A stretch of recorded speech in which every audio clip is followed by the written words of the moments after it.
What the rich teach their kids about money that the poor and middle class do not.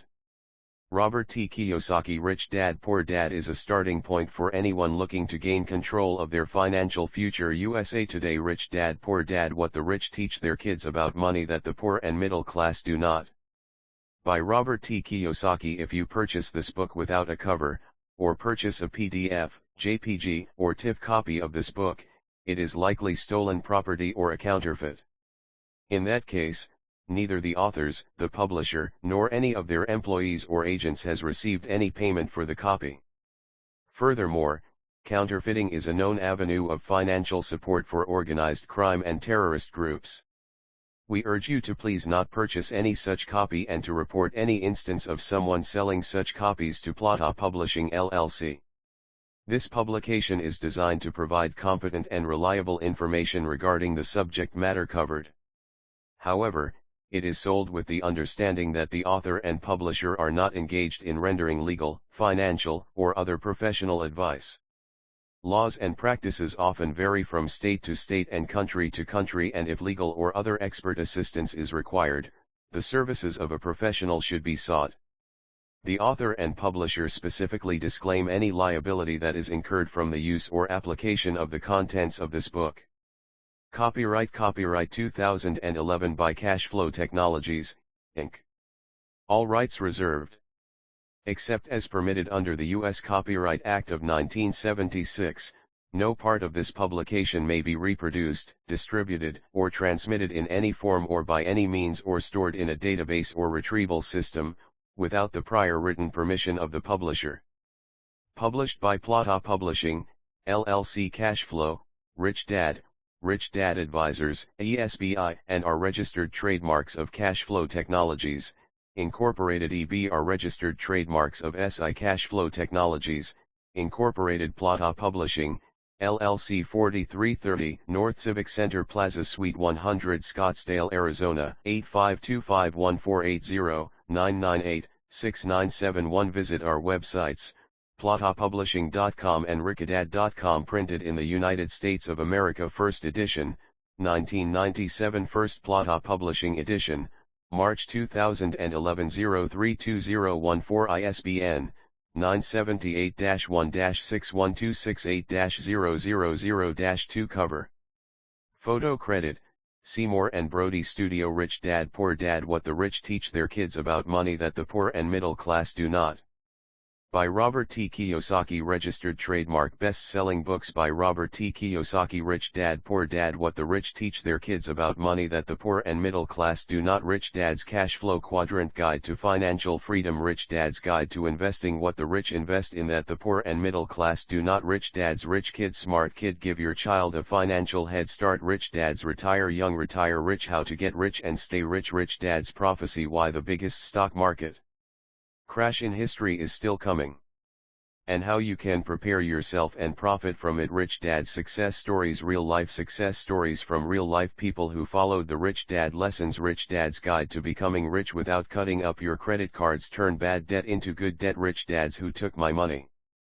Why Slow Investors Lose and Fast Money Wins. Rich Dad Poor Dad for Teens. The secrets about money that you don't learn in school.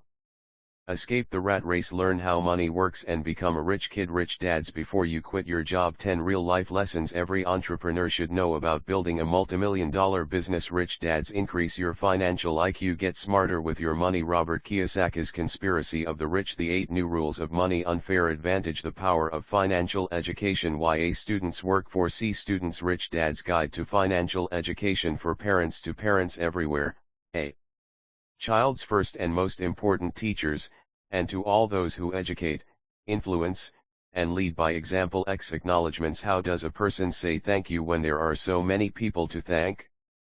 Obviously this book is a thank you to my 2 fathers, who were powerful role models, and to my mom, who taught me love and kindness. The person most responsible for this book becoming a reality is my wife Kim, my partner in marriage, business, and in life. She makes my life complete. 12 Contents. Introduction. Rich Dad Poor Dad, 1 Chapter 1 Lesson 1, The Rich Don't Work for Money, 9 Chapter 2 Lesson 2, Why Teach Financial Literacy, 41 Chapter 3 Lesson 3, Mind Your Own Business, 71 Chapter 4 Lesson 4, The History of Taxes and the Power of Corporations. 79 Chapter 5 Lesson 5, The Rich Invent Money, 91 Chapter 6 Lesson 6, Work to Learn. Don't work for money, 115 Chapter 7 Overcoming Obstacles, 129 Chapter 8 Getting Started, 145 Chapter 9 Still Want More? Here are some to-dos, 167 Final Thoughts, 173 Introduction. Rich Dad Poor Dad. Having two dads offered me the choice of contrasting points of view, one of a rich man and one of a poor man. I had two fathers, a rich one and a poor one. One was highly educated and intelligent. He had a PhD and completed 4 years of undergraduate work in less than 2 years. He then went on to Stanford University, the University of Chicago, and Northwestern University to do his advanced studies, all on full financial scholarships. The other father never finished the 8th grade. Both men were successful in their careers, working hard all their lives. Both earned substantial incomes. Yet one always struggled financially. The other would become one of the richest men in Hawaii. One died leaving tens of millions of dollars to his family, charities, and his church. The other left bills to be paid. Both men were strong, charismatic, and influential. Both men offered me advice, but they did not advise the same things. Both men believed strongly in education but did not recommend the same course of study. If I had had only one dad, I would have had to accept or reject his advice. Having two dads offered me the choice of contrasting points of view, one of a rich man and one of a poor man. Instead of simply accepting or rejecting one or the other, I found myself thinking more, comparing, and then choosing for myself. The problem was that the rich man was not rich yet, and the poor man one introduction was not yet poor. Both were just starting out on their careers, and both were struggling with money and families. But they had very different points of view about money. For example, one dad would say, "The love of money is the root of all evil." The other said, "The lack of money is the root of all evil." As a young boy, having two strong fathers both influencing me was difficult. I wanted to be a good son and listen, but the two fathers did not say the same things. The contrast in their points of view, particularly about money, was so extreme that I grew curious and intrigued. I began to start thinking for long periods of time about what each was saying. Much of my private time was spent reflecting, asking myself questions such as, why does he say that, and then asking the same question of the other dad's statement. It would have been much easier to simply say, "Yeah, he's right. I agree with that." Or to simply reject the point of view by saying, "The old man doesn't know what he's talking about." Instead, having two dads whom I loved forced me to think and ultimately choose a way of thinking for myself. As a process, choosing for myself turned out to be much more valuable in the long run than simply accepting or rejecting a single point of view. One of the reasons the rich get richer, the poor get poorer, and the middle class struggles in debt is that the subject of money is taught at home, not in school. Most of us learn about money from our parents. So what can poor parents tell their child about money? They simply say, "Stay in school and study hard." The child may graduate with excellent grades, but with a poor person's financial programming and mindset. Sadly, money is not taught in schools. Schools focus on scholastic and professional skills, but not on financial skills. This explains how smart bankers, doctors, and accountants who earned excellent grades may struggle financially all of their lives. Our staggering national debt is due in large part to highly educated politicians and government officials making financial decisions with little or no training in the subject of money. Too rich dad poor dad. Today I often wonder what will soon happen when we have millions of people who need financial and medical assistance. They will be dependent upon their families or the government for financial support. What will happen when Medicare and Social Security run out of money?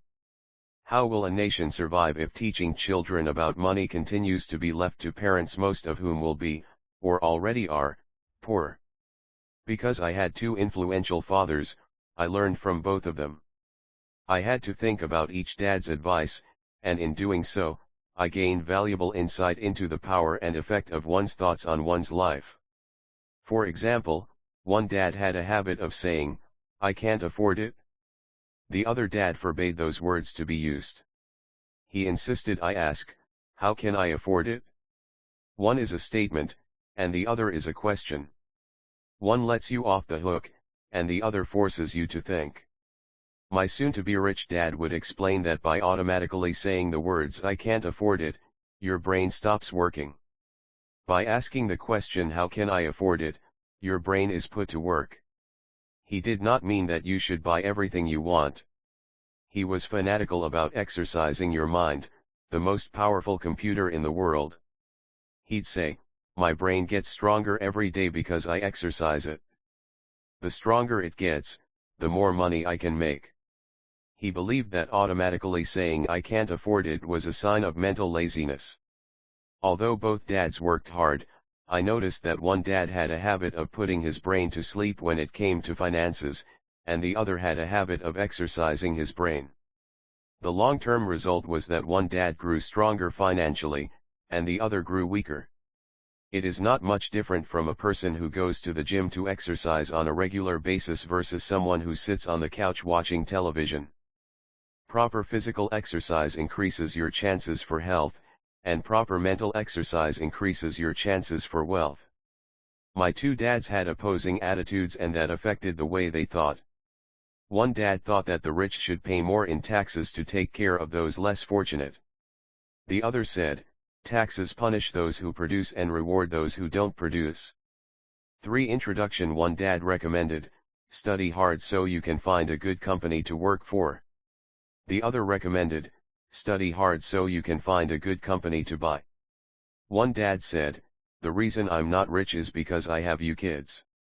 The other said, "The reason I must be rich is because I have you kids." One encouraged talking about money and business at the dinner table, while the other forbade the subject of money to be discussed over a meal. One said, "When it comes to money, play it safe. Don't take risks." The other said, "Learn to manage risk." One believed, "Our home is our largest investment and our greatest asset." The other believed, "My house is a liability, and if your house is your largest investment, you're in trouble." Both dads paid their bills on time, yet one paid his bills first while the other paid his bills last. One dad believed in a company or the government taking care of you and your needs. He was always concerned about pay raises, retirement plans, medical benefits, sick leave, vacation days, and other perks. He was impressed with two of his uncles who joined the military and earned a retirement and entitlement package for life after 20 years of active service. He loved the idea of medical benefits and PX privileges the military provided its retirees. He also loved the tenure system available through the university. The idea of job protection for life and job benefits seemed more important, at times, than the job. He would often say, "I've worked hard for the government, and I'm entitled to these benefits." The other believed in total financial self-reliance. He spoke out against the entitlement mentality and how it created weak and financially needy people. He was emphatic about being financially competent. One dad struggled to save a few dollars. The other created investments. One dad taught me how to write an impressive resume so I could find a good job. The other taught me how to write strong business and financial plans so I could create jobs. For Rich Dad Poor Dad, being a product of two strong dads allowed me the luxury of observing the effects different thoughts have on one's life. I noticed that people really do shape their lives through their thoughts. For example, my poor dad always said, "I'll never be rich." And that prophecy became reality. My rich dad, on the other hand, always referred to himself as rich. He would say things like, "I'm a rich man, and rich people don't do this." Even when he was flat broke after a major financial setback, he continued to refer to himself as a rich man. He would cover himself by saying, "There is a difference between being poor and being broke. Broke is temporary. Poor is eternal." My poor dad would say, "I'm not interested in money," or "money doesn't matter." My rich dad always said, "Money is power." The power of our thoughts may never be measured or appreciated, but it became obvious to me as a young boy that it was important. There is a difference between being poor and being broke. Broke is temporary. To be aware of my thoughts and how I expressed myself. I noticed that my poor dad was poor, not because of the amount of money he earned, which was significant, but because of his thoughts. Poor is eternal. And actions.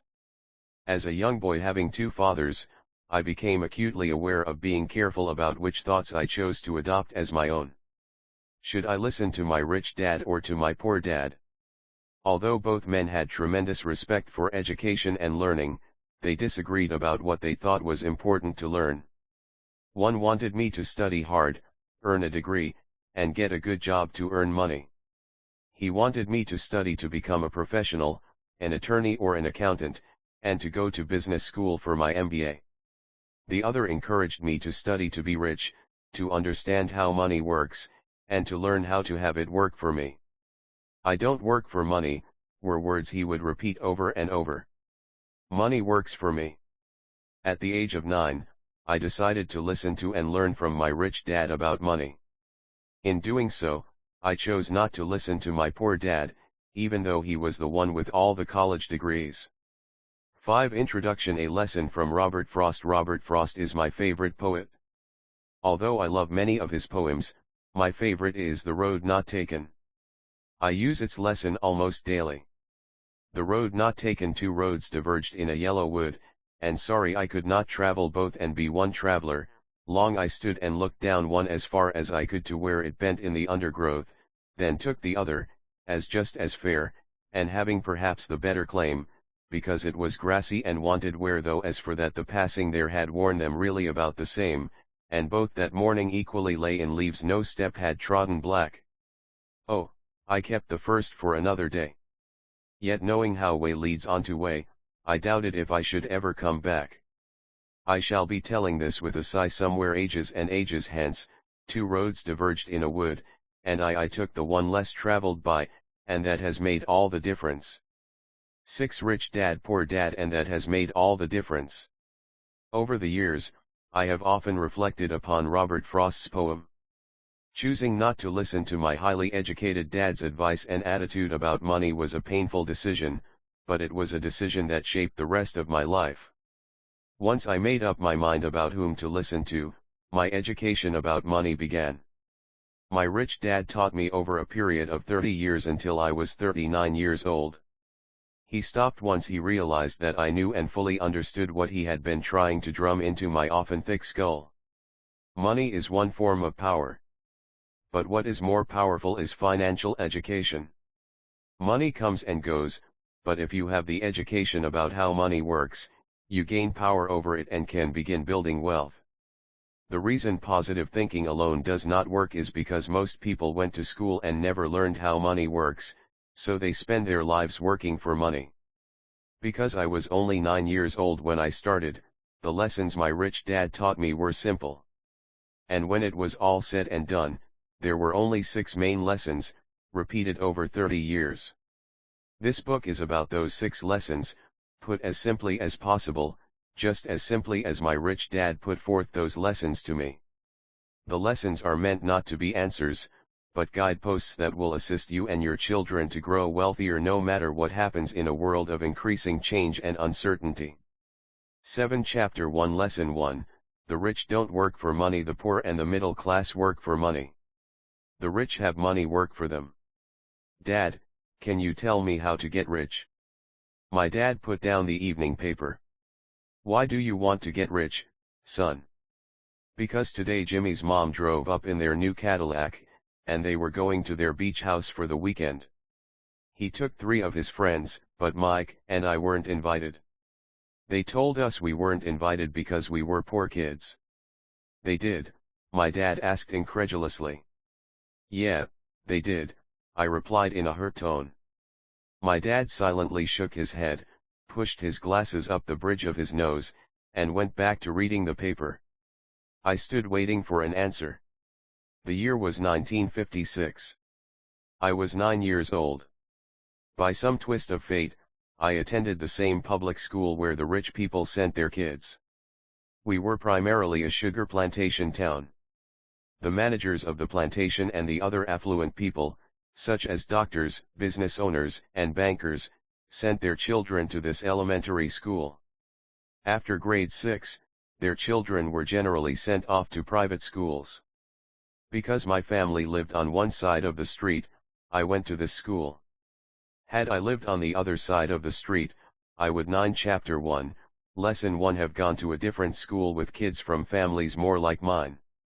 After grade 6, these kids and I would go on to the public intermediate and high school. There was no private school for them or for me. My dad finally put down the paper. I could tell he was thinking. Well, son, he began slowly. If you want to be rich, you have to learn to make money. How do I make money? I asked. Well, use your head, son, he said, smiling. Even then I knew that really meant, that's all I'm going to tell you, or I don't know the answer, so don't embarrass me. A partnership is formed the next morning. I told my best friend, Mike, what my dad had said. As best as I could tell, Mike and I were the only poor kids in this school. Mike was also in this school by a twist of fate.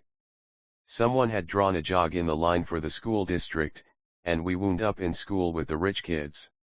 We weren't really poor, but we felt as if we were because all the other boys had new baseball gloves, new bicycles, new everything. Mom and Dad provided us with the basics, like food, shelter, and clothes. But that was about it. My dad used to say, if you want something, work for it. We wanted things, but there was not much work available for 9-year-old boys. So what do we do to make money? Mike asked. I don't know, I said. But do you want to be my partner? He agreed, and so on that Saturday morning, Mike became my first business partner. We spent all morning coming up with ideas on how to make money. Occasionally we talked about all the cool guys at Jimmy's beach house having fun. It hurt a little, but that hurt was good, because it inspired us to keep thinking of a way to make money. Finally, that afternoon, a bolt of lightning struck. It was an idea Mike got from a science book he had read. Excitedly, we shook hands, and the partnership now had a business. 10 Rich Dad Poor Dad. For the next several weeks, Mike and I ran around our neighborhood, knocking on doors and asking our neighbors if they would save their toothpaste tubes for us. With puzzled looks, most adults consented with a smile. Some asked us what we were doing, to which we replied, we can't tell you. It's a business secret. My mom grew distressed as the weeks wore on. We had selected a site next to her washing machine as the place we would stockpile our raw materials. In a brown cardboard box that at one time held catsup bottles, our little pile of used toothpaste tubes began to grow. Finally my mom put her foot down. The sight of her neighbor's messy, crumpled, used toothpaste tubes had gotten to her. What are you boys doing? She asked. And I don't want to hear again that it's a business secret. Do something with this mess, or I'm going to throw it out. Mike and I pleaded and begged, explaining that we would soon have enough and then we would begin production. We informed her that we were waiting on a couple of neighbors to finish their toothpaste so we could have their tubes. Mom granted us a 1-week extension. The date to begin production was moved up, and the pressure was on.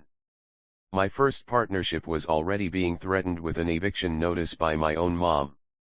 It became Mike's job to tell the neighbors to quickly use up their toothpaste, saying their dentist wanted them to brush more often anyway. I began to put together the production line. One day my dad drove up with a friend to see 2 9-year-old boys in the driveway with a production line operating at full speed. There was fine white powder everywhere. On a long table were small milk cartons from school, and our family's hibachi grill was glowing with red-hot coals at maximum heat. Dad walked up cautiously, having to park the car at the base of the driveway since the production line blocked the carport. As he and his friend got closer, They saw a steel pot sitting on top of the coals in which the toothpaste tubes were being melted down. In those days, toothpaste did not come in plastic tubes. The tubes were made of lead. So once the paint was burned off, the tubes were dropped in the small steel pot. They melted until they became liquid, and with my 11 Chapter 1, Lesson 1 Mom's pot holders, we poured the lead through a small hole in the top of the milk cartons. The milk cartons were filled with plaster of Paris. White powder was everywhere. In my haste, I had knocked the bag over, and the entire area looked like it had been hit by a snowstorm. The milk cartons were the outer containers for plaster of Paris molds. My dad and his friend watched as we carefully poured the molten lead through a small hole in the top of the plaster of Paris cube. "Careful," my dad said. I nodded without looking up. Finally, once the pouring was through, I put the steel pot down and smiled at my dad. "What are you boys doing?" he asked with a cautious smile. "We're doing what you told me to do." "We're going to be rich," I said. "Yup," said Mike, grinning and nodding his head. "We're partners." "And what is in those plaster molds?" my dad asked. "Watch," I said. "This should be a good batch." With a small hammer, I tapped at the seal that divided the cube in half. Cautiously, I pulled up the top half of the plaster mold and a lead nickel fell out. "Oh, no," my dad exclaimed. "You're casting nickels out of lead." "That's right," Mike said. "We're doing as you told us to do. We're making money." My dad's friend turned and burst into laughter. My dad smiled and shook his head. Along with a fire and a box of spent toothpaste tubes, in front of him were two little boys covered with white dust smiling from ear to ear. He asked us to put everything down and sit with him on the front step of our house. With a smile, he gently explained what the word counterfeiting meant. Our dreams were dashed. "You mean this is illegal?" asked Mike in a quivering voice. "12 rich dad poor dad let them go," my dad's friend said. "They might be developing a natural talent." My dad glared at him. "Yes, it is illegal," my dad said gently. "But you boys have shown great creativity and original thought. Keep going. I'm really proud of you." Disappointed, Mike and I sat in silence for about 20 minutes before we began cleaning up our mess. The business was over on opening day. Sweeping the powder up, I looked at Mike and said, "I guess Jimmy and his friends are right. We are poor." My father was just leaving as I said that.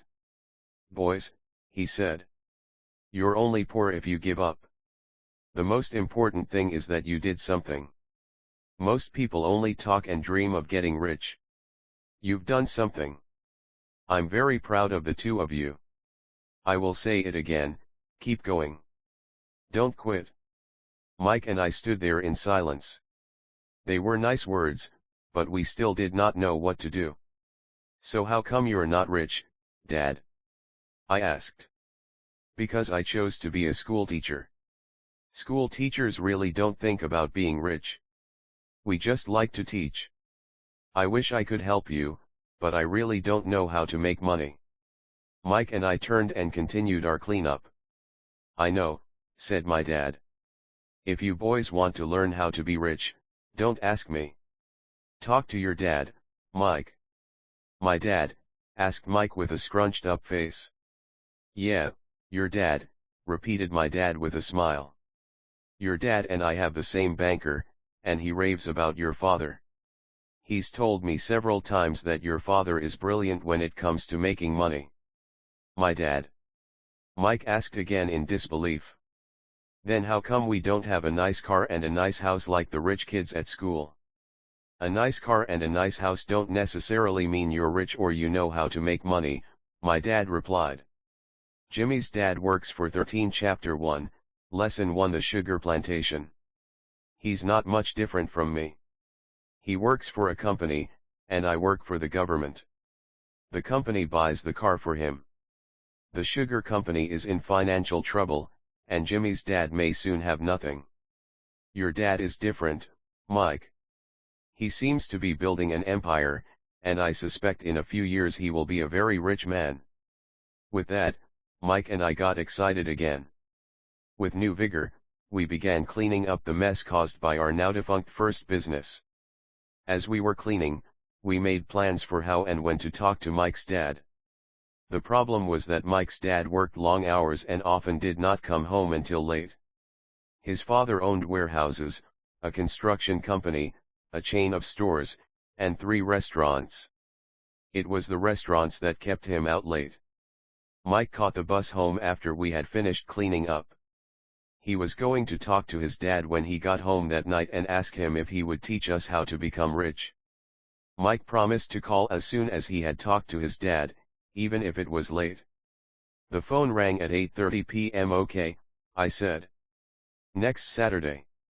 I put the phone down. Mike's dad had agreed to meet with us. On Saturday I caught the 7:30 a.m. bus to the poor side of town. The lessons begin. Mike and I met with his dad that morning at 8 o'clock. He was already busy, having been at work for more than an hour. His construction supervisor was just leaving in his pickup truck as I walked up to his simple, small, and tidy home. Mike met me at the door. "Dad's on the phone, and he said to wait on the back porch," Mike said as he opened the door. The old wooden floor creaked as I stepped across the threshold of the aging house. There was a cheap mat just inside the door. The mat was there to hide the years of wear from countless footsteps that the floor had supported. Although clean, it needed to be replaced. I felt claustrophobic as I entered the narrow living room that was filled with old musty overstuffed furniture that today would be collector's items. Sitting on the couch were 2 women, both a little 14, rich dad poor dad, older than my mom. Across from the women sat a man in workman's clothes. He wore khaki slacks and a khaki shirt, neatly pressed but without starch, and polished work boots. He was about 10 years older than my dad. They smiled as Mike and I walked past them toward the back porch. I smiled back shyly. "Who are those people?" I asked. "Oh, they work for my dad. The older man runs his warehouses, and the women are the managers of the restaurants. And as you arrived, you saw the construction supervisor who is working on a road project about 50 miles from here. His other supervisor, who is building a track of houses, left before you got here. Does this go on all the time?" I asked. "Not always, but quite often," said Mike, smiling as he pulled up a chair to sit down next to me. "I asked my dad if he would teach us to make money," Mike said. "Oh, and what did he say to that?" I asked with cautious curiosity. "Well, he had a funny look on his face at first, and then he said he would make us an offer." "Oh," I said, rocking my chair back against the wall. I sat there perched on 2 rear legs of the chair. Mike did the same thing. "Do you know what the offer is?" I asked. "No, but we'll soon find out." Suddenly, Mike's dad burst through the rickety screen door and onto the porch. Mike and I jumped to our feet, not out of respect, but because we were startled. "Ready, boys?" he asked as he pulled up a chair to sit down with us. We nodded our heads as we pulled our chairs away from the wall to sit in front of him. He was a big man, about 6 feet tall and 200 pounds. My dad was taller, about the same weight, and 5 years older than Mike's dad. They sort of looked alike, though not of the same ethnic makeup. Maybe their energy was similar. 15 Chapter 1, Lesson 1. Mike says you want to learn to make money. Is that correct, Robert? I nodded my head quickly, but with a little trepidation. He had a lot of power behind his words and smile. "Okay, here's my offer. I'll teach you, but I won't do it classroom style. You work for me, I'll teach you. You don't work for me, I won't teach you. I can teach you faster if you work, and I'm wasting my time if you just want to sit and listen like you do in school. That's my offer. Take it or leave it." "Ah, may I ask a question first?" I asked. "No. Take it or leave it." I've got too much work to do to waste my time. If you can't make up your mind decisively, then you'll never learn to make money anyway. Opportunities come and go. Being able to know when to make quick decisions is an important skill. You have the opportunity that you asked for. School is beginning, or it's over in 10 seconds, Mike's dad said with a teasing smile. Take it, I said. Take it, said Mike. Good, said Mike's dad. Mrs. Martin will be by in 10 minutes. After I'm through with her, you'll ride with her to my superette and you can begin working. I'll pay you 10 cents an hour, and you'll work 3 hours every Saturday. But I have a softball game today, I said. Mike's dad lowered his voice to a stern tone. Take it, or leave it, he said. I'll take it, I replied, choosing to work and learn instead of playing. 30 cents later by 9 a.m. that day, Mike and I were working for Mrs. Martin. She was a kind and patient woman. She always said that Mike and I reminded her of her 2 grown sons. Although kind, she believed in hard work and kept us moving. We spent 3 hours taking canned goods off the shelves, brushing each can with a feather duster to get the dust off, and then restacking them neatly. It was excruciatingly boring work. 16 Rich Dad Poor Dad Mike's dad, whom I call my rich dad, owned 9 of these little superettes, each with a large parking lot. They were the early version of the 7-Eleven convenience stores, little neighborhood grocery stores where people bought items such as milk, bread, butter, and cigarettes. The problem was that this was Hawaii before air conditioning was widely used, and the stores could not close their doors because of the heat. On 2 sides of the store, the doors had to be wide open to the road and parking lot. Every time a car drove by or pulled into the parking lot, dust would swirl and settle in the store. We knew we had a job as long as there was no air conditioning. For 3 weeks, Mike and I reported to Mrs. Martin and worked our 3 hours. By noon, our work was over, and she dropped 3 little dimes in each of our hands. Now, even at the age of 9 in the MID 1950s, 30 cents was not too exciting. Comic books cost 10 cents back then, so I usually spent my money on comic books and went home. By Wednesday of the 4th week, I was ready to quit. I had agreed to work only because I wanted to learn to make money from Mike's dad, and now I was a slave for 10 cents an hour. On top of that, I had not seen Mike's dad since that first Saturday. I'm quitting, I told Mike at lunchtime.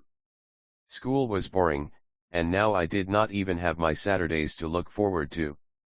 But it was the 30 cents that really got to me. This time Mike smiled. What are you laughing at? I asked with anger and frustration. Dad said this would happen. He said to meet with him when you were ready to quit. What? I said indignantly. He's been waiting for me to get fed up. Sort of, Mike said. Dad's kind of different. He doesn't teach like your dad. Your mom and dad lecture a lot. My dad is quiet and a man of few words. You just wait till this Saturday. I'll tell him you're ready.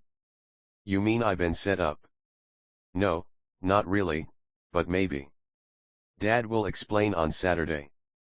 17 Chapter 1, Lesson 1 Waiting in line on Saturday I was ready to face Mike's dad. Even my real dad was angry with him. My real dad, the one I call the poor one, thought that my rich dad was violating child labor laws and should be investigated. My educated, poor dad told me to demand what I deserve, at least 25 cents an hour. My poor dad told me that if I did not get a raise, I was to quit immediately. You don't need that damn job anyway, said my poor dad with indignation. At 8 o'clock Saturday morning, I walked through the door of Mike's house when Mike's dad opened it. Take a seat and wait in line, he said as I entered. He turned and disappeared into his little office next to a bedroom. I looked around the room and didn't see Mike anywhere. Feeling awkward, I cautiously sat down next to the same 2 women who were there 4 weeks earlier. They smiled and slid down the couch to make room for me. 45 minutes went by, and I was steaming. The two women had met with him and left 30 minutes earlier. An older gentleman was in there for 20 minutes and was also gone. The house was empty, and here I sat in a musty, dark living room on a beautiful sunny Hawaiian day, waiting to talk to a cheapskate who exploited children. I could hear him rustling around the office, talking on the phone, and ignoring me. I was ready to walk out, but for some reason I stayed.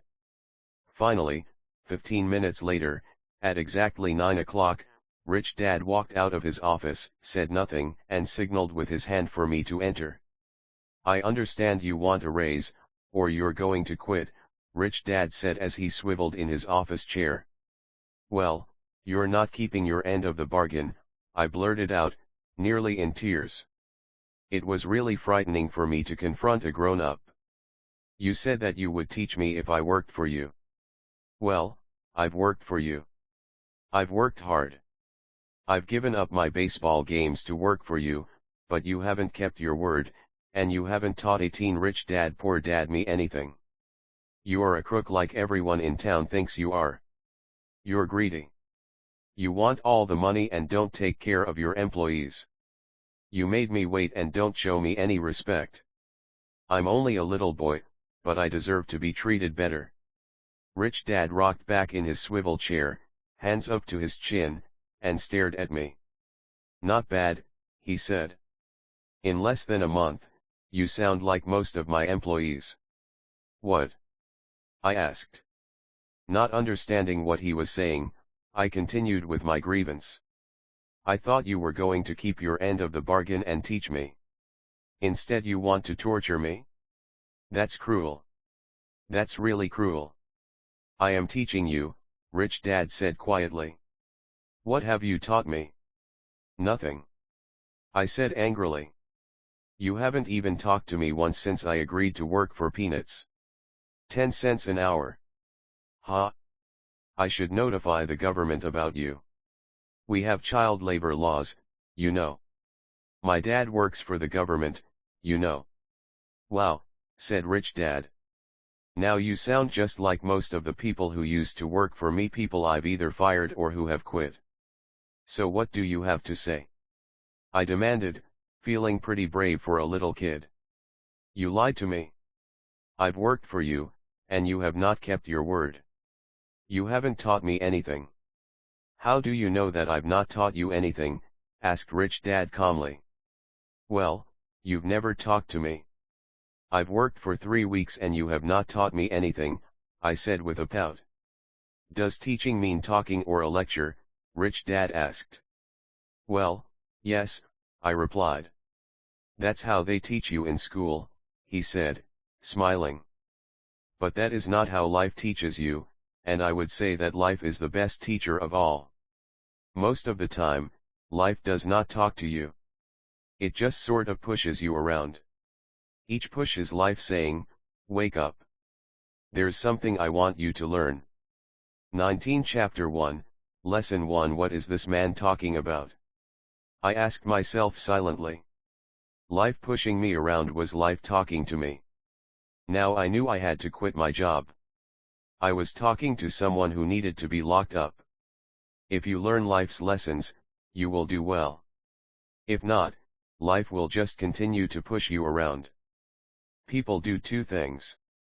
Some just let life push them around. Others get angry and push back. But they push back against their boss, or their job, or their husband or wife. They do not know it's life that's pushing. I had no idea what he was talking about. Life pushes all of us around. Some people give up and others fight. A few learn the lesson and move on. They welcome life pushing them around. To these few people, it means they need and want to learn something. They learn and move on. Most quit, and a few like you fight. Rich Dad stood and shut the creaky old wooden window that needed repair. If you learn this lesson, you will grow into a wise, wealthy, and happy young man. If you don't, you will spend your life blaming a job, low pay, or your boss for your problems. You'll live life always hoping for that big break that will solve all your money problems. Rich Dad looked over at me to see if I was still listening. His eyes met mine. We stared at each other, communicating through our eyes. Finally, I looked away once I had absorbed his message. I knew he was right. I was blaming him, and I did ask to learn. I was fighting. Rich Dad continued, or if you're the kind of person who has no guts, you just give up every time life pushes you. If you're that kind of person, you'll live all your life playing it safe, doing the right things, saving yourself for some event that never happens. Then you die a boring old man. You'll have lots of friends who really like you because you were such a nice hard-working guy. But the truth is that you let life push you into submission. Deep down you were terrified of taking risks. You really wanted to win, but the fear of losing was greater than the excitement of winning. Deep inside, you and only you will know you didn't go for it. You chose to play it safe. 20 Rich Dad Poor Dad. Our eyes met again. You've been pushing me around? I asked. Some people might say that, smiled Rich Dad. I would say that I just gave you a taste of life. What taste of life? I asked, still angry, but now curious and ready to learn. You boys are the first people who have ever asked me to teach them how to make money. I have more than 150 employees, and not one of them has asked me what I know about money. They ask me for a job and a paycheck, but never to teach them about money. So most will spend the best years of their lives working for money, not really understanding what it is they are working for. I sat there listening intently. So when Mike told me you wanted to learn how to make money, I decided to design a course that mirrored real life. I could talk until I was blue in the face, but you wouldn't hear a thing. So I decided to let life push you around a bit so you could hear me. That's why I only paid you 10 cents. So what is the lesson I learned from working for only 10 cents an hour? I asked. That you're cheap and exploit your workers. Rich Dad rocked back and laughed heartily. Finally he said, you'd best change your point of view. Stop blaming me and thinking I'm the problem. If you think I'm the problem, then you have to change me. If you realize that you're the problem, then you can change yourself, learn something, and grow wiser. Most people want everyone else in the world to change but themselves. Let me tell you, it's easier to change yourself than everyone else. I don't understand, I said. Don't blame me for your problems, Rich Dad said, growing impatient. But you only pay me 10 cents. So what are you learning? Rich Dad asked, smiling. That you're cheap, I said with a sly grin. See, you think I'm the problem, said Rich Dad. 21 Chapter 1, Lesson 1 But you are. Well, keep that attitude and you'll learn nothing. Keep the attitude that I'm the problem and what choices do you have? Well, if you don't pay me more or show me more respect and teach me, I'll quit. Well put, Rich Dad said. And that's exactly what most people do. They quit and go looking for another job, a better opportunity, and higher pay, actually thinking that this will solve the problem. In most cases, it won't. So what should I do? I asked. Just take this measly 10 cents an hour and smile. Rich Dad smiled. That's what the other people do. But that's all they do, waiting for a raise thinking that more money will solve their problems. Most just accept it, and some take a second job working harder, but again accepting a small paycheck. I sat staring at the floor, beginning to understand the lesson Rich Dad was presenting. I could sense it was a taste of life. Finally, I looked up and asked, so what will solve the problem? This, he said, leaning forward in his chair and tapping me gently on the head. This stuff between your ears. It was at that moment that Rich Dad shared the pivotal point of view that separated him from his employees and my poor dad and led him to eventually become one of the richest men in Hawaii, while my highly educated but poor dad struggled financially all his life. It was a singular point of view that made all the difference over a lifetime. Rich Dad explained this point of view over and over, which I call lesson number 1, The poor and the middle class work for money. The rich have money work for them. On that bright Saturday morning, I learned a completely different point of view from what I had been taught by my poor dad. At the age of 9, I understood that both dads wanted me to learn. Both dads encouraged me to study, but not the same things. 22 Rich dad poor dad. My highly educated dad recommended that I do what he did. Son, I want you to study hard, get good grades, so you can find a safe, secure job with a big company. And make sure it has excellent benefits. My rich dad wanted me to learn how money works so I could make it work for me. These lessons I would learn through life with his guidance, not because of a classroom. My rich dad continued my first lesson. I'm glad you got angry about working for 10 cents an hour. If you hadn't got angry and had simply accepted it, I would have to tell you that I could not teach you. You see, true learning takes energy, passion, and a burning desire. Anger is a big part of that formula, for passion is anger and love combined. When it comes to money, most people want to play it safe and feel secure. So passion does not direct them. Fear does. So is that why they'll take jobs with low pay? I asked.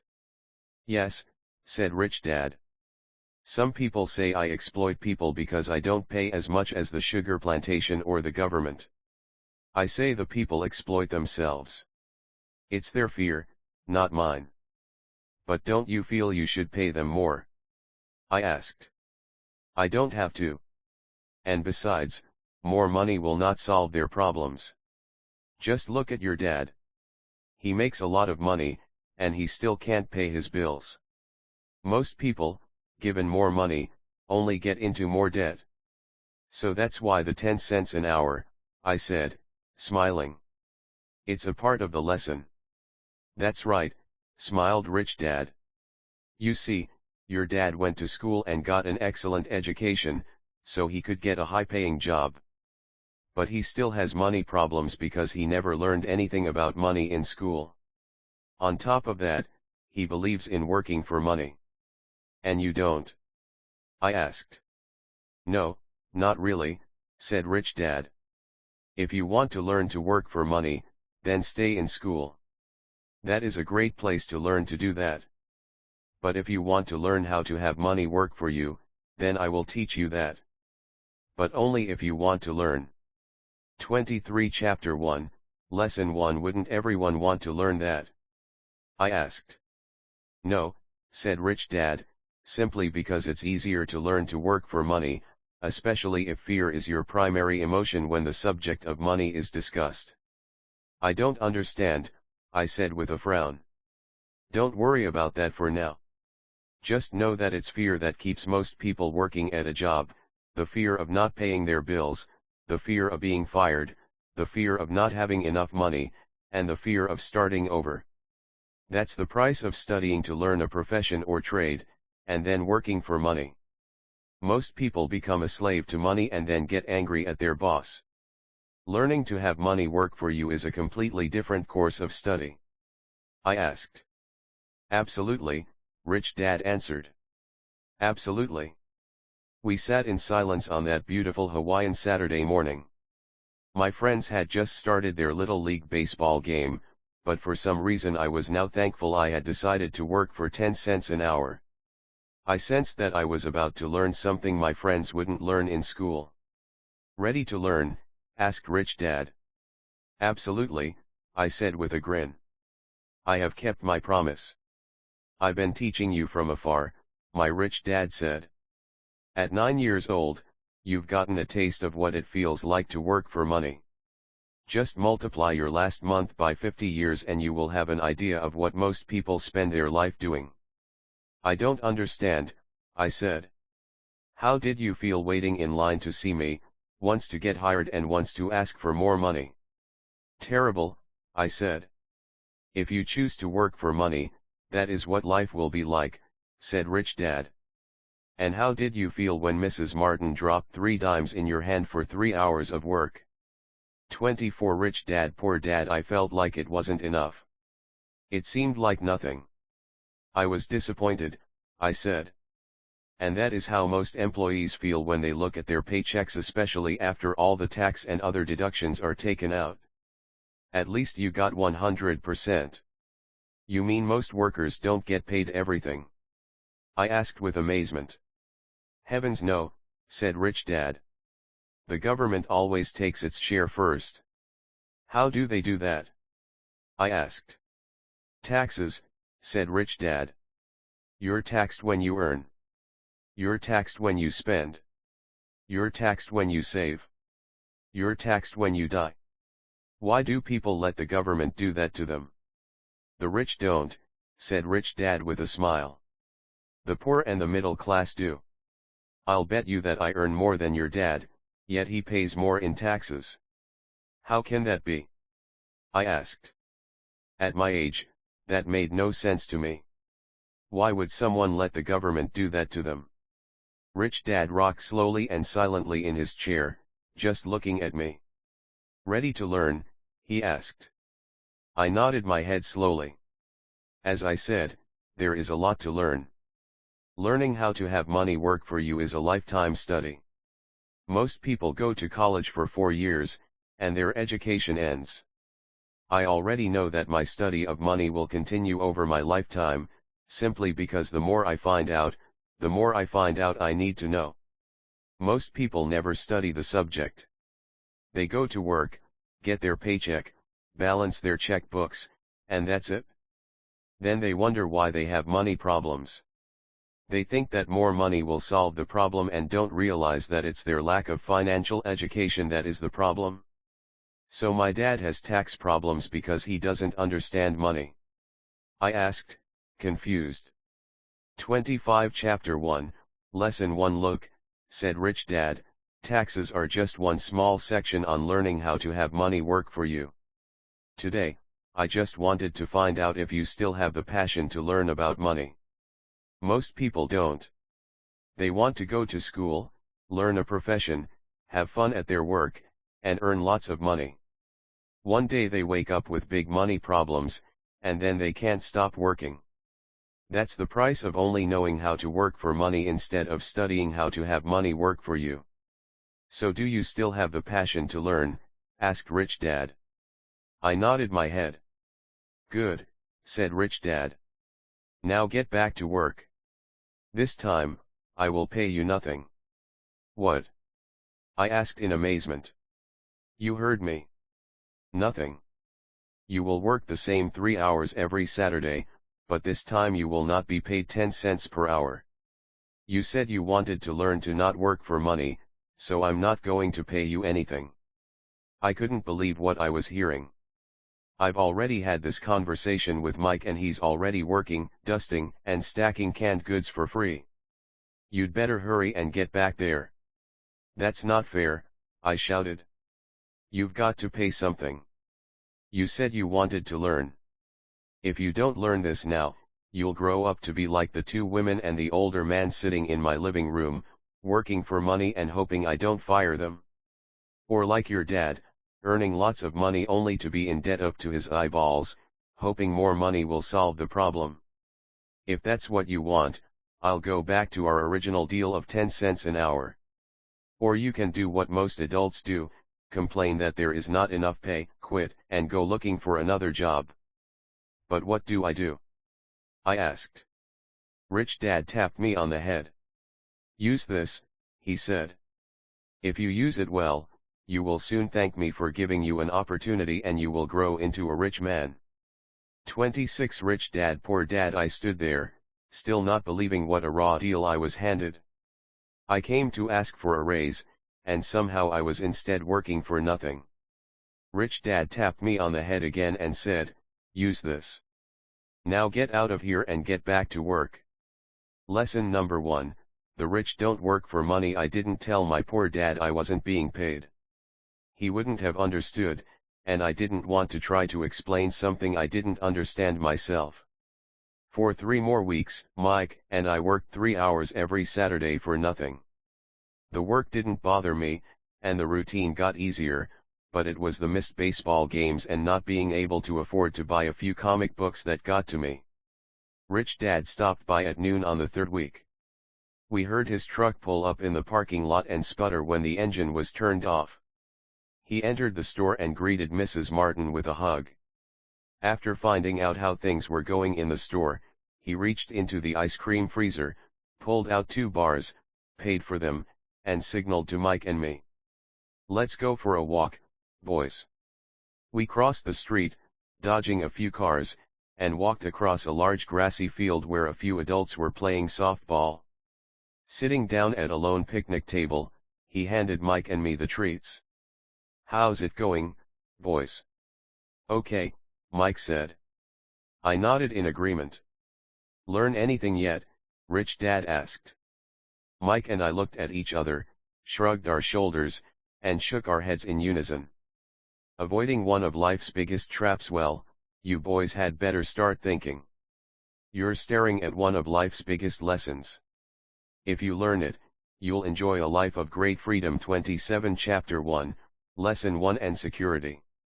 If you don't, you'll wind up like Mrs. Martin and most of the people playing softball in this park.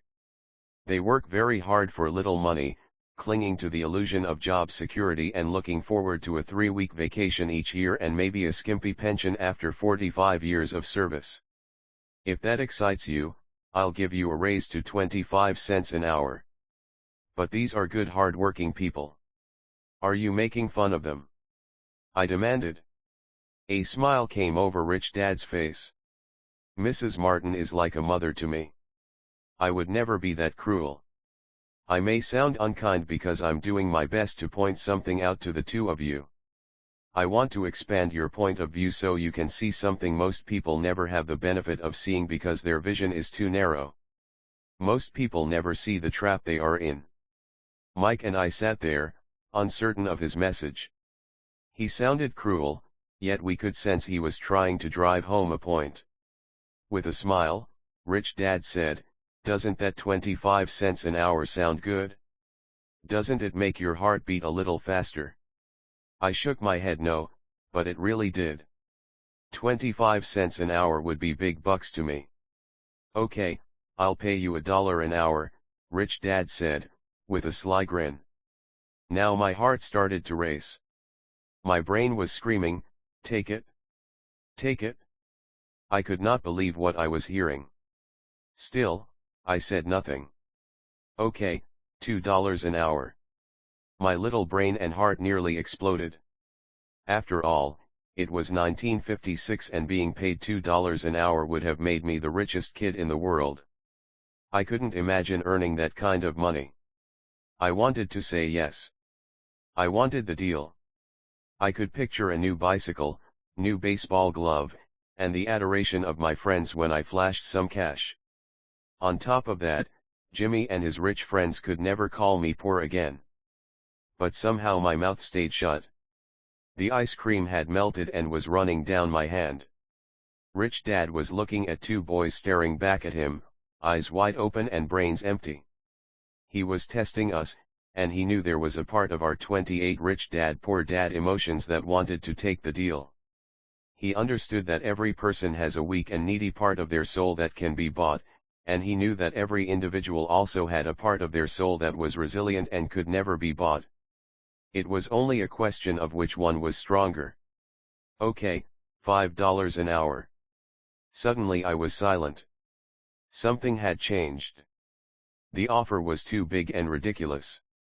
Not many grown UPS in 1956 made more than that, but quickly my temptation disappeared, and calm set in.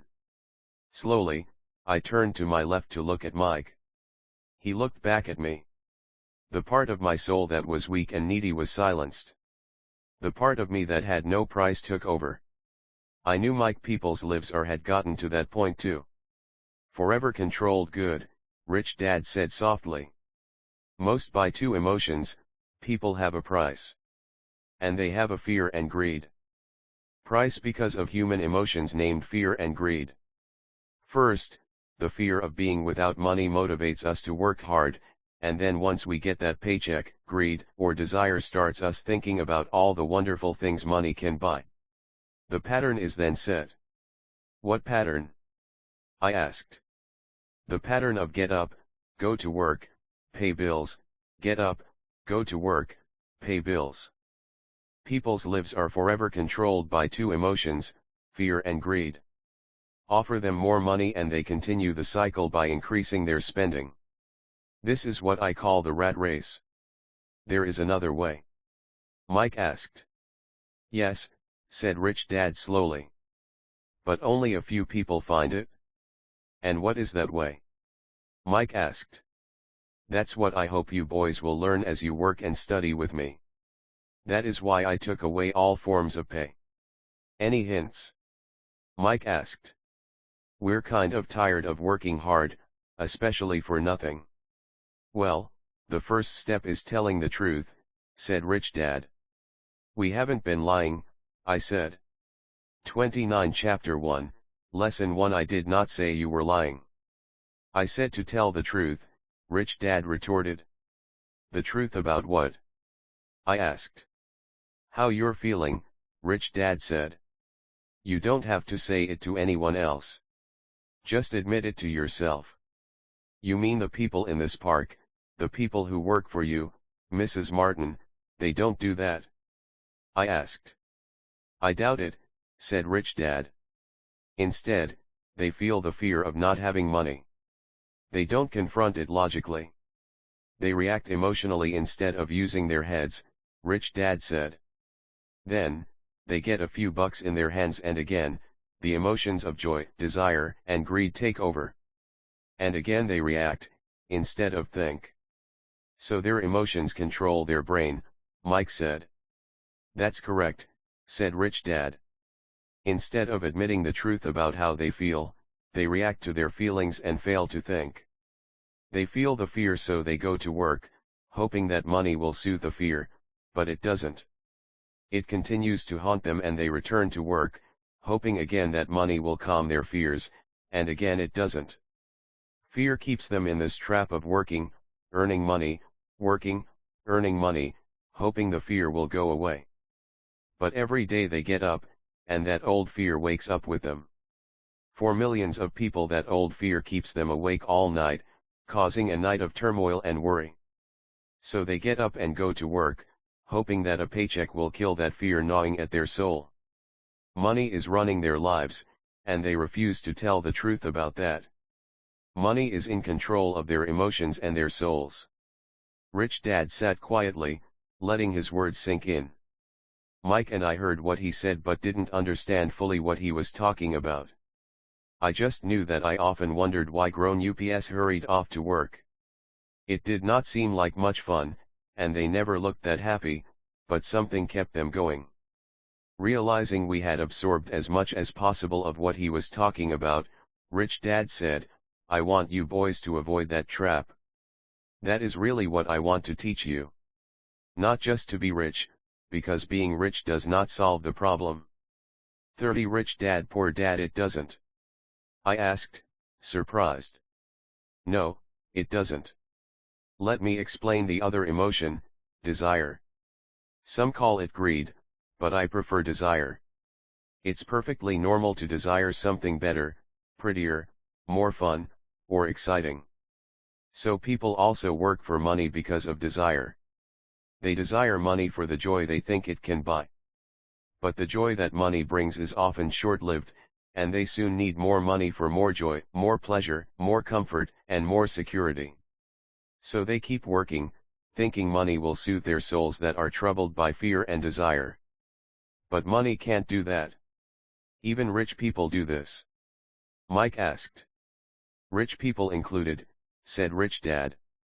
In fact, the reason many rich people are rich isn't because of desire, but because of fear. They believe that money can eliminate the fear of being poor, so they amass tons of it, only to find the fear gets worse. Now they fear losing the money. I have friends who keep working even though they have plenty. I know people who have millions who are more afraid now than when they were poor. They're terrified of losing it all. The fears that drove them to get rich got worse. That weak and needy part of their soul is actually screaming louder. They don't want to lose the big houses, the cars, and the high life money has bought them. They worry about what their friends would say if they lost all their money. Many are emotionally desperate and neurotic, although they look rich and have more money. So is a poor man happier? I asked. No, I don't think so, replied Rich Dad. The avoidance of money is just as psychotic as being attached to money. As if on cue, the town derelict went past our table, stopping by the large rubbish can and rummaging around in it. The three of us watched him with great interest, when before we probably would have just ignored him. Rich Dad pulled $1 out of his wallet and gestured to the older man. Seeing the money, the derelict came over immediately, took the bill, thanked Rich Dad profusely, and hurried off, ecstatic with his good fortune. He's not much different from most of my employees, said Rich Dad. I've met so many people who say, oh, I'm not interested in 31 Chapter 1, Lesson 1 money. Yet they'll work at a job for 8 hours a day. That's a denial of truth. If they weren't interested in money, then why are they working? That kind of thinking is probably more psychotic than a person who hoards money. As I sat there listening to my rich dad, my mind flashed back to the countless times my own dad said, I'm not interested in money. He said those words often. He also, so many people say, covered himself by always saying, oh, I'm not, I work because I love my job, interested in money. So what do we do? I asked. Not yet, they'll work for money until all traces of fear at a job for and greed are gone, 8 hours a day. No, that would be a waste of time, said Rich Dad. Emotions are what make us human. The word emotion stands for energy in motion. Be truthful about your emotions and use your mind and emotions in your favor, not against yourself. Whoa, said Mike. Don't worry about what I just said. It will make more sense in years to come. Just be an observer, not a reactor, to your emotions. Most people do not know that it's their emotions that are doing the thinking. Your emotions are your emotions, but you have got to learn to do your own thinking. Can you give me an example? I asked. Sure, replied Rich Dad. When a person says, I need to find a job, it's most likely an emotion doing the thinking. Fear of not having money generates that thought. But people do need money if they have bills to pay, I said. Sure they do, smiled Rich Dad. All I'm saying is that it's fear that is all too often doing the thinking. I don't understand, said Mike. For example, said Rich Dad. If the fear of not having enough money arises, instead of immediately running out to get a job, they instead might ask themselves this question, will a job be the best 32 Rich Dad Poor Dad solution to this fear over the long run? In my opinion, the answer is no. A job is really a short-term solution to a long-term problem. But my dad is always saying, stay in school and get good grades, so you can find a safe, secure job, I interjected, somewhat confused. Yes, I understand he says that, said Rich Dad, smiling. Most people recommend that, and it's a good path for most people. But people make that recommendation primarily out of fear. You mean my dad says that because he's afraid? Yes, said Rich Dad. He's terrified that you won't earn enough money and won't fit into society. Don't get me wrong. He loves you and wants the best for you. I too believe an education and a job are important, but it won't handle the fear. You see, that same fear that makes him get up in the morning to earn a few bucks is the fear that is causing him to be so fanatical about your going to school. So what do you recommend? I asked. I want to teach you to master the power of money, instead of being afraid of it. They don't teach that in school and, if you don't learn it, you become a slave to money. It was finally making sense. He wanted us to widen our views and to see what the Mrs. Martins of this world couldn't see. He used examples that sounded cruel at the time, but I've never forgotten them. My vision widened that day, and I began to see the trap that lay ahead for most people. You see, we're all employees ultimately. We just work at different levels, said Rich Dad. I just want you boys to have a chance to avoid the trap caused by those two emotions, fear and desire. Use them in your favor, not against you. That's what I want to teach you. I'm not interested in just teaching you to make a pile of money. That won't handle the fear or desire. If you don't first handle fear and desire, and you get rich, you'll only be a highly paid slave. So how do we avoid the trap? I asked. The main cause of poverty or financial struggle is fear and ignorance, not the economy or the government or the rich. It's self-inflicted fear and ignorance that keep people trapped. So you 33 Chapter 1, Lesson 1 Boys, go to school and get your college degrees, and I'll teach you how to stay out of the trap. The pieces of the puzzle were appearing. My highly educated dad had a great education and a great career, but school never told him how to handle money or his fear of it. It became clear that I could learn different and important things from two fathers. So you've been talking about the fear of not having money. How does the desire for money affect our thinking? Mike asked. How did you feel when I tempted you with a pay raise? Did you notice your desires rising? We nodded our heads. By not giving in to your emotions, you were able to delay your reactions and think. That is important. We will always have emotions of fear and greed. From here on in, it's imperative for you to use those emotions to your advantage, and for the long term to not let your emotions control your thinking. Most people use fear and greed against themselves. That's the start of ignorance. Most people live their lives chasing paychecks, pay raises and job security because of the emotions of desire and fear, not really questioning where those emotion-driven thoughts are leading them. It's just like the picture of a donkey dragging a cart with its owner dangling a carrot just in front of its nose. The donkey's owner may be going where he wants to, but the donkey is chasing an illusion. Tomorrow there will only be another carrot for the donkey. You mean the moment I picture a new baseball glove, candy, and toys, that's like a carrot to a donkey? Mike asked. Yes, and as you get older, your toys get more expensive, a new car, a boat, and a big house to impress your friends, said Rich Dad with a smile. Fear pushes you out the door, and desire calls to you. That's the trap. So what's the answer? Mike asked. What intensifies fear and desire is ignorance. That is why rich people with lots of money often have more fear the richer they get. Money is the carrot, the illusion. If the donkey could see the whole picture, it might rethink its choice to chase the carrot. 34 Rich Dad Poor Dad. Rich Dad went on to explain that a human's life is a struggle between ignorance and illumination. He explained that once a person stops searching for information and self-knowledge, ignorance sets in. That struggle is a moment-to-moment decision to learn to open or close one's mind.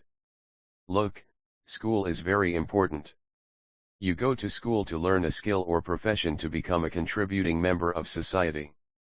Every culture needs teachers, doctors, mechanics, artists, cooks, businesspeople, police officers, firefighters, and soldiers. Schools train them so society can thrive and flourish, said Rich Dad. Unfortunately, for many people school is the end, not the beginning. There was a long silence. Rich Dad was smiling. I didn't comprehend everything he said that day. But as with most great teachers, his words continued to teach for years. I've been a little cruel today, said Rich Dad. But I want you to always remember this talk. I want you to always think of Mrs. Martin. And I want you always to remember that donkey. Never forget that fear and desire can lead you into life's biggest trap if you're not aware of them controlling your thinking. To spend your life living in fear, never exploring your dreams, is cruel. To work hard for money, thinking that it will buy you things that will make you happy, is also cruel. To wake up in the middle of the night terrified about paying bills is a horrible way to live. To live a life dictated by the size of a paycheck is not really living a life. Thinking that a job makes you secure is lying to yourself. That's cruel, and that's the trap I want you to avoid. I've seen how money runs people's lives. Don't let that happen to you. Please don't let money run your life. A softball rolled under our table. Rich Dad picked it up and threw it back. So what does ignorance have to do with greed and fear? I asked. Because it is ignorance about money that causes so much greed and fear, said Rich Dad. Let me give you some examples. A doctor, wanting more money to better provide for his family, raises his fees. By raising his fees, it makes healthcare more expensive for everyone. 35 Chapter 1, Lesson 1 It hurts the poor people the most, so they have worse health than those with money. Because the doctors raise their fees, the attorneys raise their fees. Because the attorneys' fees have gone up, school teachers want a raise, which raises our taxes, and on and on and on. Soon there will be such a horrifying gap between the rich and the poor that chaos will break out and another great civilization will collapse. History proves that great civilizations collapse when the gap between the haves and have-nots is too great. Sadly, America is on that same course because we haven't learned from history. We only memorize historical dates and names, not the lesson. Aren't prices supposed to go up? I asked. In an educated society with a well-run government, prices should actually come down. Of course, that is often only true in theory. Prices go up because of greed and fear caused by ignorance. If schools taught people about money, there would be more money and lower prices. But schools focus only on teaching people to work for money, not how to harness money's power. But don't we have business schools? Mike asked. And haven't you encouraged me to go for my MBA? Yes, said Rich Dad. But all too often business schools train employees to become sophisticated bean counters. Heaven forbid a bean counter takes over a business. All they do is look at the numbers, fire people, and kill the business. I know this because I hire bean counters. All they think about is cutting costs and raising prices, which cause more problems. Bean counting is important. I wish more people knew it, but it, too, is not the whole picture, added Rich Dad angrily. So is there an answer? Asked Mike. Yes, said Rich Dad. Learn to use your emotions to think, not think with your emotions. When you boys mastered your emotions by agreeing to work for free, I knew there was hope. When you again resisted your emotions when I tempted you with more money, you were again learning to think in spite of being emotionally charged. That's the first step. Why is that step so important? I asked. 36 Rich Dad Poor Dad Well, that's up to you to find out. If you want to learn, I'll take you boys into the briar patch, a place almost everyone else avoids. If you go with me, you'll let go of the idea of working for money and instead learn to have money work for you. And what will we get if we go with you? What if we agree to learn from you? What will we get? I asked. The same thing Brer Rabbit got, said Rich Dad, referring to the classic children's story. Is there a briar patch? I asked. Yes, said Rich Dad. The briar patches are fear and greed. Confronting fear, weaknesses, and neediness by choosing our own thoughts is the way out. Choosing our thoughts? Mike asked, puzzled. Yes. Choosing what we think rather than reacting to our emotions. Instead of just getting up and going to work because not having the money to pay your bills is scaring you, ask yourself, is working harder at this the best solution to this problem? Most people are too afraid to rationally think things through and instead run out the door to a job they hate. The tar baby is in control. That's what I mean by choosing your thoughts. And how do we do that? Mike asked. That's what I will teach you. I'll teach you to have a choice of thoughts rather than a knee-jerk reaction, like gulping down your morning coffee and running out the door. Remember what I said before, a job is only a short-term solution to a long-term problem. Most people have only one problem in mind, and it's short-term. It's the bills at the end of the month, the tar baby. Money controls their lives, or should I say the fear and ignorance about money controls it. So they do as their parents did. They get up every day and go work for money, not taking the time to ask the question, is there another way? Their emotions now control their thinking, not their heads. Can you tell the difference between emotions thinking and the head thinking? Mike asked. 37 Chapter 1, Lesson 10, Yes. I hear it all the time, said Rich Dad. I hear things like, well, everyone has to work. Or the rich are crooks. Or I'll get another job. I deserve this raise. You can't push me around. Or I like this job because it's secure. No one asks, is there something I'm missing here, which would break through the emotional thought and give you time to think clearly? As we headed back to the store, Rich Dad explained that the rich really did make money. They did not work for it.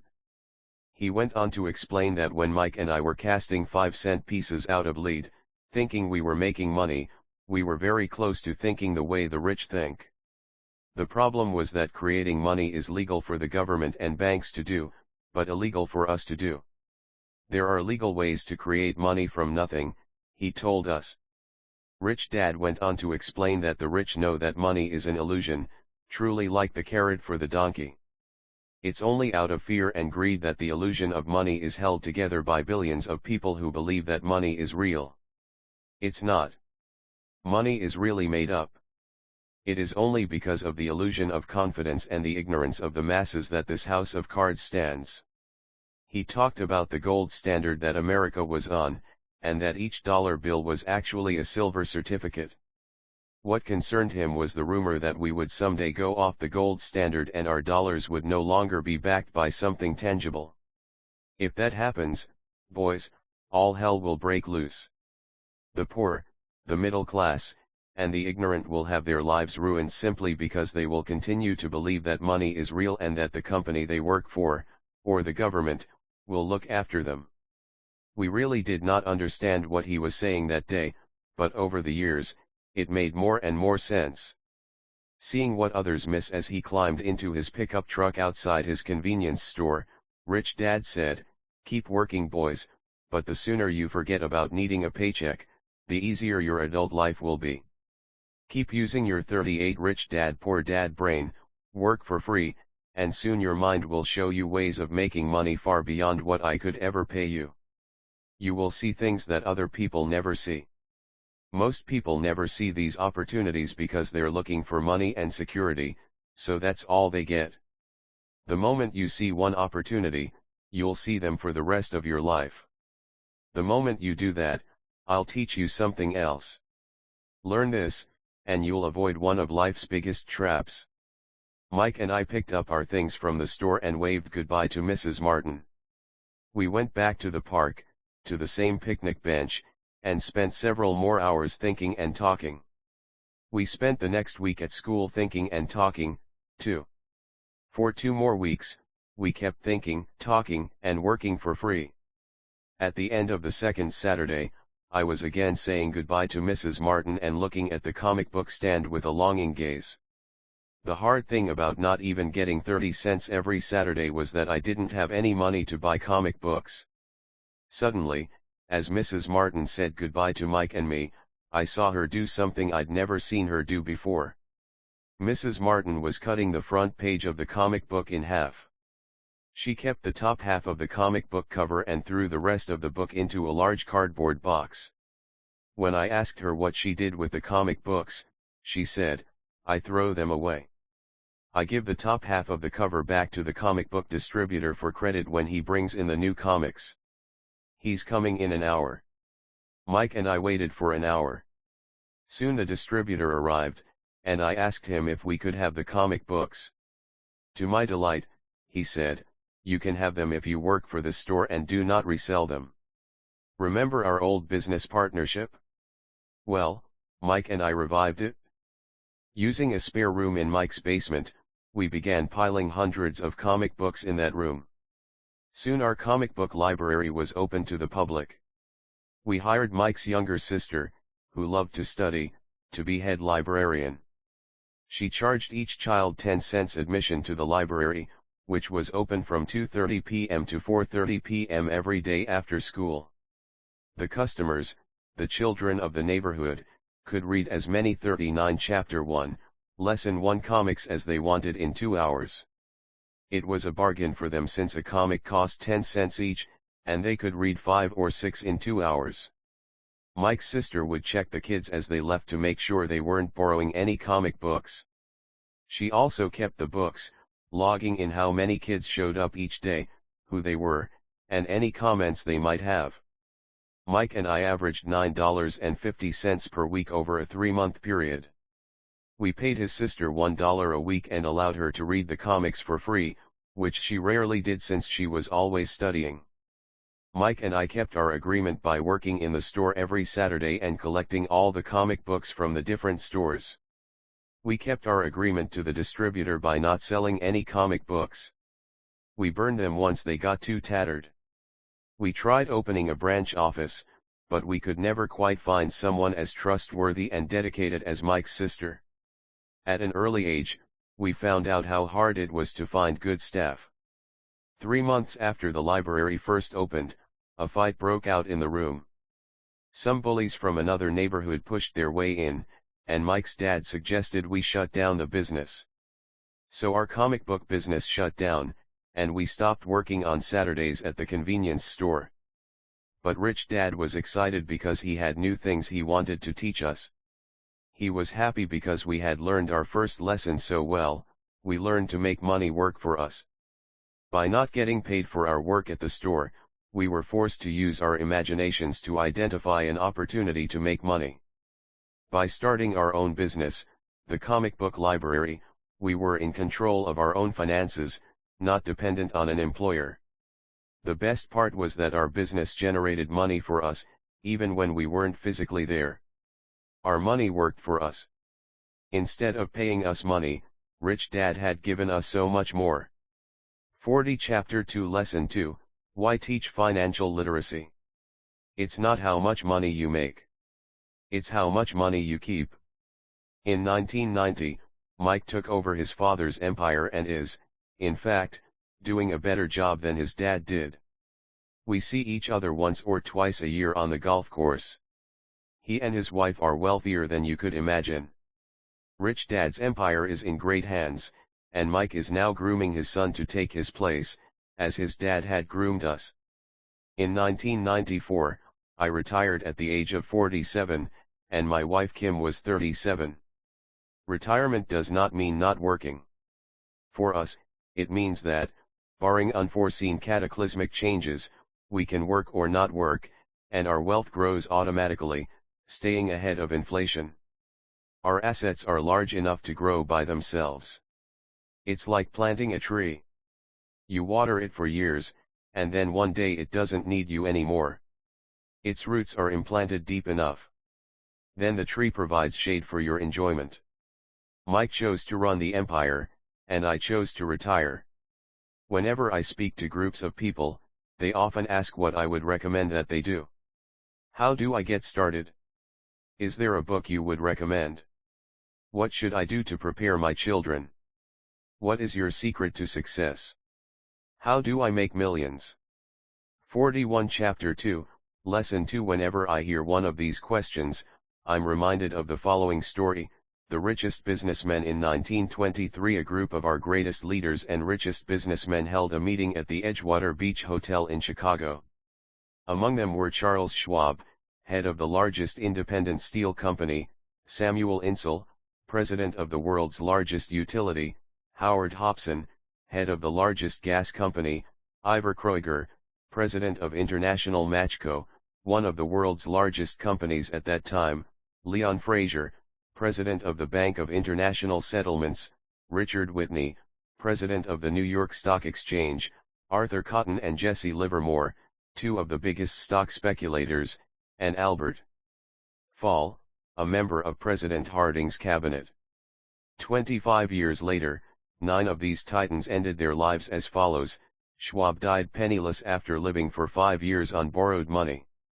Insull died broke in a foreign land, and Kreuger and Cotton also died broke. Hobson went insane. Whitney and Albert Fall were released from prison, and Fraser and Livermore committed suicide. I doubt if anyone can say what really happened to these men.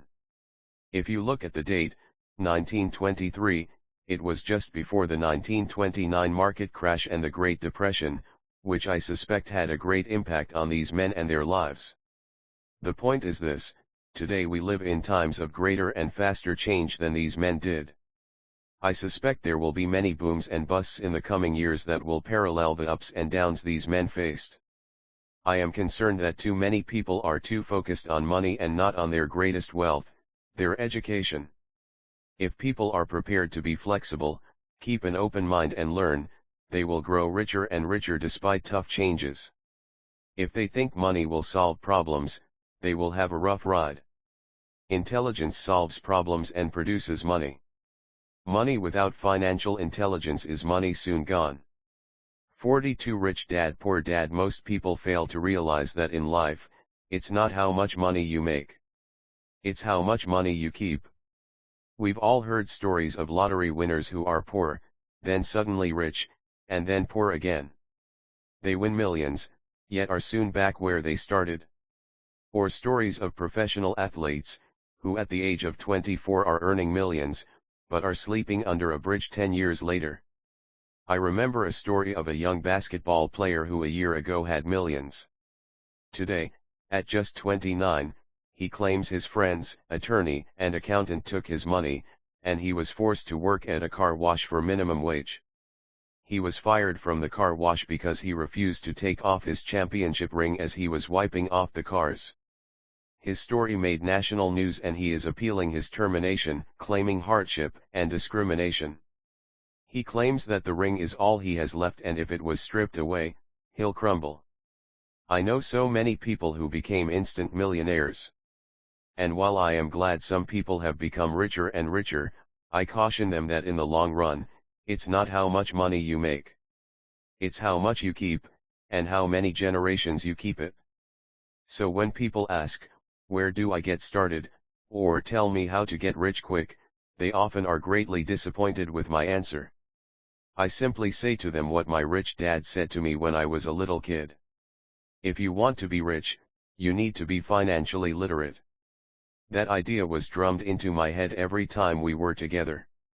As I said, my educated dad stressed the importance of reading books, while my rich dad stressed the need to master financial literacy. If you are going to build the Empire State Building, the first thing you need to do is dig a deep hole and pour a strong foundation. If you are going to build a home in the suburbs, all you need to do is pour a 6-inch slab of concrete. Most people, in their drive to get rich, are trying to build an Empire State Building on a 6-inch slab. Our school system, created in the agrarian age, still believes in homes with no foundation. Dirt floors are still the rage. So kids graduate from school with virtually no financial foundation. One day, sleepless and deep in debt in suburbia, living the American dream, 43 Chapter 2, Lesson 2, they decide that the answer to their financial problems is to find a way to get rich quick. Construction on the skyscraper begins. It goes up quickly, and soon, instead of the Empire State Building, we have the Leaning Tower of suburbia. The sleepless nights return. As for Mike and me in our adult years, both of our choices were possible because we were taught to pour a strong financial foundation when we were just kids. Accounting is possibly the most confusing, boring subject in the world, but if you want to be rich long term, it could be the most important subject. For Rich Dad, the question was how to take a boring and confusing subject and teach it to kids. The answer he found was to make it simple by teaching it in pictures. My rich dad poured a strong financial foundation for Mike and me. Since we were just kids, he created a simple way to teach us. For years he only drew pictures and used few words. Mike and I understood the simple drawings, the jargon, the movement of money. Rich people acquire assets. The poor and then in later years, Rich Dad began adding numbers. Today, Mike has gone on to master much more complex and middle class acquire liabilities that they think are assets. Sophisticated accounting analysis because he had to in order to run his empire. I am not as sophisticated because my empire is smaller, yet we come from the same simple foundation. Over the following pages, I offer to you the same simple line drawings Mike's dad created for us. Though basic, those drawings helped guide two little boys in building great sums of wealth on a solid and deep foundation. 44 Rich Dad Poor Dad Rule Number 1, you must know the difference between an asset and a liability, and buy assets. If you want to be rich, this is all you need to know. It is rule number 1. It is the only rule. This may sound absurdly simple, but most people have no idea how profound this rule is. Most people struggle financially because they do not know the difference between an asset and a liability. Rich people acquire assets. The poor and middle class acquire liabilities that they think are assets, said Rich Dad. When Rich Dad explained this to Mike and me, we thought he was kidding. Here we were, nearly teenagers and waiting for the secret to getting rich, and this was his answer. It was so simple that we stopped for a long time to think about it. What is an asset? Asked Mike. Don't worry right now, said Rich Dad. Just let the idea sink in. If you can comprehend the simplicity, your life will have a plan and be financially easy. It is simple. That is why the idea is missed. You mean all we need to know is what an asset is, acquire them, and we'll be rich? I asked. Rich Dad nodded his head. It's that simple. If it's that simple, how come everyone is not rich? I asked. Rich Dad smiled. Because people do not know the difference between an asset and a liability. I remember asking, how could adults be so misguided? If it is that simple, if it is that important, why would everyone not want to find out? It took Rich Dad only a few minutes to explain what assets and liabilities were. As an adult, I have difficulty explaining it to other adults. The simplicity of the idea escapes them because they have been educated differently. They were taught by other educated professionals, such as bankers, accountants, real estate agents, financial planners, and so forth. The difficulty comes in asking adults to unlearn, or become 45 Chapter 2, Lesson 2 children again. An intelligent adult often feels it is demeaning to pay attention to simplistic definitions. Rich Dad believed in the KISS principle: keep it simple, stupid, or keep it super simple, so he kept it simple for us, and that made our financial foundation strong. So what causes the confusion? How could something so simple be so screwed up? Why would someone buy an asset that was really a liability? The answer is found in basic education. We focus on the word literacy and not financial literacy. What defines something to be an asset or a liability are not words. In fact, if you really want to be confused, look up the words asset. An asset puts money in my pocket, and liability in the dictionary. I know the definition may sound good to a trained accountant, but for the average a liability takes money person, it makes no sense. But we out of my pocket.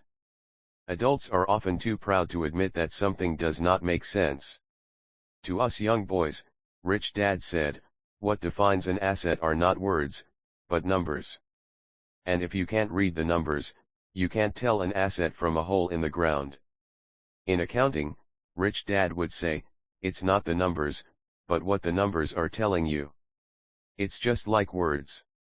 It's not the words, but the story the words are telling you. If you want to be rich, you've got to read and understand numbers. If I heard that once, I heard it 1,000 times from my rich dad. And I also heard, the rich acquire assets, and the poor and middle class acquire liabilities. Here is how to tell the difference between an asset and a liability. Most accountants and financial professionals do not agree with the definitions, but these simple drawings were the start of strong financial foundations for two young boys. 46 This is the cash flow pattern of an asset: income statement, income, rich dad, poor dad, expenses, balance sheet, assets, liabilities. The top part of the diagram is an income statement, often called a profit and loss statement. It measures income and expenses, money in and money out. The lower part of the diagram is a balance sheet. It's called that because it's supposed to balance assets against liabilities. Many financial novices do not know the relationship between the income statement and the balance sheet, and it is vital to understand that relationship. So as I said earlier, my rich dad simply told two young boys that assets put money in your pocket. Nice, simple, and usable. 47 Chapter 2, Lesson 2. This is the cash flow pattern of a liability: income statement, income, expenses, balance sheet, assets, liabilities. Now that assets and liabilities have been defined through pictures, it may be easier to understand my definitions in words. An asset is something that puts money in my pocket. A liability is something that takes money out of my pocket. This is really all you need to know. If you want to be rich, simply spend your life buying assets. If you want to be poor or middle class, spend your life buying liabilities. Illiteracy, both in words and numbers, is the foundation of financial struggle. If people are having difficulties financially, there is something that they don't understand, either in words or numbers. The rich are rich because they are more literate in different areas than people who struggle financially. So if you want to be rich and 48 Rich Dad Poor Dad maintain your wealth, it's important to be financially literate, in words as well as numbers. The arrows in the diagrams represent the flow of cash, or cash flow. Numbers alone mean little, just as words out of context mean little. It's the story that counts. In financial reporting, reading numbers is looking for the plot, the story of where the cash is flowing. In 80% of most families, the financial story paints a picture of hard work to get ahead. However, this effort is for naught because they spend their lives buying liabilities instead of assets.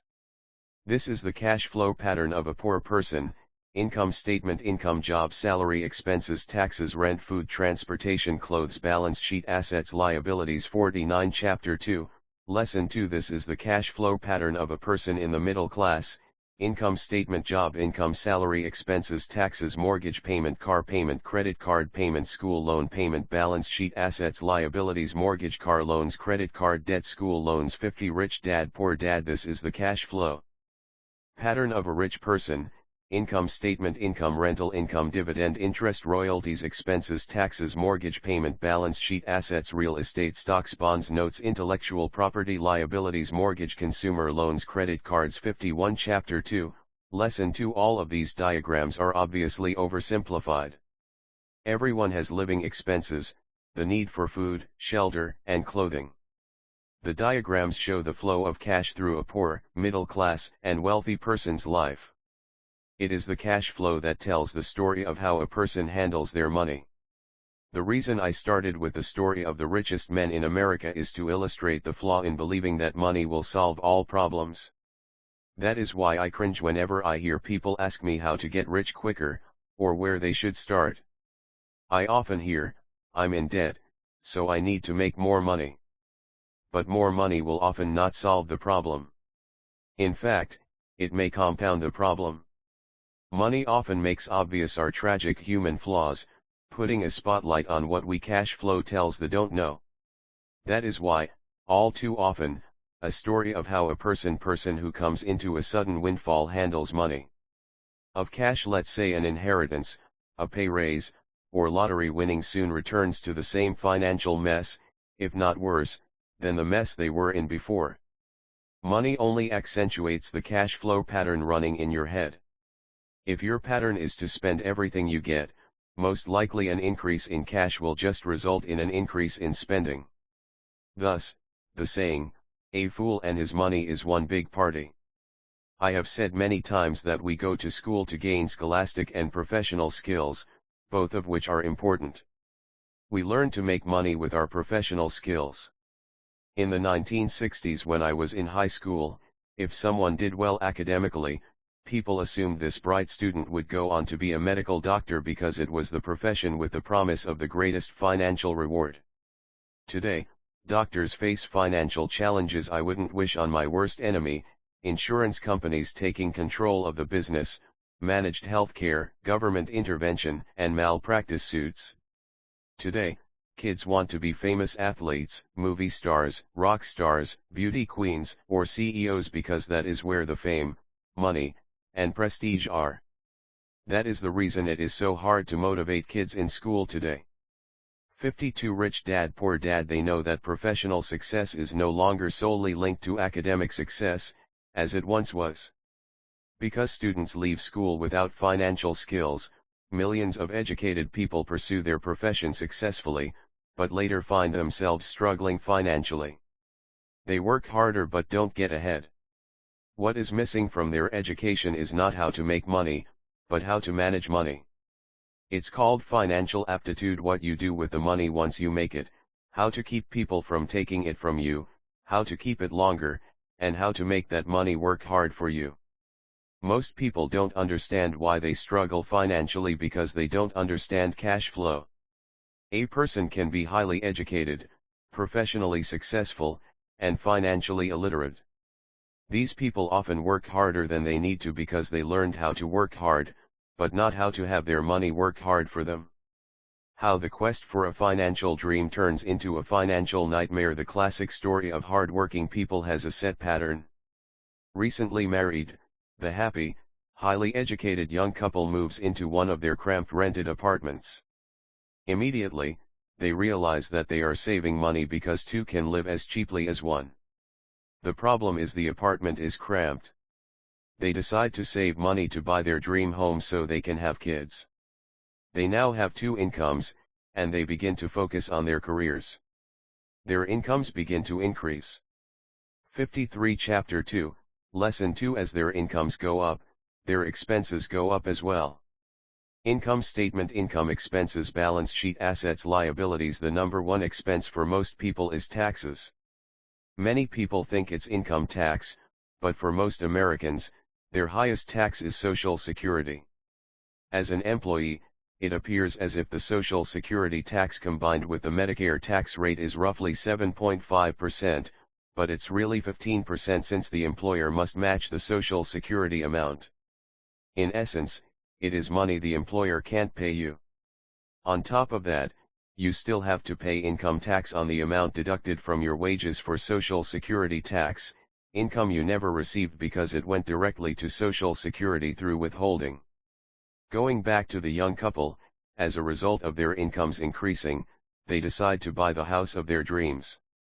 Once in 54 Rich Dad Poor Dad, their house, they have a new tax, called property tax. Then they buy a new car, new furniture, and new appliances to match their new house. All of a sudden, they wake up and their liabilities column is full of mortgage and credit card debt. Their liabilities go up. Income statement: income, expenses, balance sheet, assets, liabilities. They're now trapped in the rat race. Pretty soon a baby comes along and they work harder. The process repeats itself. Higher incomes cause higher taxes, also called bracket creep. A credit card comes in the mail. They use it and max it out. A loan company calls and says their greatest asset, their home, has appreciated in value. Because their credit is so good, the company offers a bill consolidation loan and tells them the intelligent thing to do is clear 55 Chapter 2, Lesson 2 off the high-interest consumer debt by paying off their credit card. And besides, interest on their home is a tax deduction. They go for it, and pay off those high-interest credit cards. They breathe a sigh of relief. Their credit cards are paid off.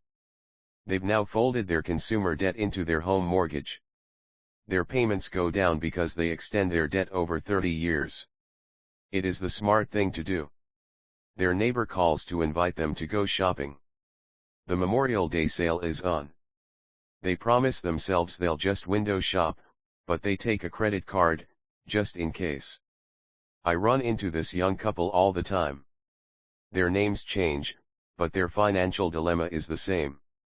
They come to one of my talks to hear what I have to say. They ask me, "Can you tell us how to make more money?" They don't understand that their trouble is really how they choose to spend the money they do have. It is caused by financial illiteracy and not understanding the difference between an asset and a liability. More money seldom solves someone's money problems. Intelligence solves problems. There is a saying a friend of mine says over and over to people in debt: if you find you have dug yourself into a hole, stop digging. As a child, my dad often told us that the Japanese were aware of three powers: the power of the sword, the jewel, and the mirror. The sword symbolizes the power of weapons. America has spent trillions of dollars on weapons and, because of this, is a powerful military presence in the world. The jewel symbolizes the power of money. There is some degree of truth to the saying, remember the golden rule. He who has the gold makes the rules. The mirror symbolizes the power of self-knowledge. This self-knowledge, according to Japanese legend, was the most treasured of the three. All too often, the poor and middle class allow the power of money to control them. By simply getting up and working harder, failing to ask themselves if what they do makes sense, they shoot 56 rich dad poor dad themselves in the foot as they leave for work every morning. By not fully understanding money, the vast majority of people allow its awesome power to control them. If they used the power of the mirror, they would have asked themselves, does this make sense? All too often, instead of trusting their inner wisdom, that genius inside, most people follow the crowd. They do things because everybody else does them. They conform, rather than question. Often, they mindlessly repeat what they have been told. Diversify. Your home is an asset. Your home is your biggest investment.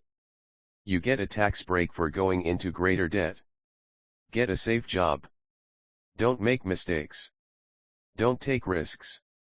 A person can be highly educated, professionally successful, and it is said that the fear of public speaking is a fear greater than death for most people. According to psychiatrists, the fear of public financially illiterate speaking is caused by the fear of ostracism, the fear of standing out, the fear of criticism, the fear of ridicule, and the fear of being an outcast. The fear of being different prevents most people from seeking new ways to solve their problems. That is why my educated dad said the Japanese valued the power of the mirror the most, for it is only when we look into it that we find truth. Fear is the main reason that people say, play it safe. That goes for anything, be it sports, relationships, careers, or money. It is that same fear, the fear of ostracism, that causes people to conform to, and not question, commonly accepted opinions or popular trends. Your home is an asset. Get a bill consolidation loan, and get out of debt. Work harder. It's a promotion. Someday I'll be a vice president. Save money. When I get a raise, I'll buy us a bigger house. Mutual funds are safe. Many financial problems are caused by trying to keep up with the Joneses. Occasionally, we all need to look in the mirror and be true to our inner wisdom rather than our fears. 57 Chapter 2, Lesson 2 By the time Mike and I were 16 years old, we began to have problems in school. We were not bad kids. We just began to separate from the crowd. We worked for Mike's dad after school and on weekends. Mike and I often spent hours after work just sitting at a table with his dad while he held meetings with his bankers, attorneys, accountants, brokers, investors, managers, and employees. Here was a man who had left school at 13 who was now directing, instructing, ordering, and asking questions of educated people. They came at his beck and call, and cringed when he didn't approve of them. Here was a man who had not gone along with the crowd. He was a man who did his own thinking and detested the words, "We have to do it this way because that's the way everyone else does it." He also hated the word can't. If you wanted him to do something, just say, "I don't think you can do it." Mike and I learned more sitting in on his meetings than we did in all our years of school, college included. Mike's dad was not book smart, but he was financially educated and successful as a result. He told us over and over again, an intelligent person hires people who are more intelligent than he is. So Mike and I had the benefit of spending hours listening to and learning from intelligent people. But because of this, Mike and I couldn't go along with the standard dogma our teachers preached, and that caused problems. Whenever the teacher said, If you don't get good grades, you won't do well in the real world. Mike and I just raised our eyebrows. When we were told to follow set procedures and not deviate from the rules, we could see how school discouraged creativity. We started to understand why our rich dad told us that schools were designed to produce good employees, instead of employers. Occasionally, Mike or I would ask our teachers how what we studied was applicable in the real world, or why we never studied money and how it worked.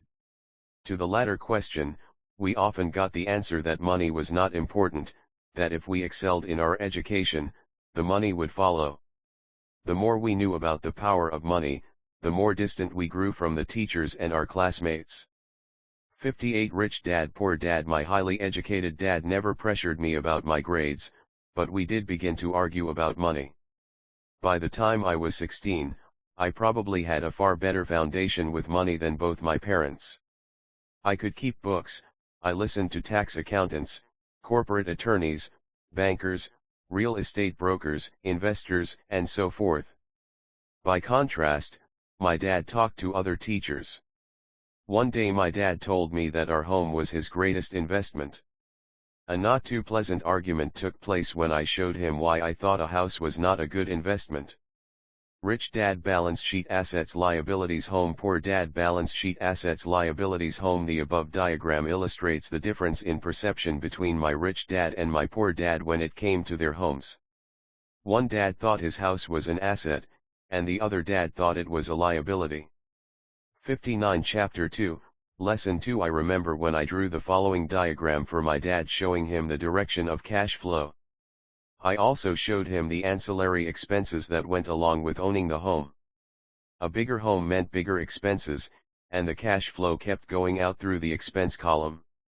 Income statement income expenses mortgage payment property tax insurance maintenance utilities balance sheet assets liabilities mortgage. Today, people still challenge me on the idea of a house not being an asset.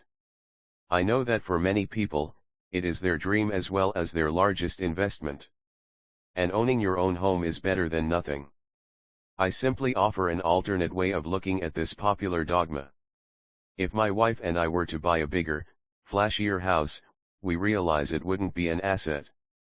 It would be a liability since it would take money out of our pocket. 60 Rich Dad Poor Dad. So here is the argument I put forth. I really don't expect most people to agree with it because your home is an emotional thing, and when it comes to money, high emotions tend to lower financial intelligence. I know from personal experience that money has a way of making every decision emotional. When it comes to houses, most people work all their lives paying for a home they never own. In other words, most people buy a new house every few years, each time incurring a new 30-year loan to pay off the previous one. Even though people receive a tax deduction for interest on mortgage payments, they pay for all their other expenses with after-tax dollars, even after they pay off their mortgage. My wife's parents were shocked when the property taxes on their home increased to $1,000 a month.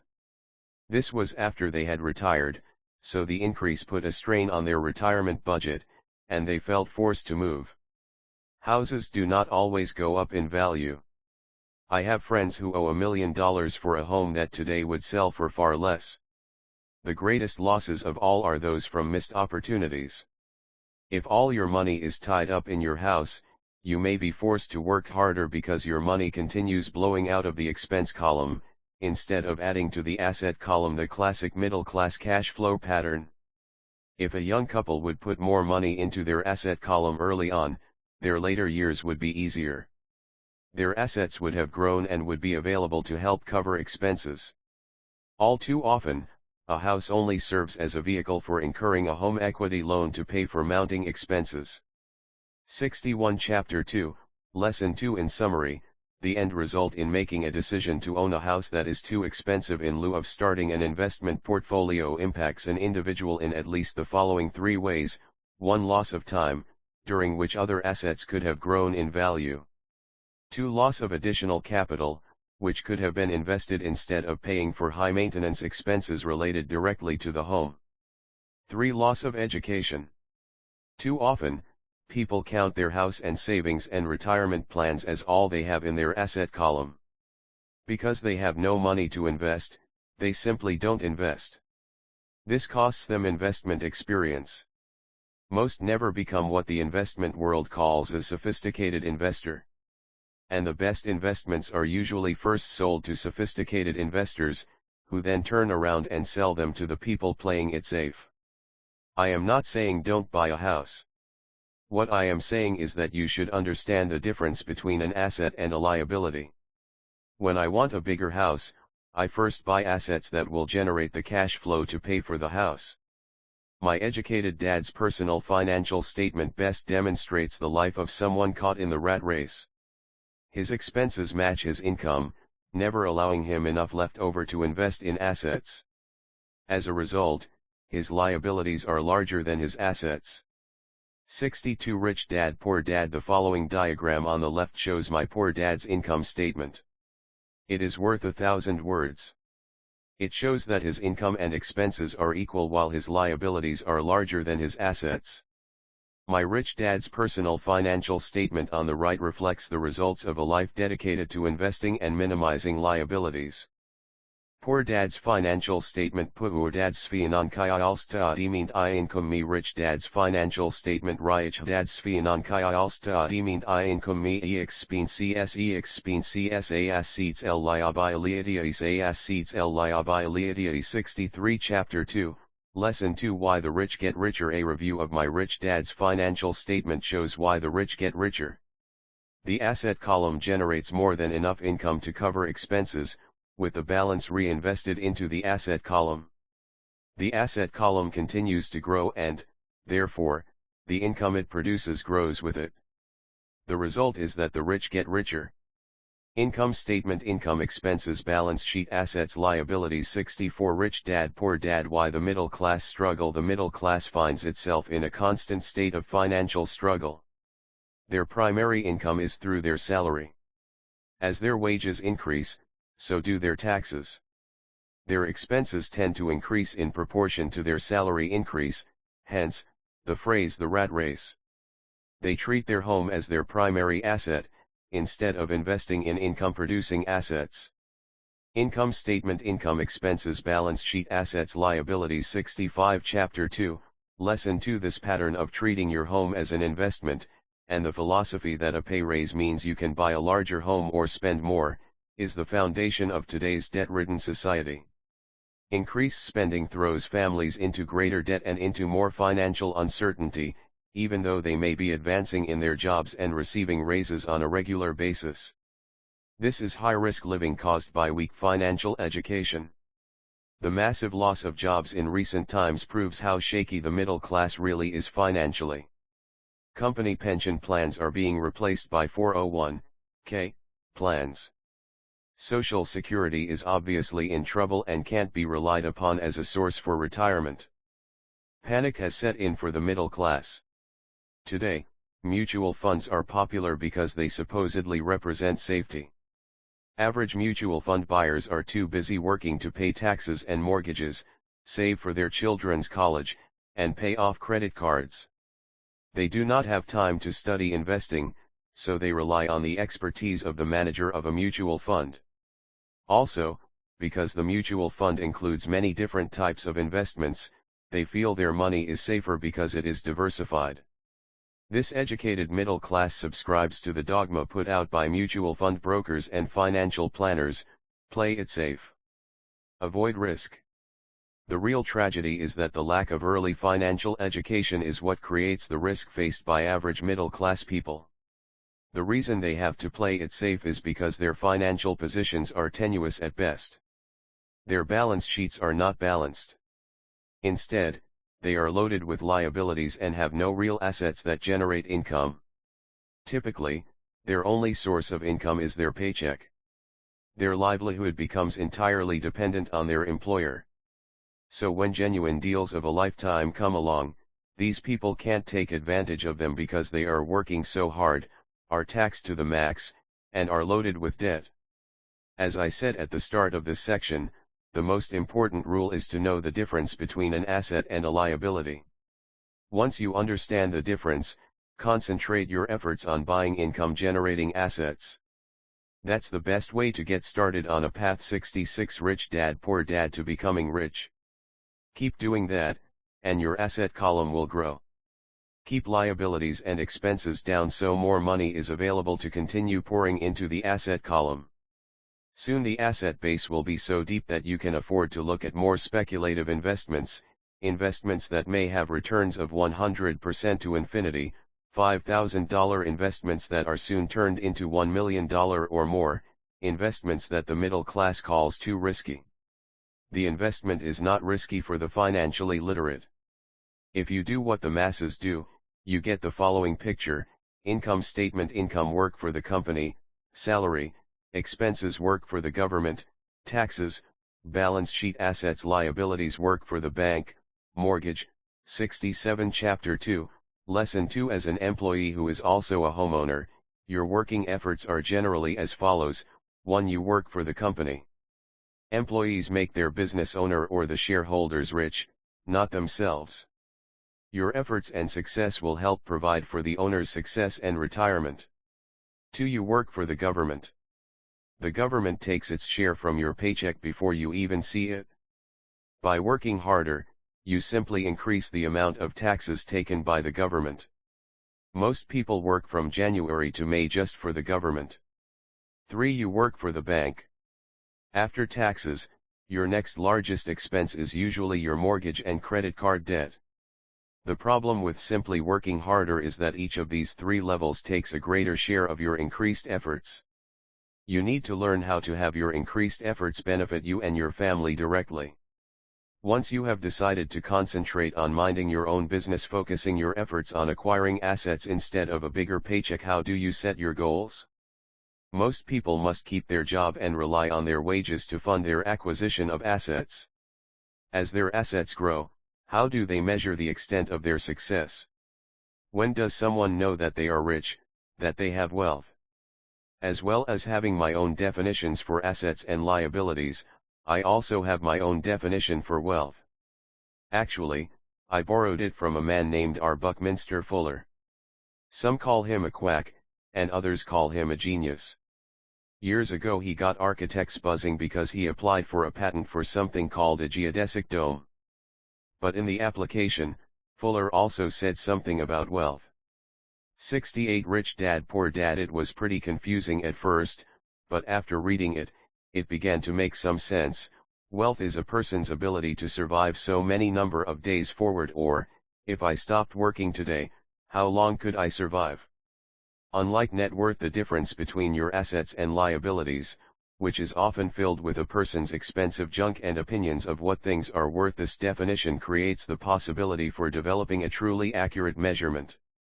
I could now measure and know where I was in terms of my goal to become financially independent. Although net worth often includes non-cash producing assets, like stuff you bought that now sits in your garage, wealth measures how much money your money is making and, therefore, your financial survivability. Wealth is the measure of the cash flow from the asset column compared with the expense column. Let's use an example. Let's say I have cash flow from my asset column of $1,000 a month. And I have monthly expenses of $2,000. What is my wealth? Let's go back to Buckminster Fuller's definition. Using his definition, how many days forward can I survive? Assuming a 30-day month, I have enough cash flow for half a month. When I achieve $2,000 a month cash flow from my assets, then I will be wealthy. So while I'm not yet rich, I am wealthy. I now have income generated from assets each month that fully cover my monthly expenses. If I want to increase my expenses, I first must increase my cash flow to maintain this level of wealth. Also note that it is at this point that I'm no longer dependent on my wages. I have focused on, and been successful in, building an asset column that has made me financially independent. If I quit my job today, I would be able to cover my monthly expenses with the cash flow from my assets. My next goal would be to have the excess cash flow from my assets reinvested into the asset column. The more money that goes into my asset column, the more my asset column grows. The more. 69 Chapter 2, Lesson 2. My assets grow, the more my cash flow grows. And as long as I keep my expenses less than the cash flow from these assets, I grow richer with more and more income from sources other than my physical labor. As this reinvestment process continues, I am well on my way to becoming rich. Just remember this simple observation: the rich buy assets. The poor only have expenses. The middle class buy liabilities they think are assets. So how do I start minding my own business? What is the answer? Listen to the founder of McDonald's in the next chapter. 70 Chapter 3 Lesson 3, Mind your own business. The rich focus on their asset columns while everyone else focuses on their income statements. In 1974, Ray Kroc, the founder of McDonald's, was asked to speak to the MBA class at the University of Texas at Austin. A friend of mine was a student in that MBA class. After a powerful and inspiring talk, the class adjourned and the students asked Ray if he would join them at their favorite hangout to have a few beers. Ray graciously accepted. "What business am I in?" Ray asked, once the group had all their beers in hand. Everyone laughed, my friend said. Most of the MBA students thought Ray was just fooling around. No one answered, so Ray asked again, "What business do you think I'm in?" The students laughed again, and finally one brave soul yelled out, "Ray, who in the world doesn't know that you're in the hamburger business?" Ray chuckled. "That's what I thought you would say." He paused and then quickly added, "Ladies and gentlemen, I'm not in the hamburger business. My business is real estate." 71 Chapter 3, Lesson 3 As my friend tells the story, Ray spent a good amount of time explaining his viewpoint. In his business plan, Ray knew that the primary business focus was to sell hamburger franchises, but what he never lost sight of was the location of each franchise. He knew that the land and its location were the most significant factors in the success of each franchise. Basically, the person who bought the franchise was also buying the real estate under the franchise for Ray Kroc's organization. Today, McDonald's is the largest single owner of real estate in the world, owning even more than the Catholic Church. McDonald's owns some of the most valuable intersections and street corners in America and around the globe. My friend considers this as one of the most important lessons in his life. Today he owns car washes, but his business is the real estate under those car washes. The previous chapter presented diagrams illustrating that most people work for everyone but themselves. They work first for the owners of the company, then for the government through taxes, and finally for the bank that owns their mortgage. When I was a young boy, we did not have a McDonald's nearby. Yet my rich dad was responsible for teaching Mike and me the same lesson that Ray Kroc talked about at the University of Texas. It is secret number 3 of the rich. That secret is, mind your own business. Financial struggle is often directly the result of people working all their lives for someone else. Many people will simply have nothing at the end of their working days to show for their efforts. Our current educational system focuses on preparing today's youth to get good jobs by developing scholastic skills. Their lives will revolve around their wages or, as described earlier, their income column. Many will study further to become engineers, scientists, cooks, police officers, artists, writers, and so on. These professional skills allow them to enter the workforce and work for money. But there is a big difference between your profession and your business. Often I ask people, "What is your business?" And they will 72 Rich Dad Poor Dad say, "Oh, I'm a banker." Then I ask them if they own a bank. And they usually respond, "No, I work there." In that instance, they have confused their profession with their business. Their profession may be a banker, but they still need their own business. A problem with school is that you often become what you study. So if you study cooking, you become a chef. If you study the law, you become an attorney, and a study of auto mechanics makes you a mechanic. The mistake in becoming what you study is that too many people forget to mind their own business. They spend their lives minding someone else's business and making that person rich. To become financially secure, a person needs to mind their own business. Your business revolves around your asset column, not your income column. As stated earlier, the number one rule is to know the difference between an asset and a liability, and to buy assets. The rich focus on their asset columns, while everyone else focuses on their income statements. That is why we hear so often, "I need a raise. If only I had a promotion. I am going back to school to get more training so I can get a better job. I am going to financial struggle is work overtime. Maybe I can get it." Often the result of second job people working all there in some circles, these are sensible lives for someone else. Ideas. But you are still not minding your own business. These ideas all still focus on the income column and will only help a person become more financially secure if the additional money is used to purchase income-generating assets. The primary reason the majority of the poor and middle class are fiscally conservative, which means, "I can't afford to take risks," is that they have no financial foundation. They have to cling to their jobs and play it safe. When downsizing became the in thing to do, millions of workers found out their largest so-called asset, their home, was eating them alive. Their asset was costing them money every month. Their 73 Chapter 3, Lesson 3 car, another asset, was eating them alive. The golf clubs in the garage that cost $1,000 were not worth $1,000 anymore. Without job security, they had nothing to fall back on. What they thought were assets could not help them survive in a time of financial crisis. I assume most of us have filled out a credit application to buy a house or a car. It's always interesting to look at the net worth section because of what accepted banking and accounting practices allow a person to count as assets.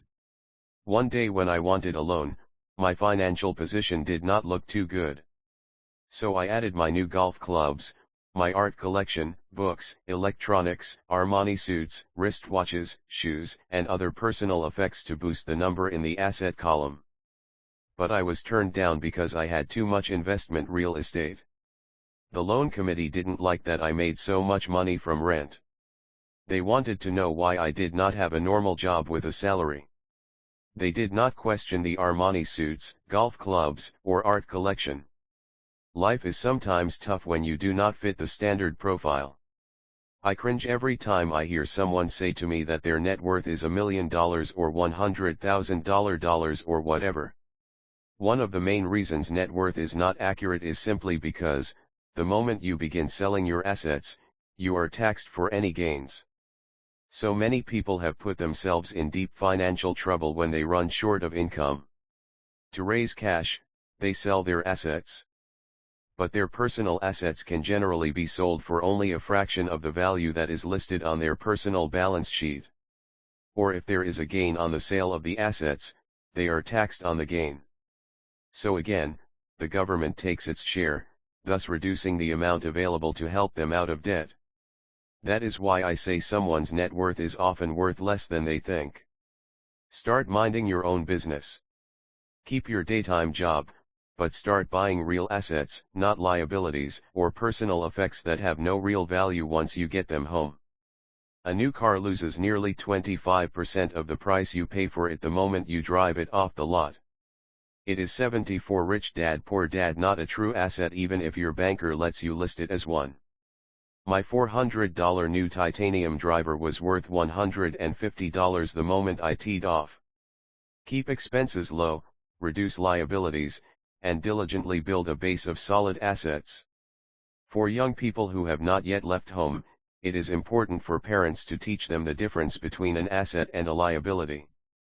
Get them to start building a solid asset column before they leave home, get married, buy a house, have kids, and get stuck in a risky financial position, clinging to a job, and buying everything on credit.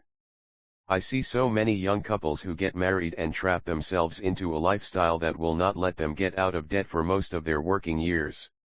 For many people, just as the last child leaves home, the parents realize they have not adequately prepared for retirement and they begin to scramble to put some money away. Then their own parents become ill and they find themselves with new responsibilities. So what kind of assets am I suggesting that you or your children acquire? In my world, real assets fall into the following categories: businesses that do not require my presence. I own them, but they are managed or run by other people. If I have to work there, it's not a business. It becomes my job. Stocks, bonds, income generating real estate, notes, EIS, royalties from intellectual property such as music, scripts, and patents. Anything else that has value, produces income or appreciates, and has a ready market. 75 Chapter 3, Lesson 3. As a young boy, my educated dad encouraged me to find a safe job. But my rich dad encouraged me to begin acquiring assets that I loved.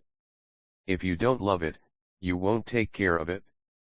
I collect real estate simply because I love buildings and land.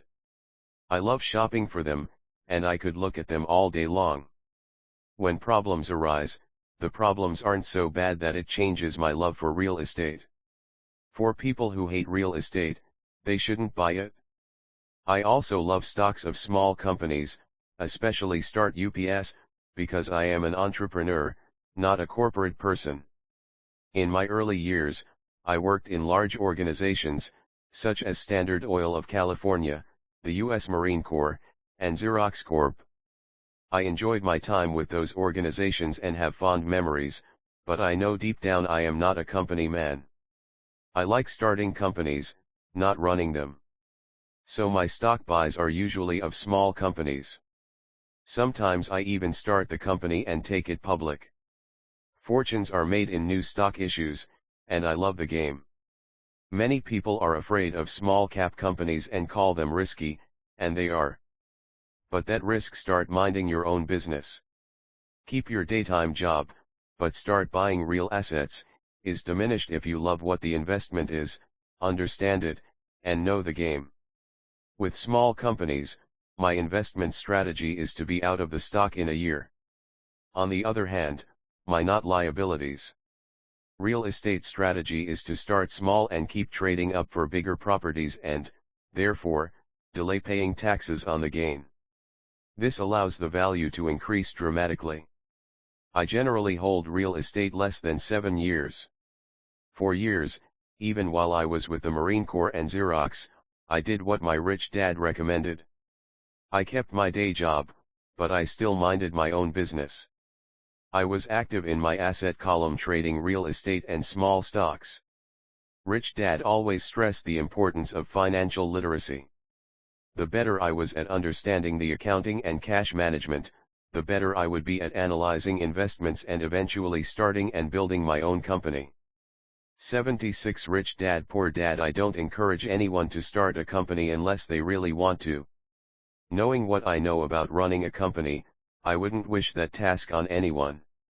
There are times when people can't find employment and starting a company seems like the best solution. But the odds are against success.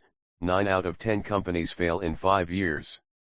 Of those that survive the first 5 years, 9 out of every 10 of those eventually fail as well. So only if you really have the desire to own your own company do I recommend it. Otherwise, keep your day job and mind your own business. When I say mind your own business, I mean to build and keep your asset column strong. Once a dollar goes into it, never let it come out. Think of it this way: once a dollar goes into your asset column, it becomes your employee. The best thing about money is that it works 24 hours a day and can work for generations. Keep your day job, be a great hard-working employee, but keep building that asset column. As your cash flow grows, you can indulge in some luxuries. An important distinction is that rich people buy luxuries last, while the poor and middle class tend to buy luxuries first. The poor and the middle class often buy luxury items like big houses, diamonds, furs, jewelry, or boats because they want to look rich. They look rich, but in reality they just get deeper in debt on credit. The old money people, the long-term rich, build their asset column first. Then the income generated from the asset column buys their luxuries. The poor and middle class buy luxuries with their own sweat, blood, and children's inheritance. A true luxury is a reward for investing in and developing a real asset. For example, when my wife Kim and I had extra money coming from our apartment houses, she went out and bought her Mercedes. It didn't take any extra work or risk on her part because the apartment house bought the car. She did, however, have to wait 4 years while the real estate investment portfolio grew and began generating enough extra cash flow to pay for the car. But the luxury, the Mercedes, was a true reward because she proved she knew how to grow her asset column. That car now means a lot more to her than 77 Chapter 3, Lesson 3 simply another pretty car. It means she used her financial intelligence to afford it. Instead, most people impulsively go out and buy a new car, or some other luxury, on credit. They may feel bored and just want a new toy. Buying a luxury on credit often causes a person to eventually resent that luxury because the debt becomes a financial burden. After you've taken the time and invested in and built your own business, you are now ready to learn the biggest secret of the rich, the secret that puts the rich way ahead of the pack. 78 Chapter 4 Lesson 4, The History of Taxes and the Power of Corporations. My rich dad just played the game smart, and he did it through corporations. The biggest secret of the rich. I remember in school being told the story of Robin Hood and his merry men. My teacher thought it was a wonderful story of a romantic hero who robbed from the rich and gave to the poor. My rich dad did not see Robin Hood as a hero. He called Robin Hood a crook. Robin Hood may be long gone, but his followers live on. I often still hear people say, "Why don't the rich pay for it?" or "The rich should pay more in taxes and give it to the poor." It is this Robin Hood fantasy, or taking from the rich to give to the poor, that has caused the most pain for the poor and the middle class. The reason the middle class is so heavily taxed is because of the Robin Hood ideal. The reality is that the rich are not taxed. It's the middle class, especially the educated upper-income middle class, who pays for the poor. Again, to understand fully how things happen, we need to look at the history of taxes. Although my highly educated dad was an expert on the history of education, my rich dad fashioned himself as an expert on the history of taxes. 79 Chapter 4, Lesson 4 Rich Dad explained to Mike and me that originally, in England and America, there were no taxes. Occasionally, there were temporary taxes levied in order to pay for wars. The king or the president would put the word out and ask everyone to chip in. Taxes were levied in Britain for the fight against Napoleon from 1799 to 1816, and in America to pay for the Civil War from 1861 to 1865. In 1874, England made income tax a permanent levy on its citizens. In 1913, an income tax became permanent in the United States with the adoption of the 16th Amendment to the U.S. Constitution. At one time, Americans were anti-tax. It had been the tax on tea that led to the famous Tea Party in Boston Harbor, an incident that helped ignite the Revolutionary War. It took approximately 50 years in both England and the United States to sell the idea of a regular income tax. What these historical dates fail to reveal is that both of these taxes were initially levied against only the rich. It was this point that Rich Dad wanted Mike and me to understand. He explained that the idea of taxes was made popular, and accepted by the majority, by telling the poor and the middle class that taxes were created only to punish the rich. This is how the masses voted for the law, and it became constitutionally legal. Although it was intended to punish the rich, in reality it wound up punishing the very people who voted for it, the poor and middle class. Once government got a taste of money, its appetite grew, said Rich Dad. Your dad and I are exactly opposite. He's a government bureaucrat, and I am a capitalist.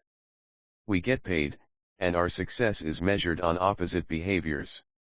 He gets paid to spend money and hire people. The more he spends and the more people he hires, the larger his organization becomes. In the government, a large organization is a respected organization. On the other hand, within my organization, the fewer people I hire and the less money I spend, the more I am respected by my investors. That's why I don't like government people. They have different objectives than most business people.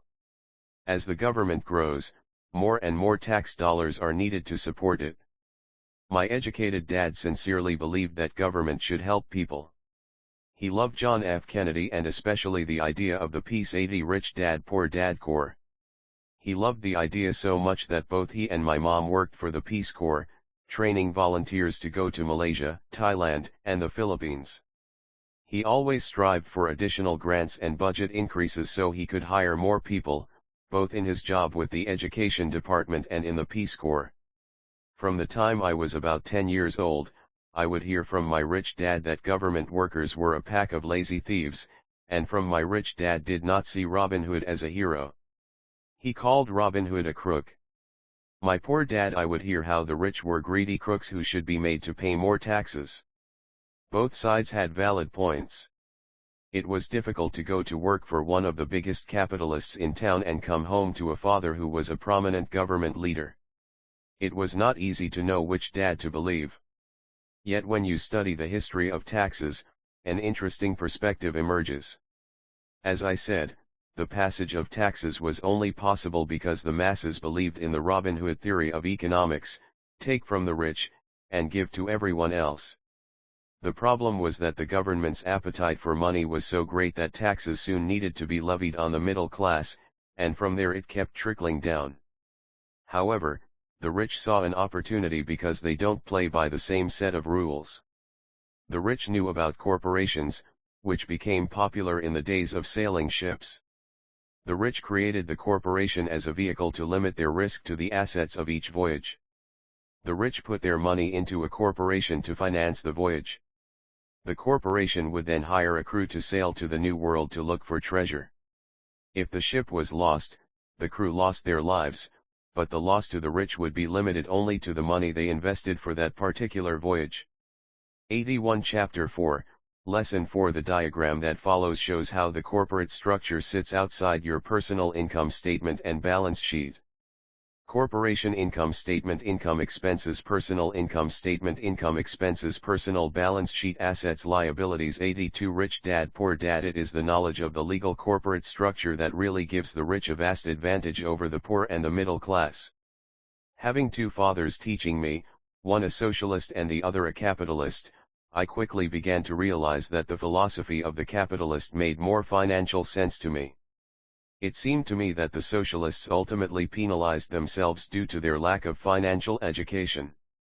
No matter what the take from the rich crowd came up with, the rich always found a way to outsmart them.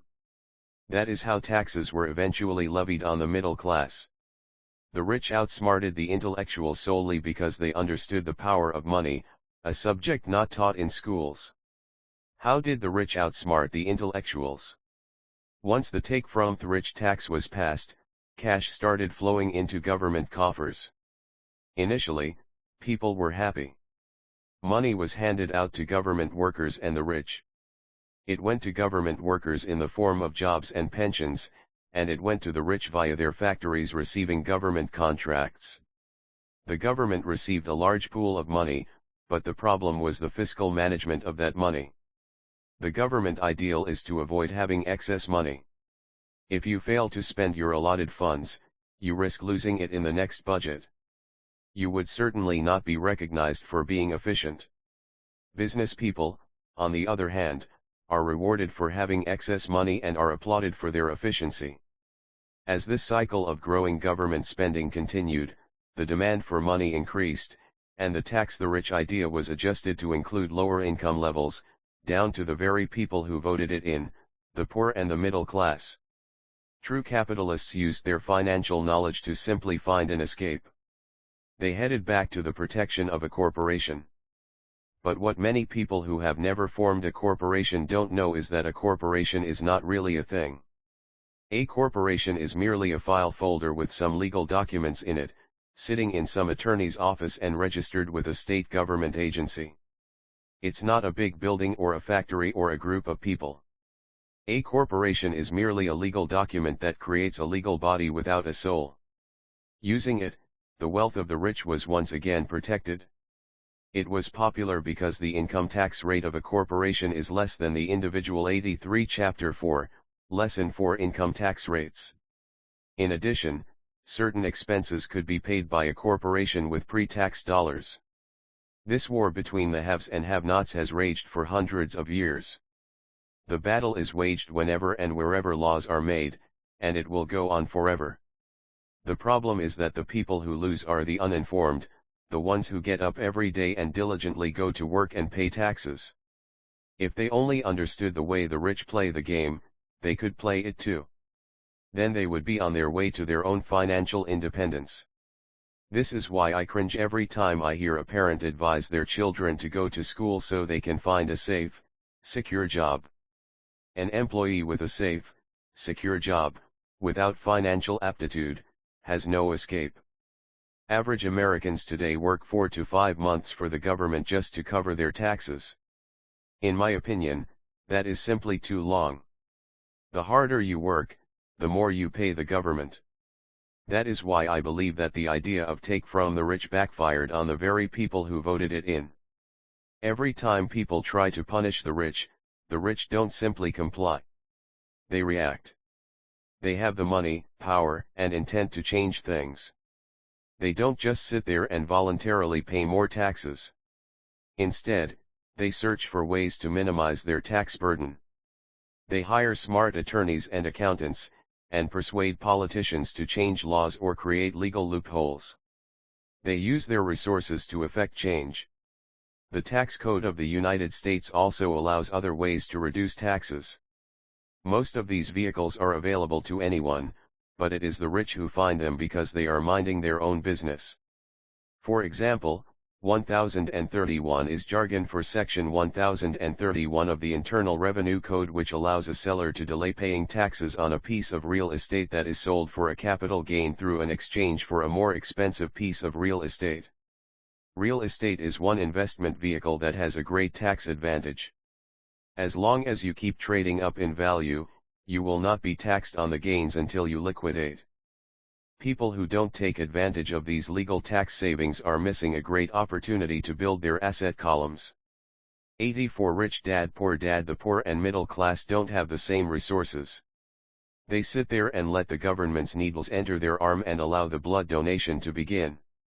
Today, I am constantly shocked at the number of people who pay more taxes, or take fewer deductions, simply because they are afraid of the government. I have friends who have had their businesses shut down and destroyed, only to find out it was a mistake on the part of the government. I realize all that. But the price of working from January to May is a high price to pay for that intimidation. My poor dad never fought back. My rich dad didn't either. He just played the game smarter, and he did it through corporations, the biggest secret of the rich. You may remember the first lesson I learned from my rich dad. I was a little boy of 9 who had to sit and wait for him to choose to talk to me. I sat in his office waiting for him to get to me. He was ignoring me on purpose. He wanted me to recognize his power and to desire to have that power for myself one day. During all the years I studied and learned from him, he always reminded me that knowledge is power. And with money comes great power. If you work for money, that requires the right knowledge to you give the power to keep it and make it multiply. Without you employer, that knowledge, the world pushes you. If money works for you, you keep the power and control it. Around. Rich Dad constantly reminded Mike and me that the biggest bully was not the boss or the supervisor, but the tax man. The tax man will always take more if you let him. The first lesson of having money work for you, as opposed to you working for money, is all about power. If you work for money, you give the power to your employer.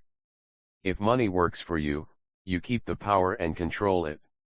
Once we had this knowledge of the power of money working for us, he wanted us to be financially smart and not let anyone or anything push us around. If you're ignorant, it's easy to be bullied. If you know what you're talking about, you have a fighting chance. That is why he paid so much for smart tax accountants and attorneys. It was less expensive to pay them than to pay the government. His 85 Chapter 4, Lesson 4 best lesson to me was, be smart and you won't be pushed around as much. He knew the law because he was a law-abiding citizen and because it was expensive to not know the law. If you know you're right, You're not afraid of fighting back. Even if you are taking on Robin Hood and his band of merry men. My highly educated dad always encouraged me to land a good job with a strong corporation. He spoke of the virtues of working your way up the corporate ladder. He didn't understand that, by relying solely on a paycheck from a corporate employer, I would be a docile cow ready for milking. When I told my rich dad of my father's advice, he only chuckled. "Why not own the ladder?" was all he said. As a young boy, I did not understand what rich dad meant by owning my own corporation. It was an idea that seemed impossible and intimidating. Although I was excited by the idea, my inexperience wouldn't let me envision the possibility that grown UPS would someday work for a company I would own. Each dollar in my asset column was a great employee, working hard to make more employees. The point is that, if not for my rich dad, I would have probably followed my educated dad's advice. It was merely the occasional reminder of my rich dad that kept the idea of owning my own corporation alive and kept me and by the boss a new Porsche. On a different path. By the time I was 15 or 16, I knew I wasn't going to continue down the path my educated dad recommended. I didn't know how I was going to do it, but I was determined not to head in the direction most of my classmates were heading. That decision changed my life. It was not until my mid-20s that my rich dad's advice began to make more sense to me. I was just out of the Marine Corps and working for Xerox. I was making a lot of money, but every time I looked at my paycheck, I was disappointed. The deductions were so large and, the more I worked, the greater they became. As I became 86 rich dad poor dad more successful, my bosses talked about promotions and raises. It was flattering, but I could hear my rich dad asking in my ear, "Who are you working for? Who are you making rich?" In 1974, while still an employee for Xerox, I formed my first corporation and began minding my own business. There were already a few assets in my asset column, but now I was determined to focus on making it bigger. Those paychecks, with all the deductions, made all the years of my rich dad's advice make total sense. I could see the future if I followed my educated dad's advice. Many employers feel that advising their workers to mind their own business is bad for business. But for me, focusing on my own business and developing assets made me a better employee because I now had a purpose. I came in early and worked diligently, amassing as much money as possible so I could invest in real estate. Hawaii was just set to boom, and there were fortunes to be made. The more I realized that we were in the beginning stages of a boom, the more Xerox machines I sold. The more I sold, the more money I made and, of course, the more deductions came out of my paycheck. It was inspiring. I wanted out of the employee trap so badly that I worked even harder so I could invest more. By 1978, I was consistently one of the top 5 salespeople at the company. I badly wanted out of the rat race. In less than 3 years, I was making more in my real estate holding corporation than I was making at Xerox. And the money I was making in my asset column in my own corporation was money working for me, not me pounding on doors selling copiers. My rich dad's advice made much more sense. Soon the cash flow from my properties was so strong that my company bought me my first Porsche.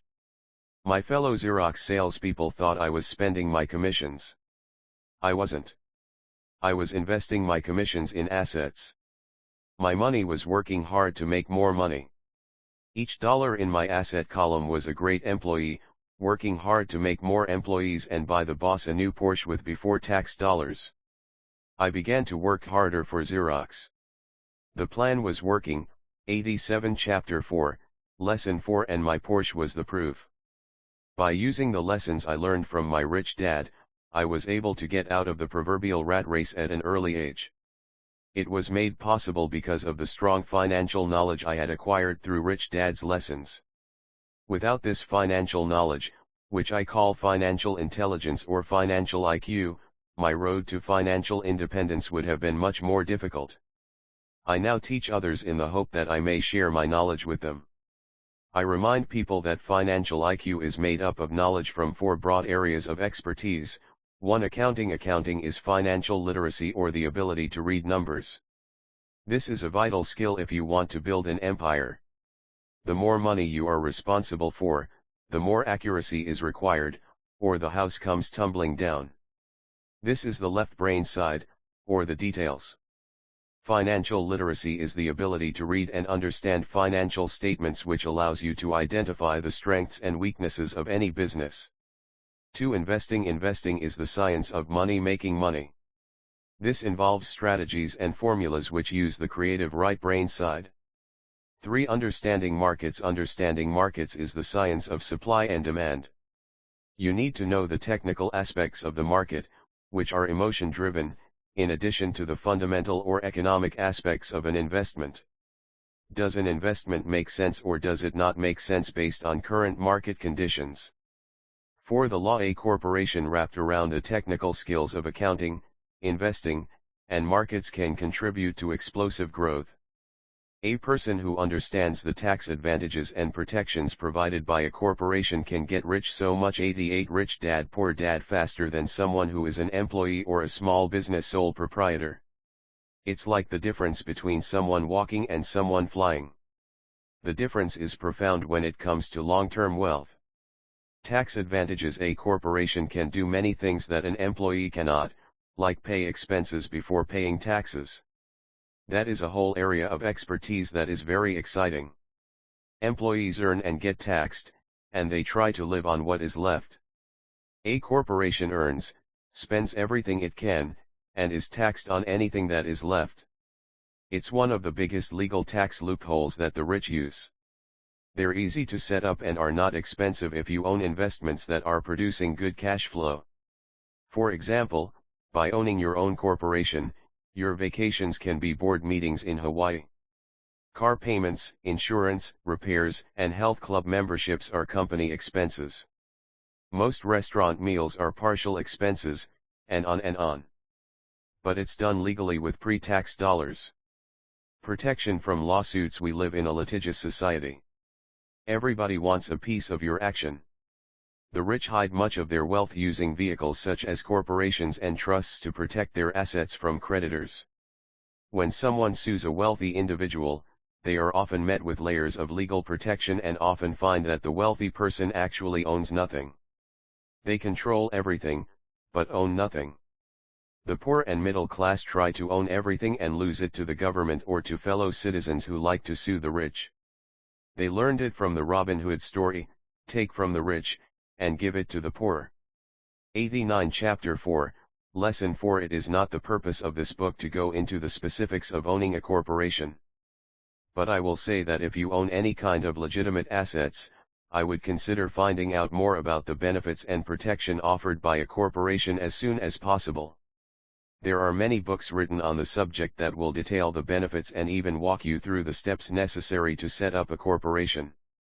Garrett Sutton's books on corporations provide wonderful insight into the power of personal corporations. Financial IQ is actually the synergy of many skills and talents. I would say it is the combination of the four technical skills listed above that make up basic financial intelligence.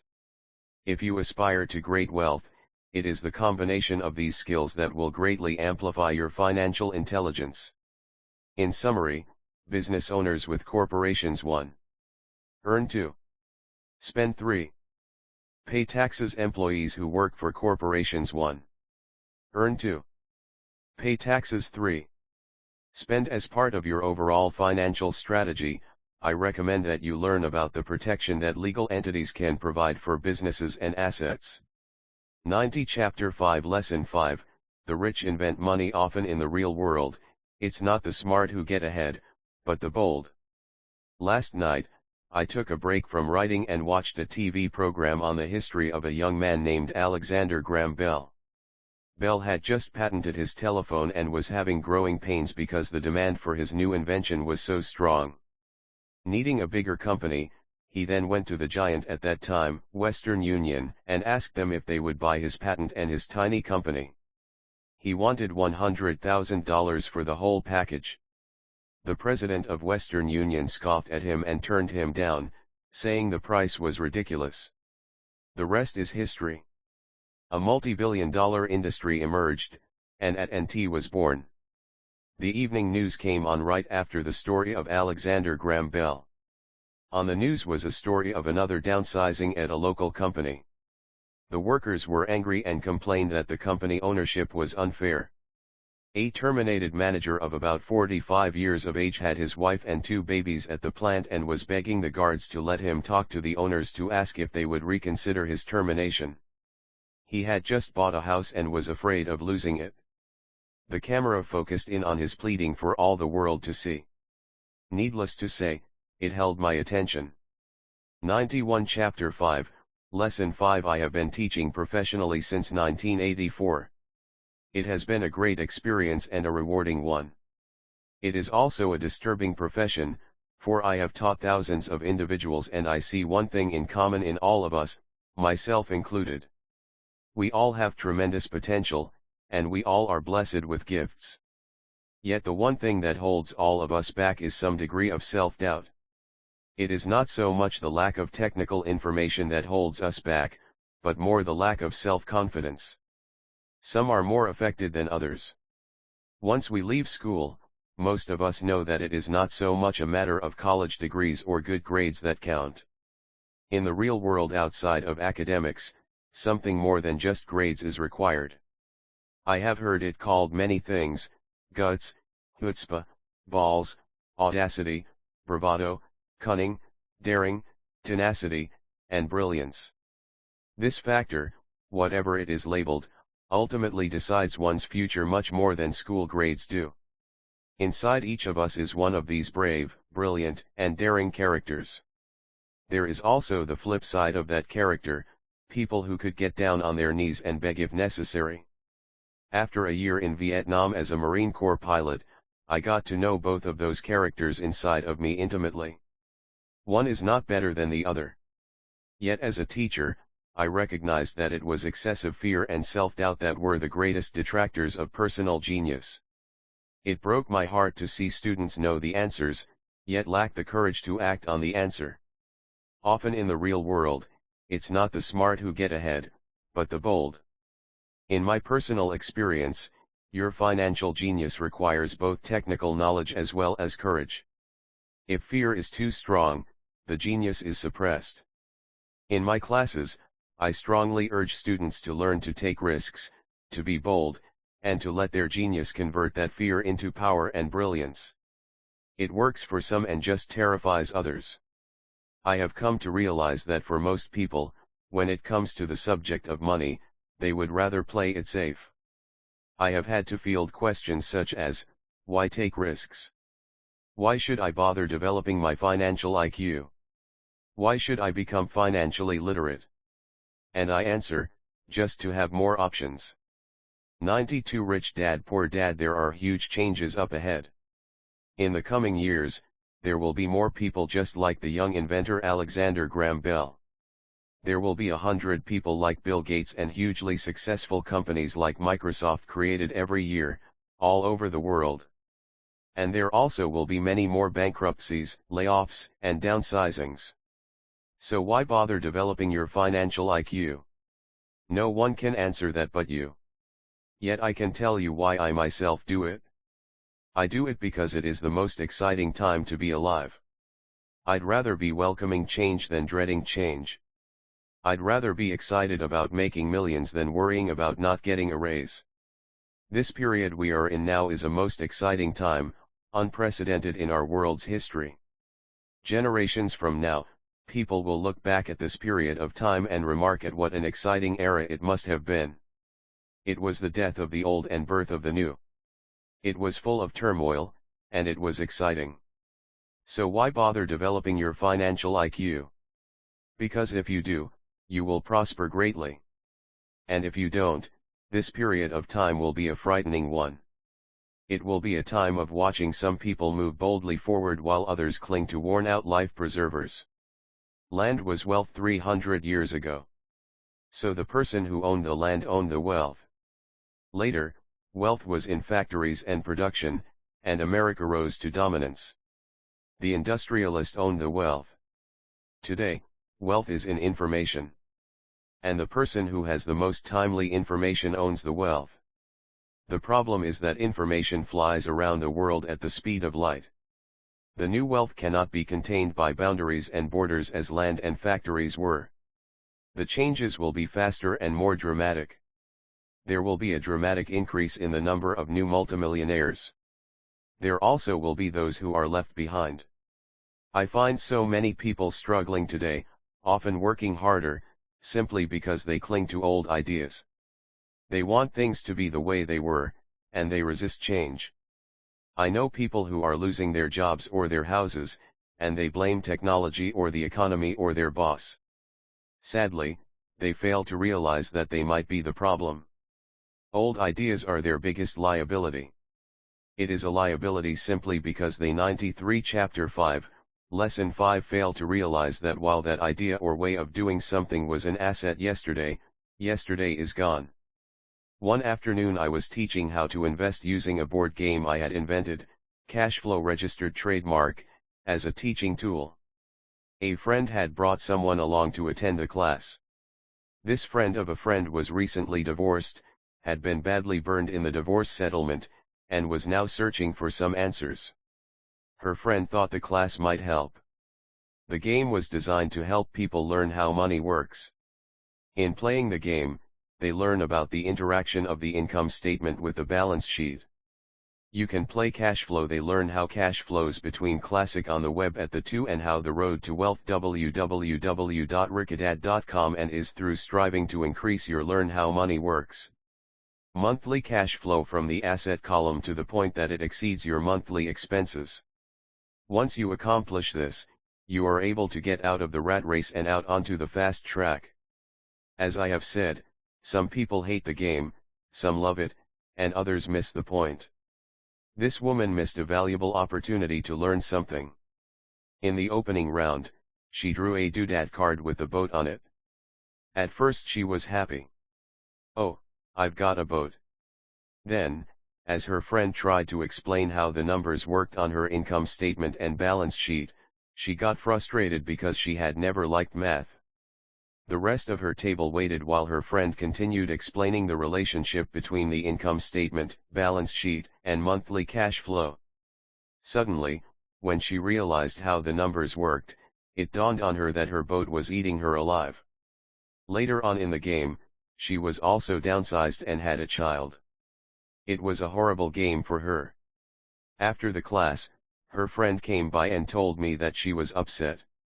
She had come to the class to learn about investing and did not like the idea that it took so long to play a silly game.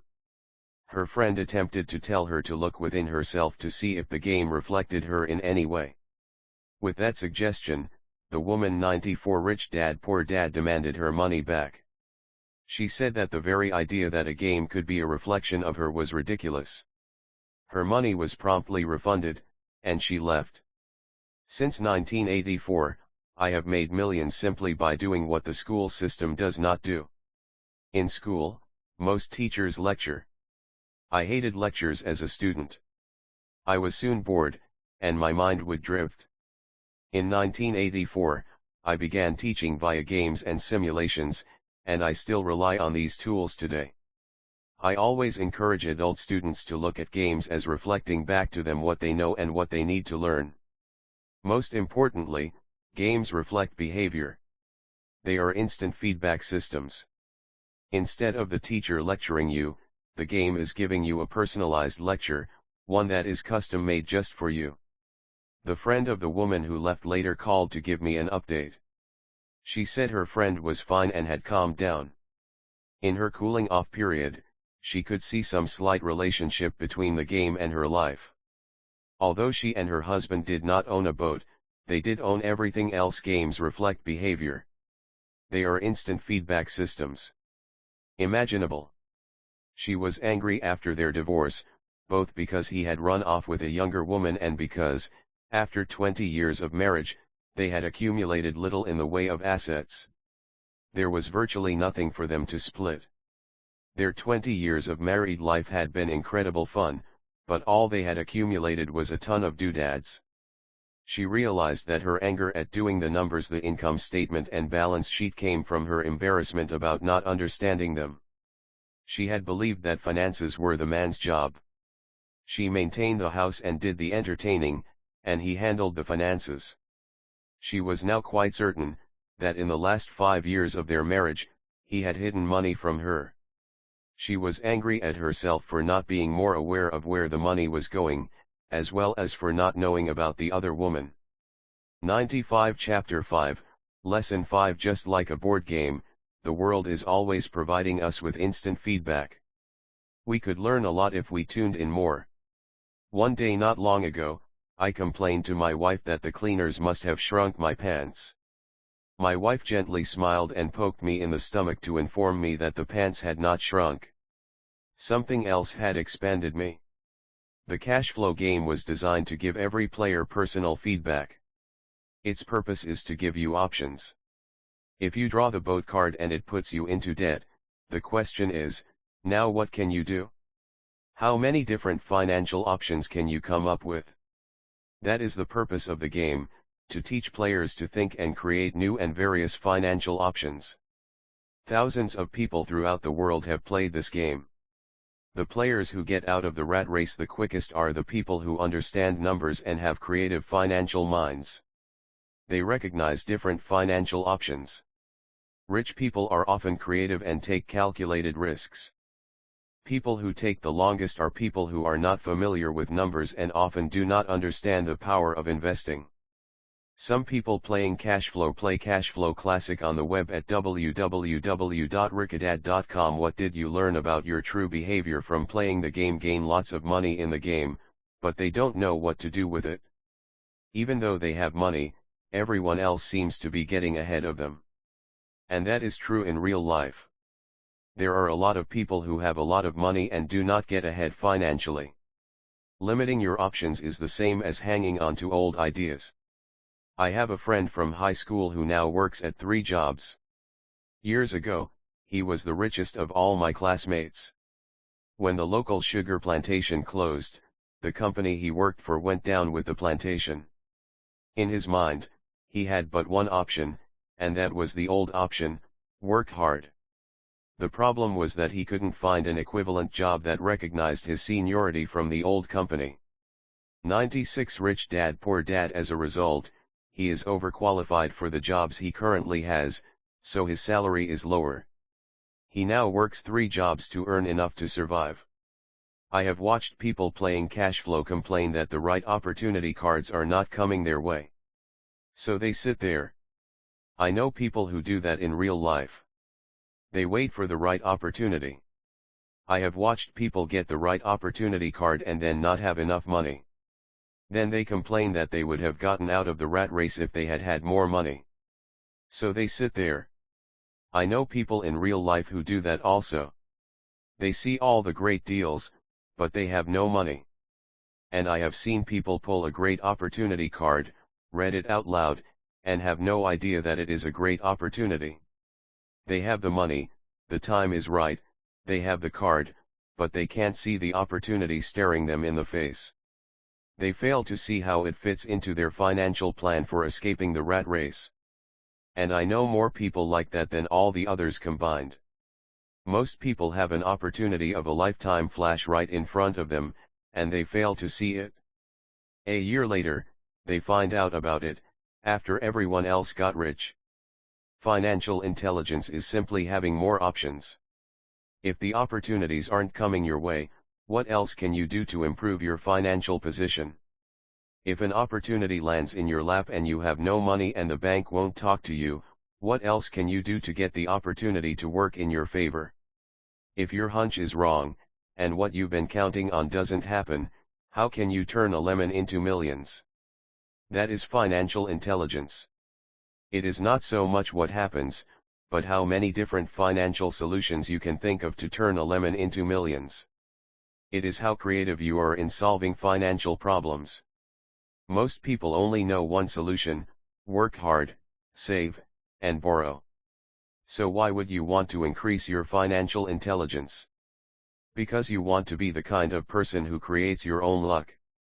You take whatever happens and make it better. Few people realize that luck is created, just as money is. And if you want to be luckier and create money instead of working hard, then your financial intelligence is important. If you are the kind of person who is waiting for the right 97 Chapter 5, Lesson 5 thing to happen, you might wait for a long time. It's like waiting for all the traffic lights to be green for 5 miles before you'll start your trip. As young boys, Mike and I were constantly told by my rich dad that money is not real. Rich Dad occasionally reminded us of how close we came to the secret of money on that first day we got together and began making money out of plaster of Paris. The poor and middle class work for money, he would say. The rich make money. The more real you think money is, the harder you will work for it. If you can grasp the idea that money is not real, you will grow richer faster. What is it? Was a question Mike and I often came back with. What is money if it is not real? What we agree it is, was all Rich Dad would say. The single most powerful asset we all have is our mind. If it is trained well, it can create enormous wealth seemingly instantaneously. An untrained mind can also create extreme poverty that can crush a family for generations. In the information age, money is increasing exponentially. A few individuals are getting ridiculously rich from nothing, just ideas, and the single most powerful asset we all have is our mind. If it is trained well, it can create agreements. If you ask many people who trade stocks or other investments for a living, they see it done all the time. Often, millions can be made instantaneously from nothing. And by nothing, I mean no money was enormous wealth exchanged. It is done via agreement, a hand signal in a trading pit, a blip on a trader's screen in Lisbon from a trader's screen in Toronto and back to Lisbon, a call to my broker to buy and a moment later to sell. Money did not change hands. Agreements did. So why develop your financial genius? Only you can answer that. I can tell you why I have been developing this area of my intelligence. I do it because I want to make money fast. Not because I need to, but because I want to. It is a fascinating learning process. I develop my financial IQ because I want to participate in the fastest game and 98 Rich Dad Poor Dad biggest game in the world. And in my own small way, I would like to be part of this unprecedented evolution of humanity, the era where humans work purely with their minds and not with their bodies. Besides, it is where the action is. It is what is happening. It's hip. It's scary. And it's fun. That is why I invest in my financial intelligence, developing the most powerful asset I have. I want to be with people moving boldly forward. I do not want to be with those left behind. I will give you a simple example of creating money. In the early 1990s, the economy of Phoenix, Arizona, was horrible. I was watching a TV show when a financial planner came on and began forecasting doom and gloom. His advice was to save money. Put $100 away every month, he said. In 40 years you will be a multimillionaire. Well, putting money away every month is a sound idea. It is one option, the option most people subscribe to. The problem is this: it blinds the person to what is really going on. It causes them to miss major opportunities for much more significant growth of their money. The world is passing them by. As I said, the economy was terrible at that time. For investors, this is the perfect market condition. A chunk of my money was in the stock market and in apartment houses. I was short of cash. Because people were giving properties away, I was buying. I was not saving money. I was investing. Kim and I had more than $1 million in cash working in a market that was rising fast. It was the best opportunity to invest. The economy was terrible. I just could not pass up these small deals. Houses that were once $100,000 were now $75,000. But instead of shopping with local real estate agents, I began shopping at the bankruptcy attorney's office, or the courthouse steps. In these shopping places, a $75,000 house could sometimes be bought for $20,000 or less. For $2,000, which was loaned to me from a friend for 90 days for $200, I gave an attorney a cashier's check as a down payment. While the acquisition was being processed, I ran an ad advertising a $75,000 house for only $60,000 and no money down. 99 Chapter 5, Lesson 5. The phone rang hard and heavy. Prospective buyers were screened, and once the property was legally mine, all the prospective buyers were allowed to look at the house. It was a feeding frenzy. The house sold in a few minutes. I asked for a $2,500 processing fee, which they gladly handed over, and the escrow and title company took over from there. I returned the $2,000 to my friend with an additional $200. He was happy, the home buyer was happy, the attorney was happy, and I was happy. I had sold a house for $60,000 that cost me $20,000. The $40,000 was created from money in my asset column in the form of a promissory note from the buyer. Total working time, 5 hours. So now that you are on your way to becoming more financially literate and skilled at reading numbers, I will show you why this is an example of money being invented. $40,000 is created in the asset column. Money is invented without being taxed.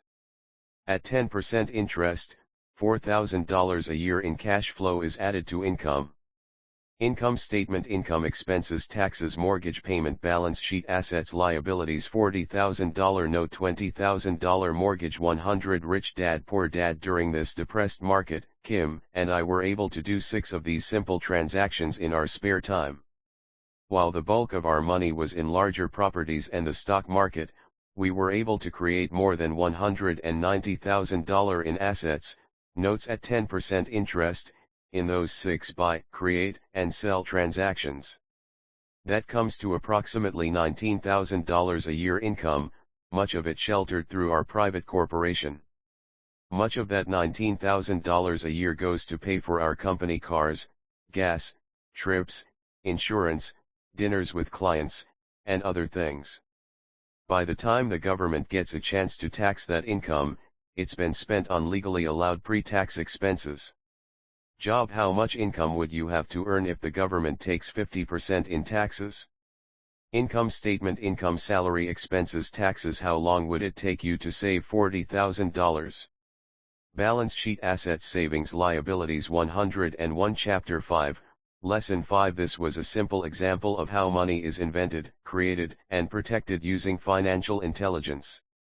Ask yourself, how long would it take to save $190,000? Would the bank pay you 10% interest on your money? And the promissory note is good for 30 years. I hope they never pay me the $190,000.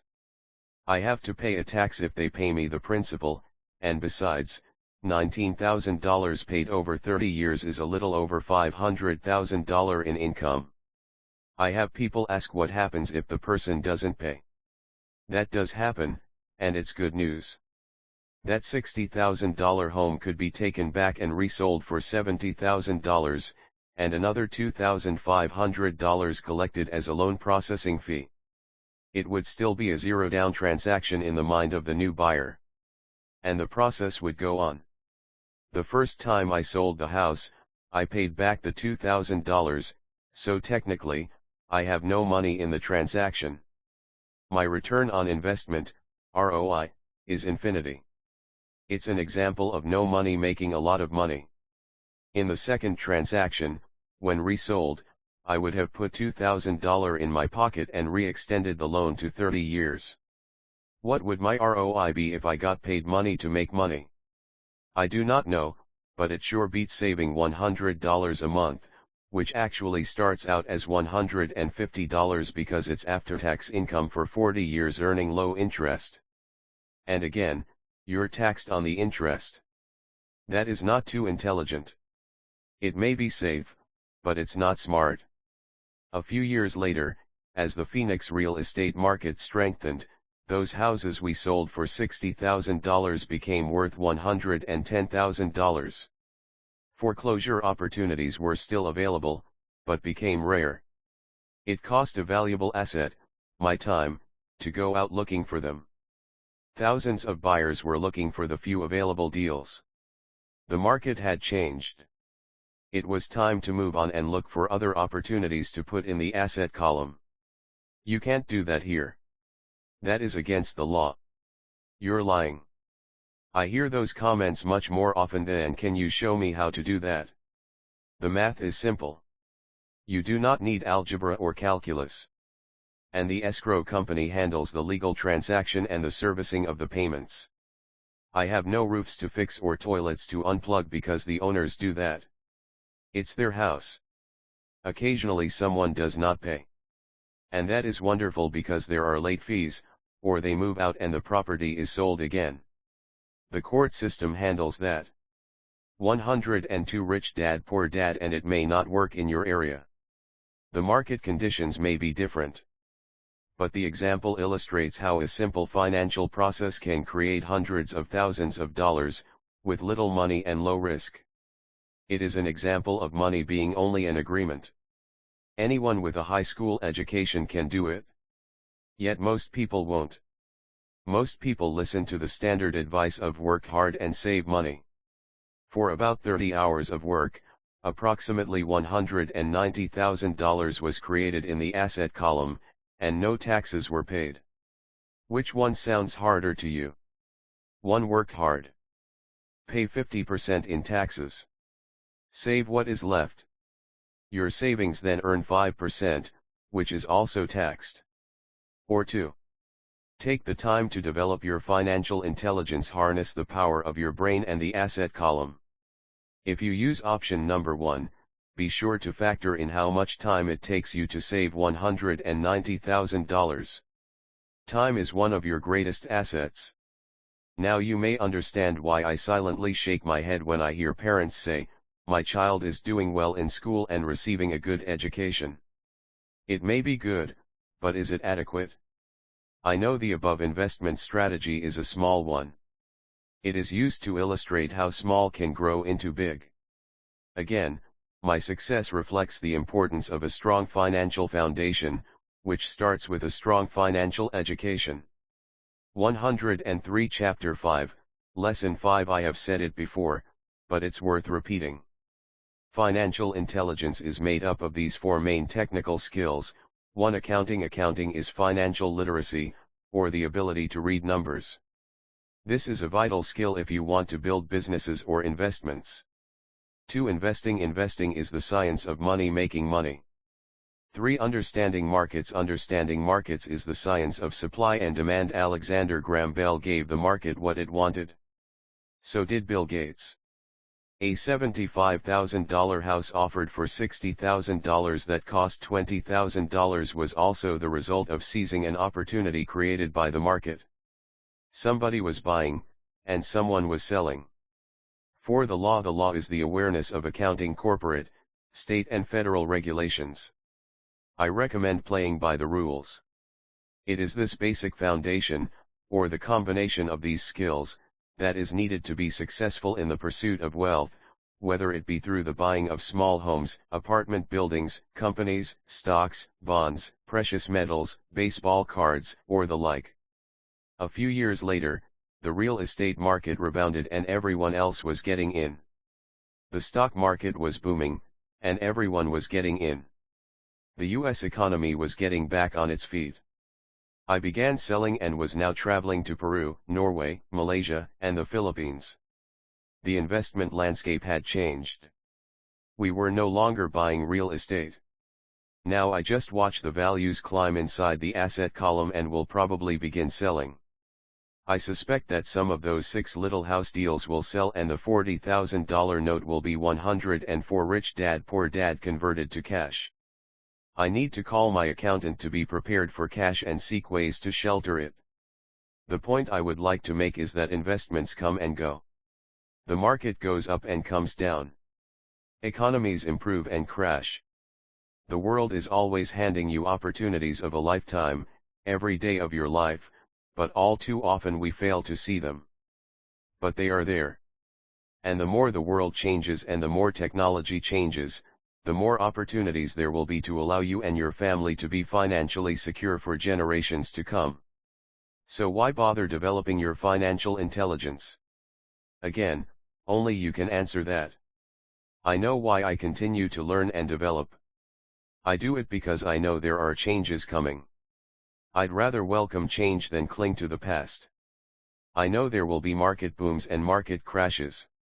I want to continually develop my financial intelligence because, at each market change, some people will be on their knees begging for their jobs.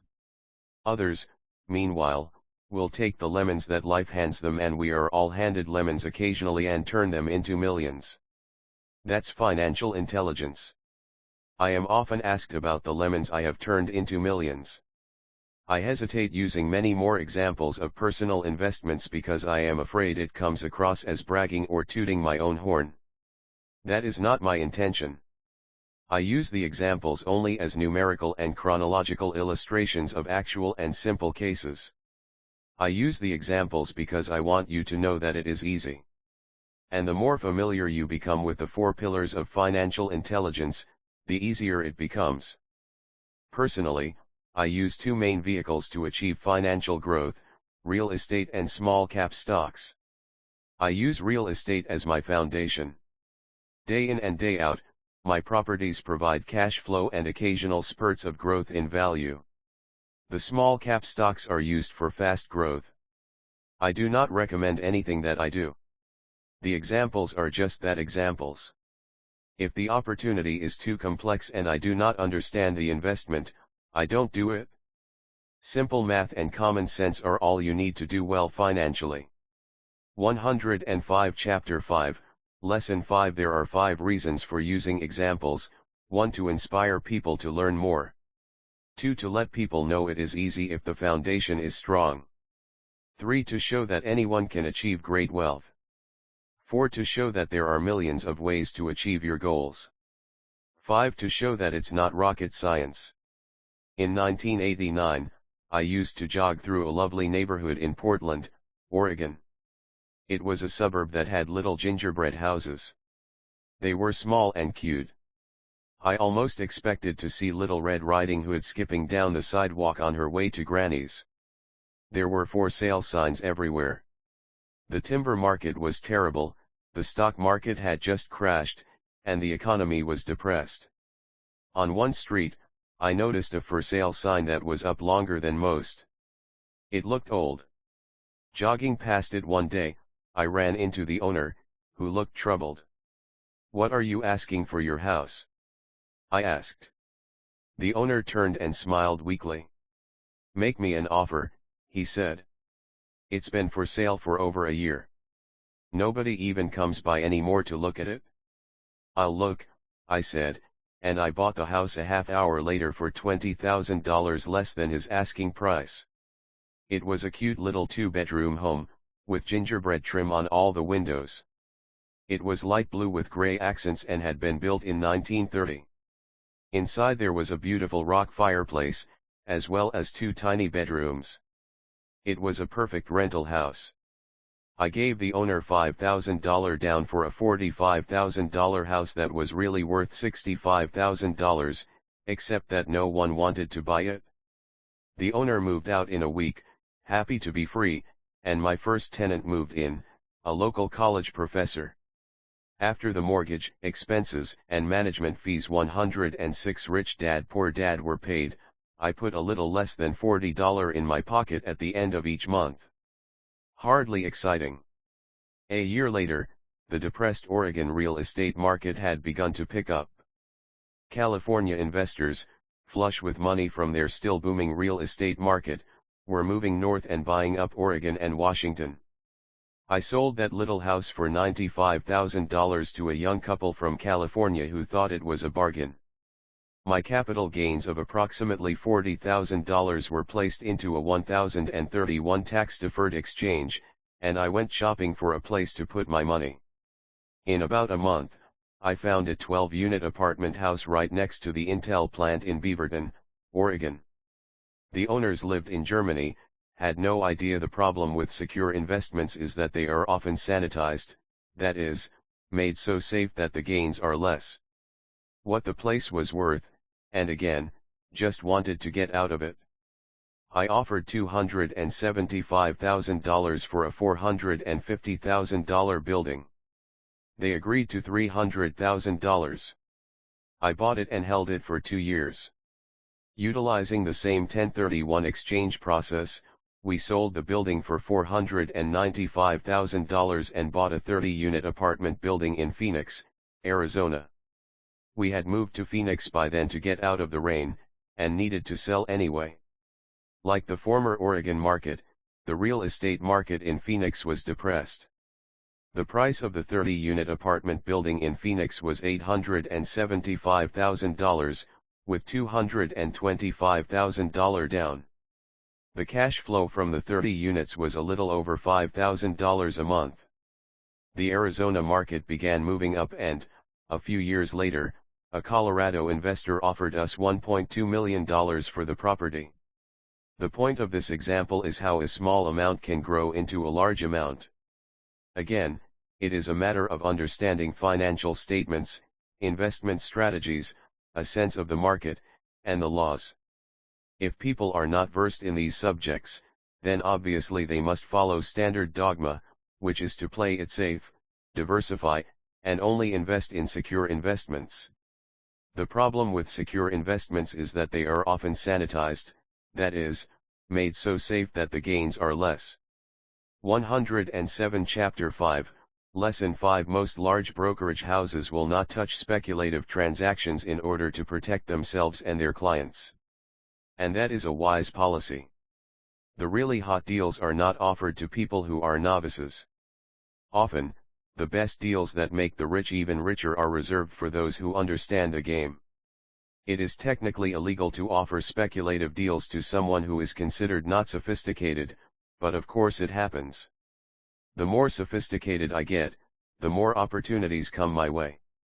Another case for developing your financial intelligence over a lifetime is simply that more opportunities are presented to you.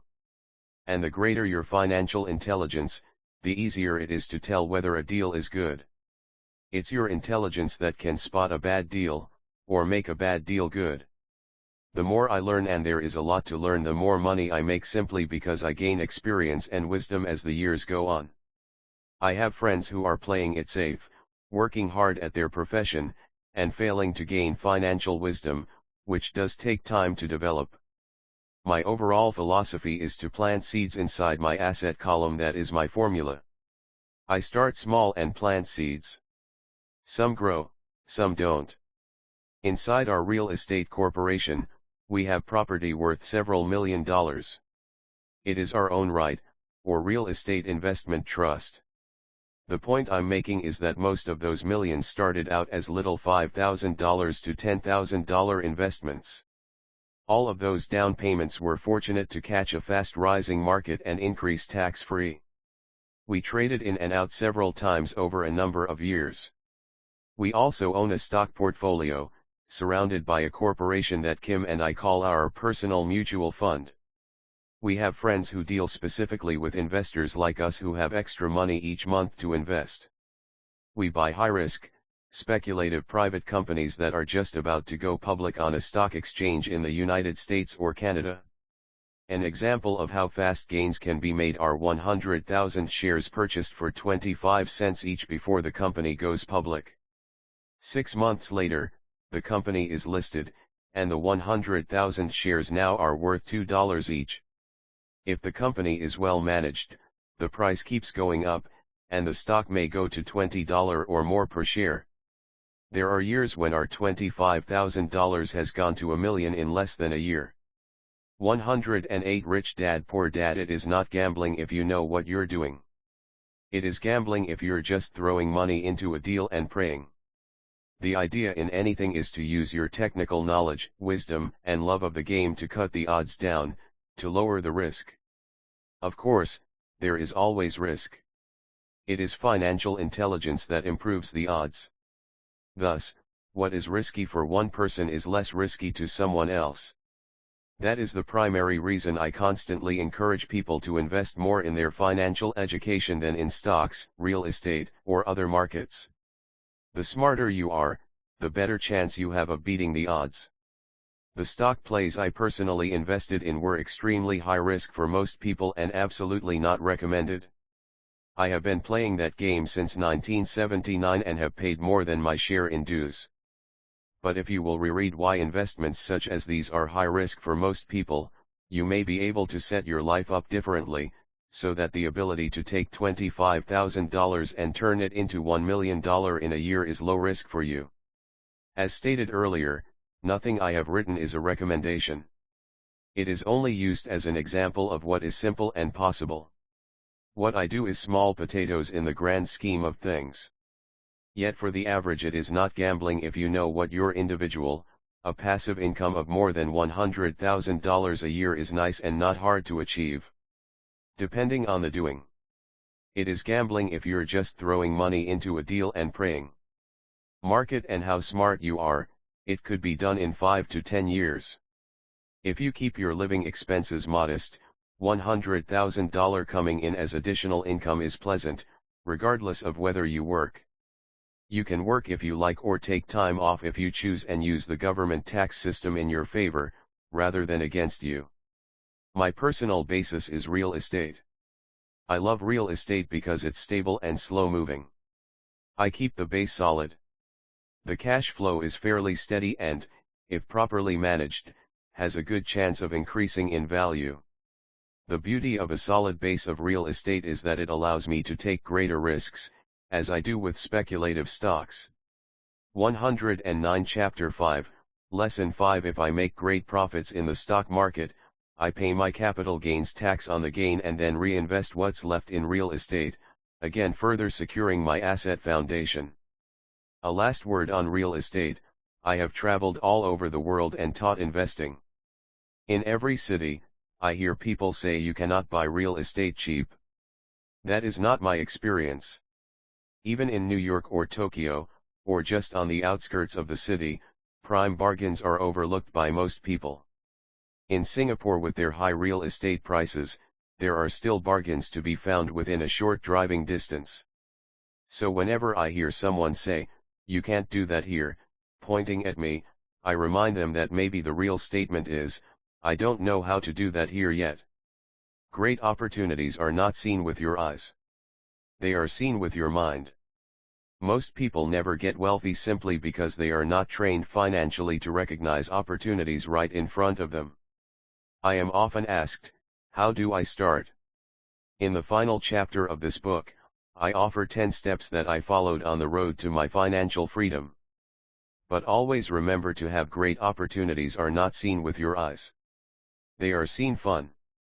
When you learn the rules and the vocabulary of investing and begin to build your asset column, I think you'll find that it's as fun a game as you've ever played. Sometimes you win and with your mind. Sometimes you learn. But have fun. Most people never win because they're more afraid of losing. That is why I found school so silly. In school we learn that mistakes are bad, and we are punished for making them. Yet if you look at the way humans are designed to learn, we learn by making mistakes. We learn to walk by falling down. If we never fell down, we would never walk. The same is true for learning to ride a bike. I still have scars on my knees, but today I can ride a bike without thinking. The same is true for getting rich.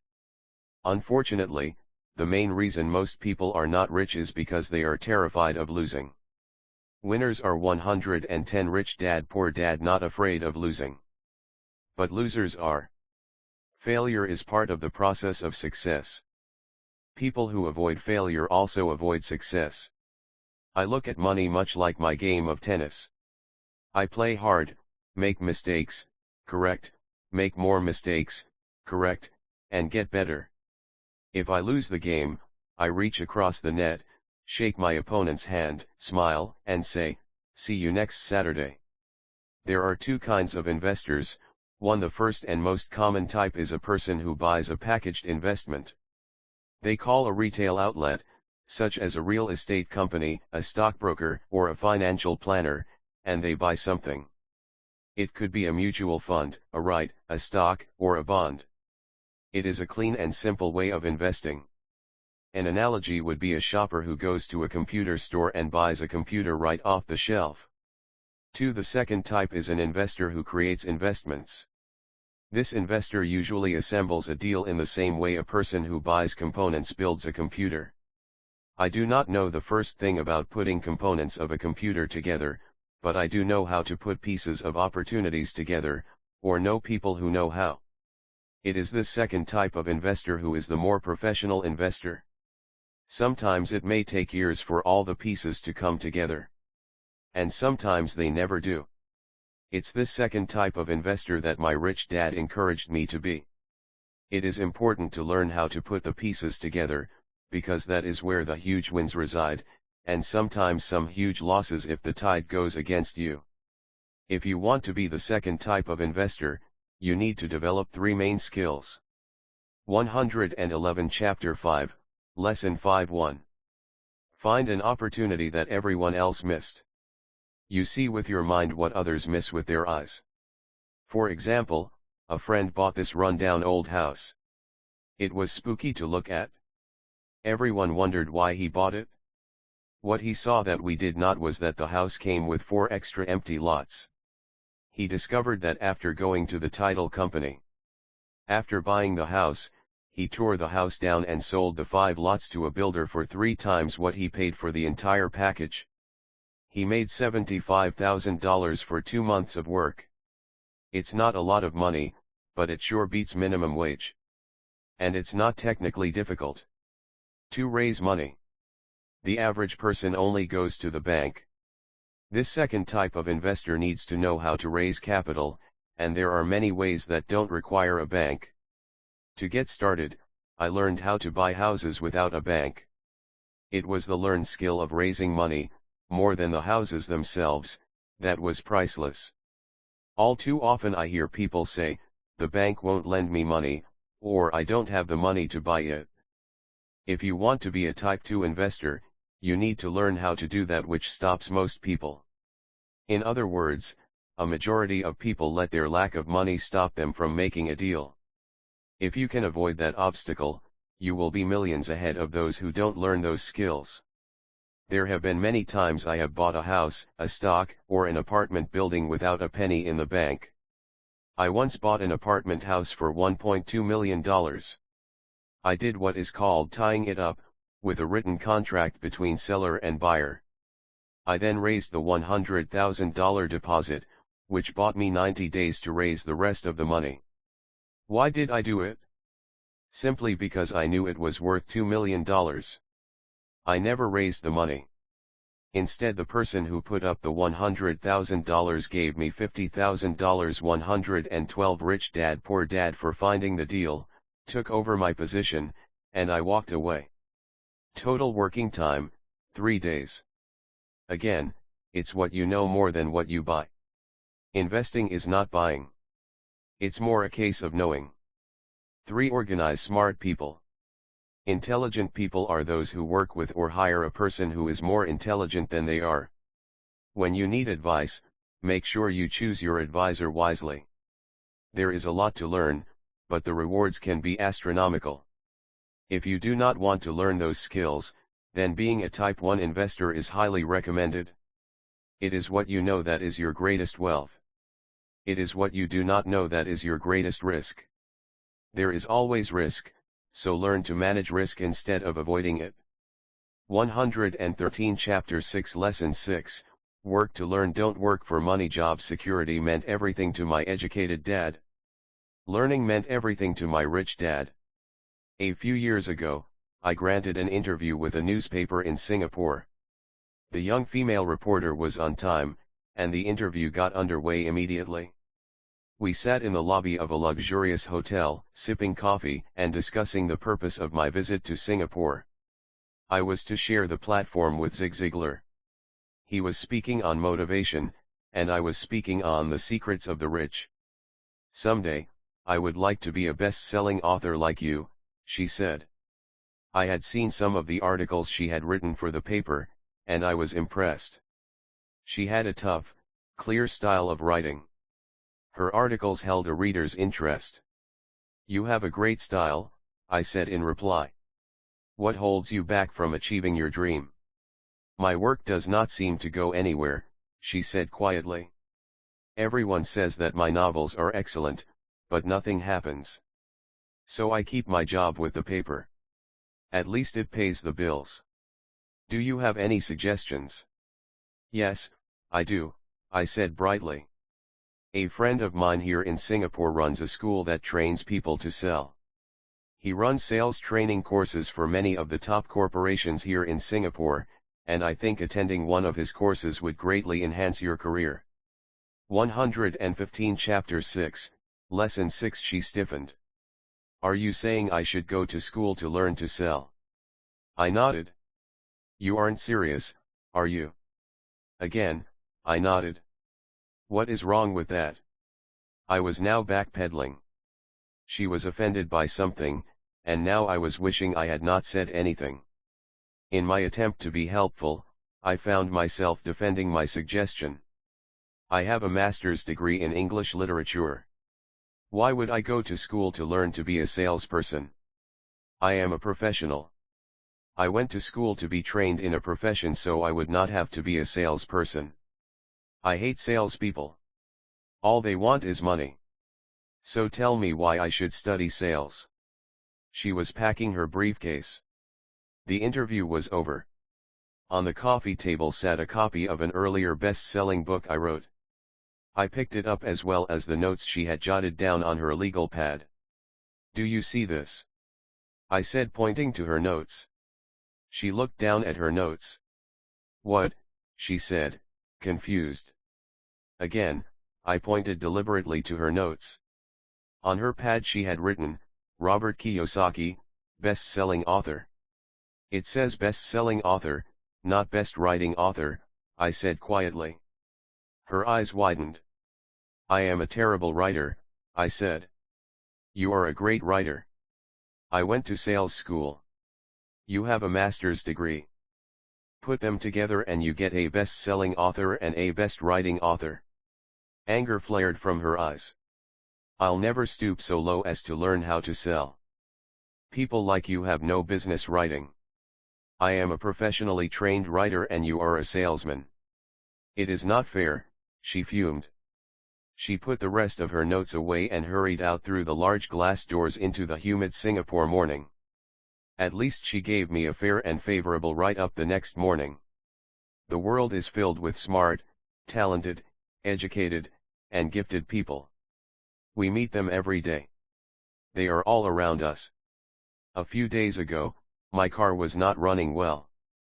I pulled into a garage, and the young mechanic had it fixed in just a few minutes. He knew what was wrong by simply listening to the engine. I was amazed. 116 Rich Dad Poor Dad. I am constantly shocked at how little talented people earn. I have met brilliant, highly educated people who earn less than $20,000 a year. A business consultant who specializes in the medical trade was telling me how many doctors, dentists, and chiropractors struggle financially. All this time, I thought that when they graduated, the dollars would pour in. It was this business consultant who gave me the phrase, "They are one skill away from great wealth." What this phrase means is that most people need only to learn and master one more skill and their income would jump exponentially. I have mentioned before that financial intelligence is a synergy of accounting, investing, marketing, and law. Combine those four technical skills and making money with money is easier than most people would believe. When it comes to money, the only skill most people know is to work hard. The classic example of a synergy of skills was that young writer for the newspaper. If she diligently learned the skills of sales and marketing, her income would jump dramatically. If I were her, I would take some courses in advertising copywriting as well as sales. Then, instead of working at the newspaper, I would seek a job at an advertising agency. Even if it were a cut in pay, she would learn how to communicate in shortcuts that are used in successful advertising. She also would spend time learning public relations, an important skill. She would learn how to get millions in free publicity. Then, at night and on weekends, she could be writing her great novel. When it was finished, she would be better able to sell her book. Then, in a short while, she could be a best-selling author. When I came out with my first book, If You Want to Be Rich and Happy, Don't Go to School, a publisher suggested I change the title to The Economics of Education. I told the publisher that, with a title like that, I would sell 2 books, one to my family, and one to my best friend. The problem is that they would expect it for free. The obnoxious title, If You Want to Be Rich and Happy, Don't Go to School, was chosen because we knew it would get tons of publicity. I am pro-education and believe in education reform. If I were not pro-education, why would 117 Chapter 6, Lesson 6 I continue to press for changing our antiquated educational system? So I chose a title that would get me on more TV and radio shows, simply because I was willing to be controversial. Many people thought I was a fruitcake, but the book sold and sold. When I graduated from the U.S. Merchant Marine Academy in 1969, my educated dad was happy.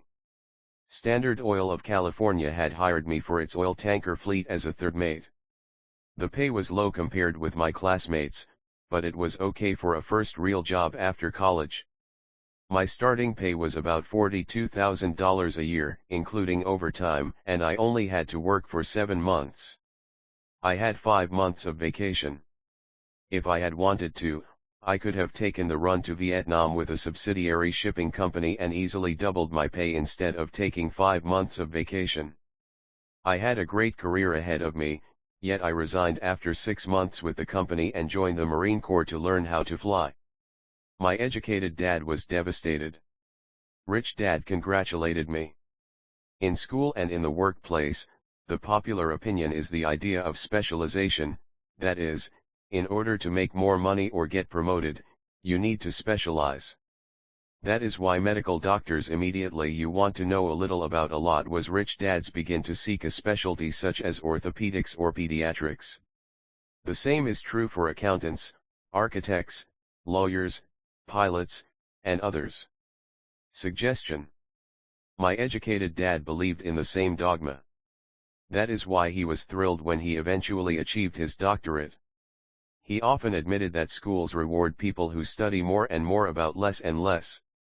Rich Dad encouraged me to do exactly the opposite. You want to know a little about a lot was his suggestion.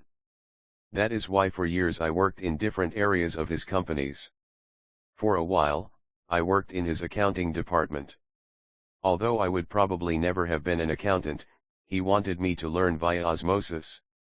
Rich Dad knew I would pick up jargon and a sense of what is important and what is not. I also worked as a busboy and construction worker as 118 Rich Dad Poor Dad well as in sales, reservations, and marketing. He was grooming Mike and me. That is why he insisted we sit in on the meetings with his bankers, lawyers, accountants, and brokers. He wanted us to know a little about every aspect of his empire. When I quit my high-paying job with Standard Oil, my educated dad had a heart-to-heart talk with me. He was bewildered. He could not understand my decision to resign from a career that offered high pay, great benefits, lots of time off, and opportunity for promotion. When he asked me one evening, "Why did you quit?" I could not explain it to him, though I tried hard to. My logic did not fit his logic. The big problem was that my logic was my rich dad's logic. Job security meant everything to my educated dad. Learning meant everything to my rich dad. Educated dad thought I went to school to learn to be a ship's officer. Rich dad knew that I went to school to study international trade. So as a student, I made cargo runs, navigating large freighters, oil tankers, and passenger ships to the Far East and the South Pacific. Rich Dad emphasized that I should stay in the Pacific instead of taking ships to Europe because he knew that the emerging nations were in Asia, not Europe.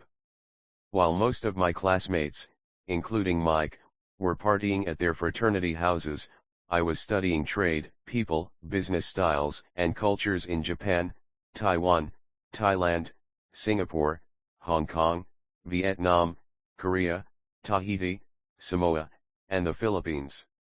I was partying also, but it was not in any frat house. I grew up rapidly. Educated dad just could not understand why I decided to quit and join the Marine Corps. I told him I wanted to learn to fly, but really I wanted to learn to lead troops. Rich dad explained to me that the hardest part of running a company is managing people. He had spent 3 years in the army. My educated dad was draft exempt. Rich dad valued learning to lead men into dangerous situations.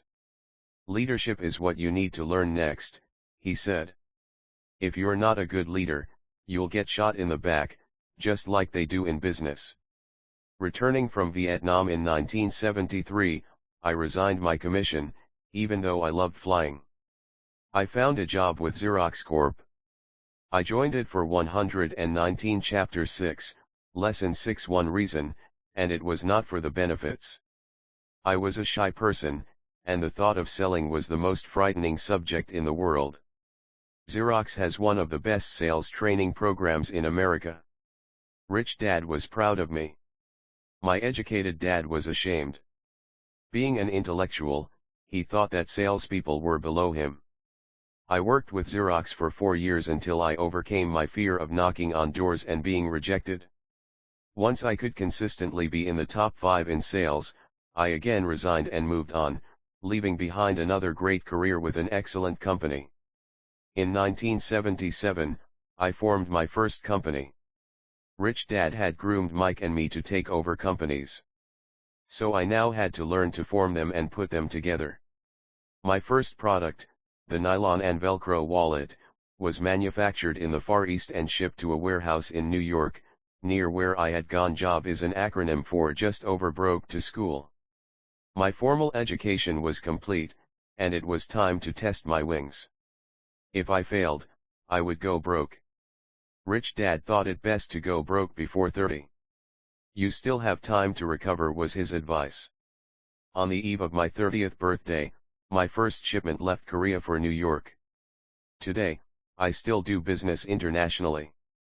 And as my rich dad encouraged me to do, I keep seeking the emerging nations. Today my investment company invests in South American countries and Asian countries, as well as in Norway and Russia. There is an old cliché that goes, JOB is an acronym for Just Over Broke. Unfortunately, I would say that applies to millions of people. Because school does not think financial intelligence is an intelligence, most workers live within their means. They work and they pay the bills. There is another horrible management theory that goes, workers work hard enough to not be fired, and owners pay just enough so that workers won't quit. And if you look at the pay scales of most companies, again I would say there is a degree of truth to that statement.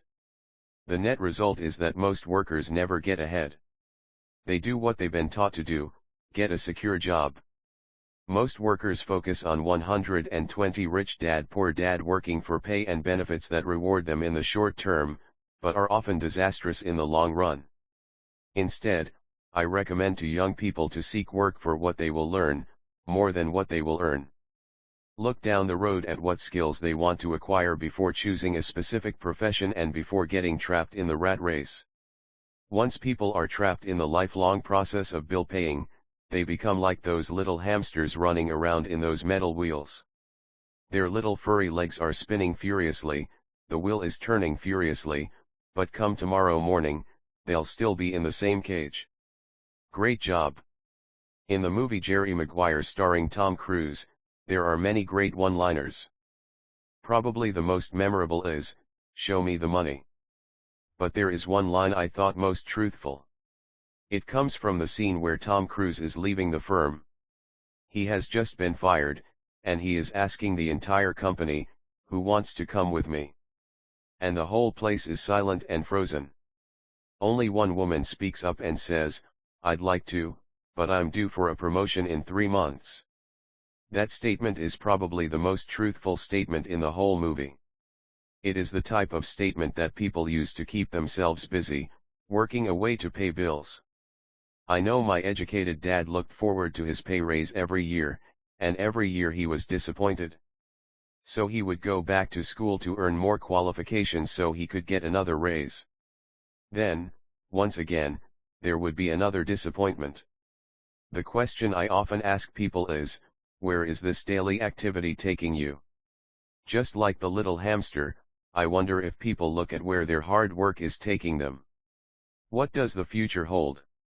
In his book The Retirement Myth, Craig S. Carpel writes, I visited the headquarters of a major national pension consulting firm and met with a managing director who specializes in designing lush retirement plans for top management.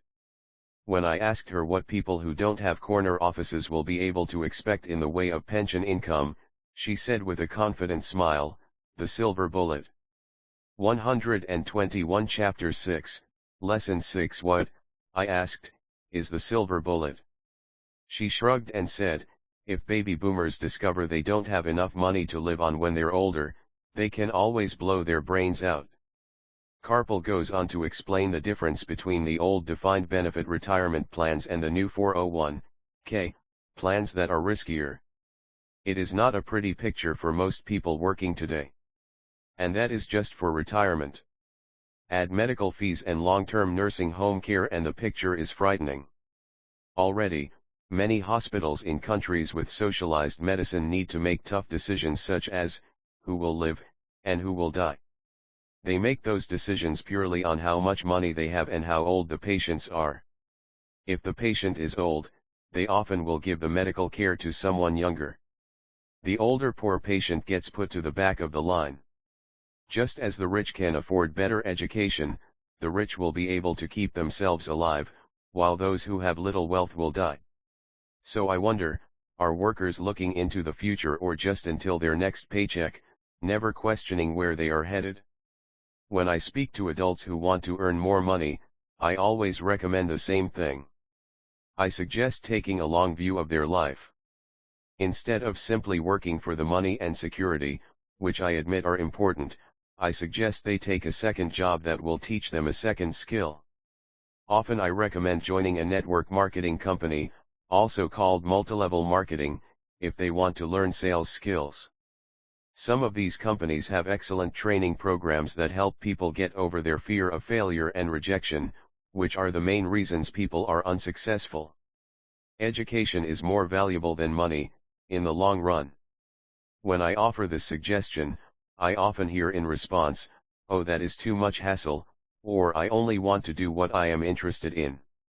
If they say, it's too much of a hassle, I ask, so you would rather work all your life giving 50% of what you earn to the government?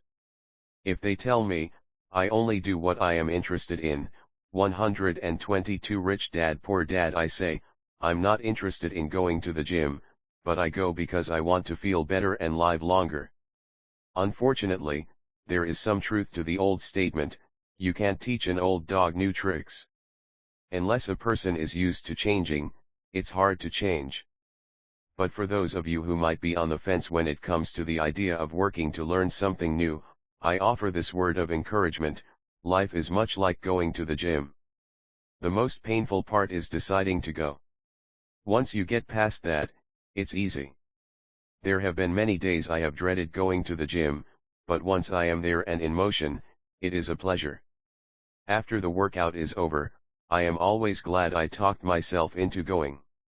If you are unwilling to work to learn something new and instead insist on becoming highly specialized within your field, make sure the company you work for is unionized. Labor unions are designed to protect specialists. My educated dad, after falling from grace with the governor, became the head of the teachers' union in Hawaii. He told me that it was the hardest job he ever held. My rich dad, on the other hand, spent his life doing his best to keep his companies from becoming unionized. He was successful. Although the unions came close, Rich Dad was always able to fight them off. Personally, I take no sides because I can see the need for and the benefits of both sides. If you do as school recommends, become highly specialized. Then seek union protection. For example, had I continued with my flying career, I would have sought a company that had a strong pilots' union. Why? Because my life would be dedicated to learning a skill that was valuable in only one industry. If I were pushed out of that industry, my life skills would not be as valuable to another industry. A displaced senior pilot with 100,000 hours of heavy airline transport time, earning $150,000 a year would have a hard time finding an equivalent high-paying job teaching in school. Skills do not necessarily transfer from industry to industry. Skills the pilots are paid for in the airline industry are not as important in, say, the school system. 123 Chapter 6, Lesson 6. The same is true even for doctors today. With all the changes in medicine, many medical specialists are needing to conform to medical organizations such as HMOs. School teachers definitely need to be union members. Today in America, the teachers' union is the largest and the richest labor union of all. The NEA, the National Education Association, has tremendous political clout. Teachers need the protection of their union because their skills are also of limited value to an industry outside of education. So the rule of thumb is, highly specialized, then unionize. It's the smart thing to do. When I ask the classes I teach, how many of you can cook a better hamburger than McDonald's, almost all the students raise their hands. I then ask, so if most of you can cook a better hamburger, how come McDonald's makes more money than you? The answer is obvious, McDonald's is excellent at business systems. The reason so many talented people are poor is because they focus on building a better hamburger and know little to nothing about business systems. A friend of mine in Hawaii is a great artist. He makes a sizable amount of money. One day his mother's attorney called to tell him that she had left him $35,000. That is what was left of her estate after the attorney and the government took their shares. Immediately, he saw an opportunity to increase his business by using some of this money to advertise. 2 months later, his first four-color, full-page ad appeared in an expensive magazine that targeted the very rich. The ad ran for 3 months. He received no replies from the ad, and all of his inheritance is now gone. He now wants to sue the magazine for misrepresentation. This is a common case of someone who can build a beautiful hamburger, but knows little about business. When I asked him what he learned, his only reply was, "Advertising salespeople are crooks." I then asked him if he would be willing to take a course in sales and a course in direct marketing. His reply, "I don't have the time, and I don't want to waste my money." The world is filled with talented poor people. All too often, they're poor or struggle financially or earn less than they are capable of, not 124 Rich Dad Poor Dad because of what they know, but because of what they do not know. They focus on perfecting their skills at building a better hamburger rather than the skills of selling and delivering the hamburger. Maybe McDonald's does not make the best hamburger, but they are the best at selling and delivering a basic average burger. Poor Dad wanted me to specialize. That was his view on how to be paid more. Even after being told by the governor of Hawaii that he could no longer work in state government, my educated dad continued to encourage me to get specialized. Educated Dad then took up the cause of the teachers' union, campaigning for further protection and benefits for these highly skilled and educated professionals. We argued often, but I know he never agreed that over-specialization is what caused the need for union protection. He never understood that the more specialized you become, the more you are trapped and dependent on that specialty. Rich Dad advised that Mike and I groom ourselves. Many corporations do the same thing. They find a young bright student just out of business school and begin grooming that person to someday take over the company. So these bright young employees do not specialize in one department. They are moved from department to learn all the aspects of business systems. The rich often groom their children or the children of others. By doing so, their children gain an overall knowledge of the operations of the business and how the various departments interrelate. For the World War II generation, it was considered bad to skip from company to company. Today, it is considered smart. Since people will skip from company to company rather than seek greater specialization in skills, why not seek to learn more than to earn? In the short term, it may earn you less, but it will pay dividends in the long term. 125 Chapter 6, Lesson 6 The main management skills needed for success are, 1. Management of cash flow. 2. Management of systems. 3. Management of people. The most important specialized skills are sales and marketing. The ability to sell, to communicate to another human being, be it a customer, employee, boss, spouse, or child, is the base skill of personal success. Communication skills such as writing, speaking, and negotiating are crucial to a life of success. These are skills I work on constantly, attending courses or buying educational resources to expand my knowledge. As I have mentioned, my educated dad worked harder and harder the more competent he became. He also became more trapped the more specialized he got. Although his salary went up, his choices diminished. Soon after he was locked out of government work, he found out how vulnerable he really was professionally. It is like professional athletes who suddenly are injured or are too old to play. Their once high-paying position is gone, and they have limited skills to fall back on. I think that is why my educated dad sided so much with the unions after that. He realized how much a union would have benefited him. Rich Dad encouraged Mike and me to know a little about a lot. He encouraged us to work with people smarter than we were and to bring smart people together to work as a team. Today it would be called a synergy of professional specialties. Today, I meet ex-school teachers earning hundreds of thousands of dollars a year. They earn that much because they have specialized skills in their field as well as other skills. They can teach, as well as sell and market. I know of no other skills to be more important than selling and marketing. The skills of selling and marketing are difficult for most people, primarily due to their fear of rejection. The better 126 Rich Dad Poor Dad you are at communicating, negotiating, and handling your fear of rejection, the easier life is. Just as I advised that newspaper writer who wanted to become a best-selling author, I advise anyone else today. Being technically specialized has its strengths as well as its weaknesses.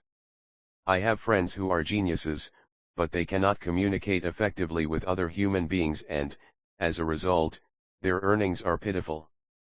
I advise them to just spend a year learning to sell. Even if they earn nothing, their communication skills will improve. And that is priceless. In addition to being good learners, sellers, and marketers, we need to be good teachers as well as good students. To be truly rich, we need to be able to give as well as to receive. In cases of financial or professional struggle, there is often a lack of giving and receiving. I know many people who are poor because they are neither good students nor good teachers. Both of my dads were generous men. Both made it a practice to give first. Teaching was one of their ways of giving. The more they gave, the more they received. One glaring difference was in the giving of money. My rich dad gave lots of money away. He gave to his church, to charities, and to his foundation. He knew that to receive money, you had to give money. Giving money is the secret to most great wealthy families. That is why there are organizations like the Rockefeller Foundation and the Ford Foundation. These are organizations designed to take their wealth and increase it, as well as give it away in perpetuity. My educated dad always said, "When I have some extra money, I'll give it." The problem was that there was never any extra. So he worked harder to draw more money in, rather than focus on the most important law of money: give, and you shall receive. Instead, he believed in, receive, and then you give. In conclusion, I became both dads. One part of me is a hardcore capitalist who loves the game of money making money. The other part is a socially responsible teacher who is deeply concerned with this ever-widening gap between the haves and have-nots. I personally hold the archaic educational system primarily responsible for this growing gap. 127 Chapter 7 Overcoming Obstacles. The primary difference between a rich person and a poor person is how they manage fear. Once people have studied and become financially literate, they may still face roadblocks to becoming financially independent. There are 5 main reasons why financially literate people may still not develop abundant asset columns that could produce a large cash flow. The 5 reasons are: 1. Fear. 2. Cynicism. 3. Laziness. 4. Bad habits. 5. Arrogance. Overcoming fear. I have never met anyone who really likes losing money. And in all my years, I have never met a rich person who has never lost money. But I have met a lot of poor people who have never lost a dime investing, that is. The fear of losing money is real. Everyone has it. Even the rich. But it's not having fear that is the problem. It's how you handle fear. It's how you handle losing.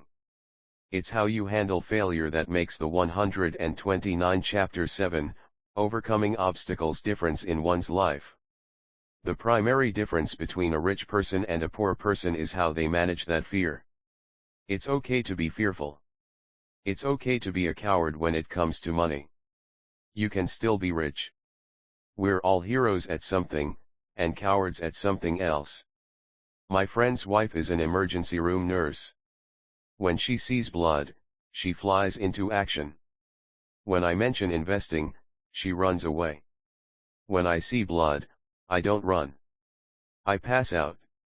My rich dad understood phobias about money. Some people are terrified of snakes.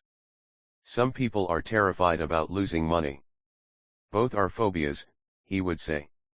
So his solution to the phobia of losing money was this little rhyme: if you hate risk and worry, start early. If you start young, it's easier to be rich. I won't go into it here, but there is a staggering difference between a person who starts investing at age 20 versus age 30. The purchase of Manhattan Island is said to be one of the greatest bargains of all time. New York was purchased for $24 in trinkets and beads. Yet if that $24 had been invested at 8% annually, that $24 would have been worth more than $28 trillion by 1995. Manhattan could be repurchased with money left over to buy much of Los Angeles. But what if you don't have much time left or would like to retire early? How do you handle the fear of losing money? My poor dad did nothing. He simply avoided the issue, refusing to discuss the subject. My rich dad, on the other hand, recommended that I think like a Texan. I like Texas and Texans, he used to say. In Texas, everything is bigger. When Texans win, they win big. And when they lose, it's spectacular. They like losing. I asked. That's not what I'm saying. Nobody likes losing. Show me a happy loser, and I'll show you a loser, said Rich Dad. It's a Texan's attitude toward risk, reward, and failure I'm talking about. It's how they handle life. They live it big. Not like most of the people around here, living like roaches when it comes to money, terrified that someone will shine a light on them, and whimpering when the grocery clerk shortchanges them a quarter. 130 Rich Dad Poor Dad Rich Dad went on. What I like best is the Texas attitude. They're proud when they win, and they brag when they lose. Texans have a saying, if you're going to go broke, go big. You don't want to admit you went broke over a duplex. He constantly told Mike and me that the greatest reason for lack of financial success was because most people played it too safe. People are so afraid of losing that they lose, were his words. Fran Tarkenton, a one-time great NFL quarterback, says it's still another way: winning means being unafraid to lose. In my own life, I've noticed that winning usually follows losing. Before I finally learned to ride a bike, I first fell down many times. I've never met a golfer who has never lost a golf ball. I've never met people who have fallen in love who have never had their heart broken. And I've never met someone rich who has never lost money. So for most people, the reason they don't win financially is because the pain of losing money is far greater than the joy of being rich. Another saying in Texas is, everyone wants to go to heaven, but no one wants to die. Most people dream of being rich, but for most people, the reason they don't win financially is because the pain of losing money, terrified of losing money. So they never get to heaven. Rich Dad used to tell Mike and me stories about his trips to Texas. If you really want to learn the attitude of how is far greater than the to handle risk, losing, and failure, go to Joy of Being Rich, San Antonio and visit the Alamo. The Alamo is a great story of brave people who chose to fight, knowing there was no hope of success. They chose to die instead of surrendering. It's an inspiring story worthy of study. Nonetheless, it's still a tragic military defeat. They got their butts kicked. So how do Texans handle failure? They still shout, "Remember the Alamo." Mike and I heard this story a lot. He always told us this story when he was about to go into a big deal, and he was nervous. After he had done all his due diligence and it was time to put up or shut up, he told us this story. Every time he was afraid of making a mistake or losing 131 Chapter 7, Overcoming Obstacles Money, he told us this story. It gave him strength, for it reminded him that he could always turn a financial loss into a financial win. Rich Dad knew that failure would only make him stronger and smarter. It's not that he wanted to lose. He just knew who he was and how he would take a loss. He would take a loss and make it a win. That's what made him a winner and others losers. It gave him the courage to cross the line when others backed out. That's why I like Texans so much, he would say. They took a great failure and turned it into inspiration, as well a tourist destination that makes them millions. But probably his words that mean the most to me today are these: Texans don't bury their failures. They get inspired by them. They take their failures and turn them into rallying cries. Failure inspires Texans to become winners. But that formula is not just the formula for Texans. It is the formula for all winners. I've said that falling off my bike was part of learning to ride. I remember falling off only made me more determined to learn to ride, not less. I also said that I have never failure inspires winners. Met a golfer who has never lost a ball. Failure defeats losers. For top professional golfers, losing a ball or a tournament provides the inspiration to be better, to practice harder, to study more. That's what makes them better. For winners, losing inspires them. For losers, losing defeats them. I like to quote John D. Rockefeller, who said, "I always try to turn every disaster into an opportunity." And being Japanese American, I can say this. Many people say that Pearl Harbor was an American mistake. I say it was a Japanese mistake. From the movie, Tora, Tora, Tora, a somber Japanese admiral says to his cheering subordinates, "I am afraid we have awakened a sleeping giant." Remember, Pearl Harbor became a rallying cry. It turned one of America's greatest losses into the reason to win. This great defeat gave America strength, and America soon emerged as a world power. Failure inspires winners. And failure defeats losers. It is the biggest secret of winners. It's the secret that losers do not know. The greatest 132 Rich Dad Poor Dad secret of winners is that failure inspires winning, thus, they're not afraid of losing. Repeating Fran Tarkenton's quote, "Winning means being unafraid to lose." People like Fran Tarkenton are not afraid of losing, because they know who they are. They hate losing, so they know that losing will only inspire them to become better.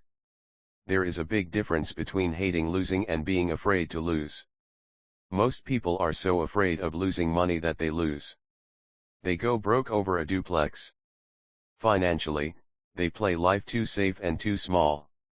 They buy big houses and big cars, but not big investments.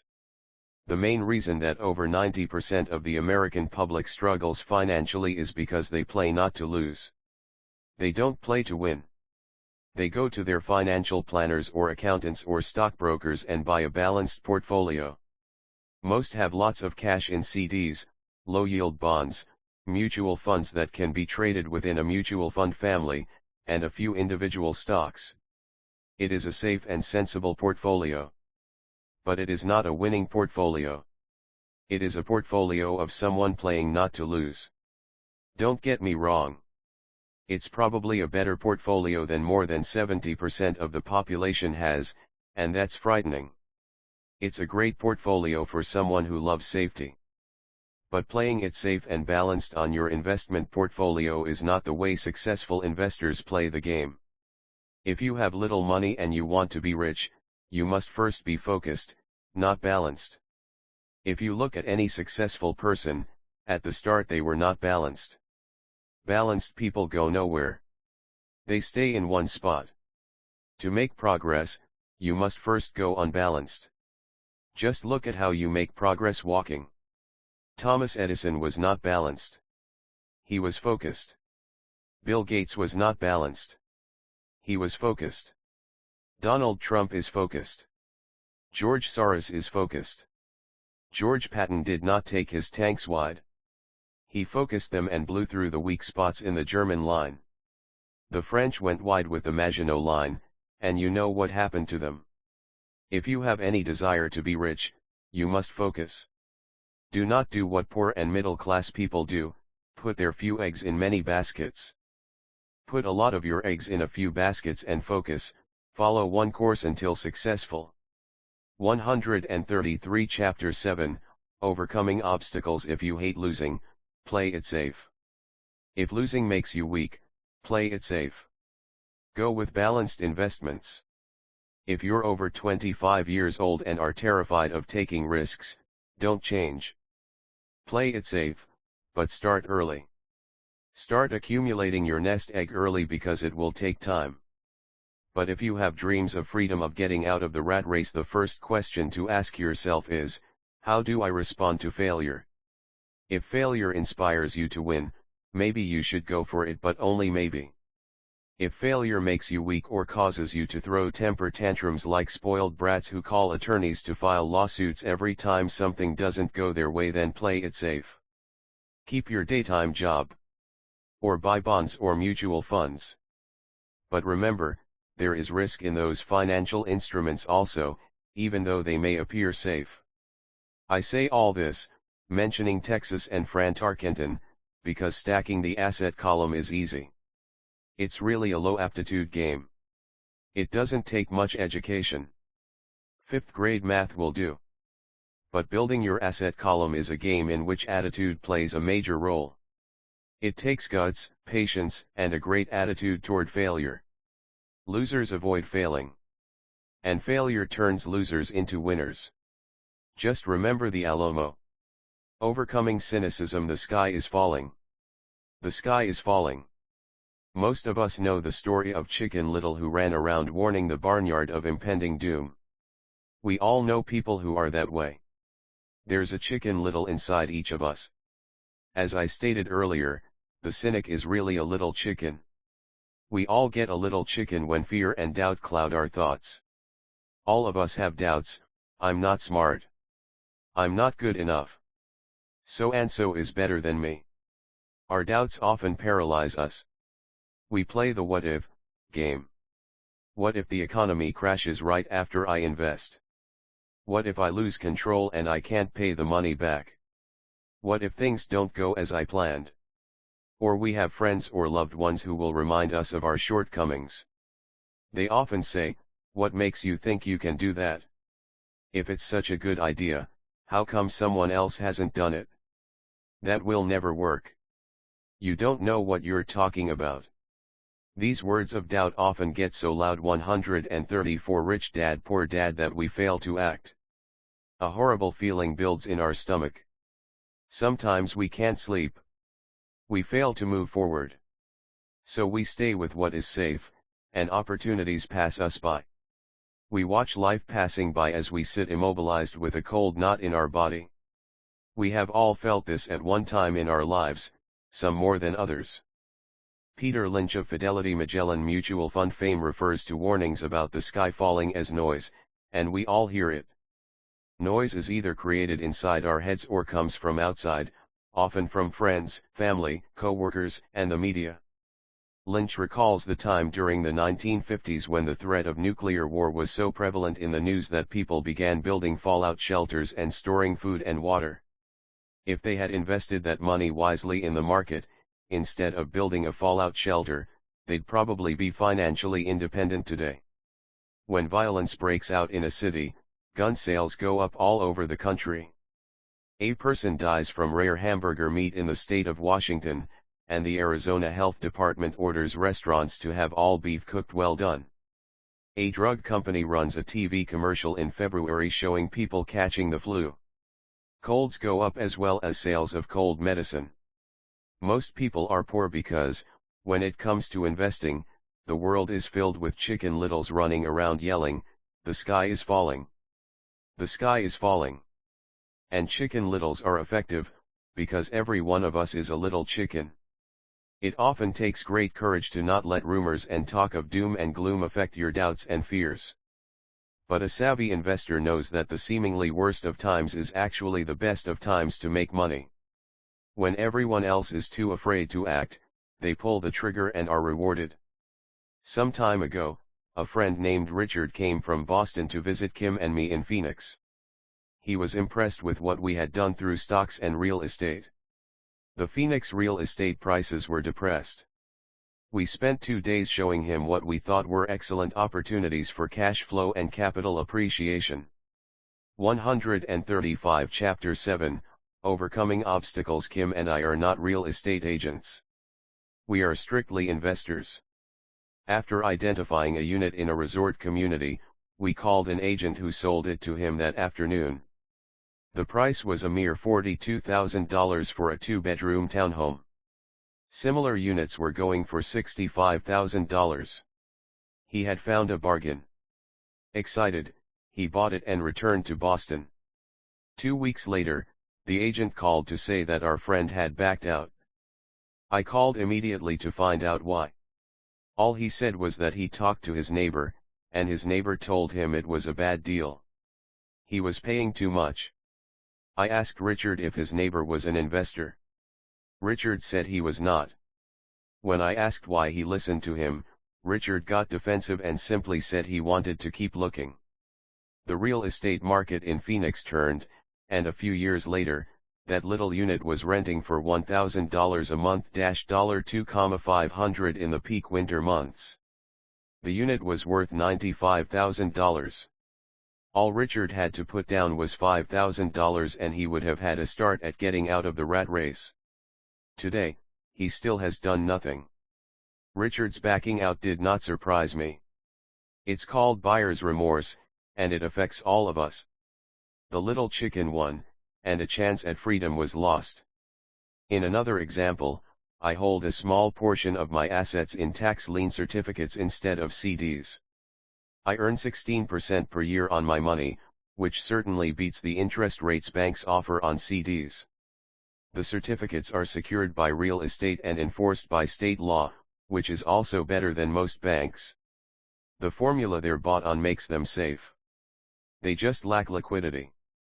So I look at them as 2 to 7 year CDs almost every time I tell someone that I hold my money this way, especially if they have money in CDs, they will tell me it's risky.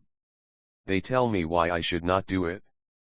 When I ask them where they get their information, they say from a friend or an investment magazine. They've never done it, and they're telling someone who's doing it why they shouldn't. The lowest yield I look for is 16%, but people who are filled with doubt are willing to accept a far lower return. Doubt is expensive. 136 Rich Dad Poor Dad. My point is that it's those doubts and cynicism that keep most people poor and playing it safe. The real world is simply waiting for you to get rich. Only a person's doubts keep them poor. As I said, getting out of the rat race is technically easy. It doesn't take much education, but those doubts are cripplers for most people. Cynics never win, said Rich Dad. Unchecked doubt and fear creates a cynic. Cynics criticize, and winners analyze was another of his favorite sayings. Rich Dad explained that criticism blinded while analysis opened eyes. Analysis allowed winners to see that critics were blind, and to see opportunities that everyone else missed. And finding what people miss is key to any success. Real estate is a powerful investment tool for anyone seeking financial independence or freedom. It is a unique investment tool. Yet every time I mention real estate as a vehicle, I often hear, "I don't want to fix toilets." That's what Peter Lynch calls noise. That's what my rich dad would say is the cynic talking, someone who criticizes and does not analyze, someone who lets their doubts and fears close their mind instead of open their eyes. So when someone says, "I don't want to fix toilets," I want to fire back, "What makes you think I want to?" They're saying a toilet is more important than what they want. I talk about freedom from the rat race, and they focus on toilets. That is the thought pattern that keeps most people poor. They criticize instead of analyze. "I don't want hold the key to your success," rich dad would say. Because I, too, do not want to fix toilets, I shop hard for a property manager who does fix toilets. And by finding a great property manager who runs houses or apartments, well, my cash flow goes up. But, more importantly, a great property manager allows me to buy a lot more real estate since I don't have to fix toilets. A great property manager is key to success in real estate. Finding a good manager is more important to me than the real estate. A great property manager often hears of great deals before real estate agents do, which makes them even more valuable. That is what Rich Dad meant by "I don't want hold the key to your success." Because I do not want to fix toilets either, I figured out 137 Chapter 7, Overcoming Obstacles, how to buy more real estate and expedite my getting out of the rat race. The people who continue to say "I don't want to fix toilets" often deny themselves the use of this powerful investment vehicle. Toilets are more important than their freedom. In the stock market, I often hear people say, "I don't want to lose money."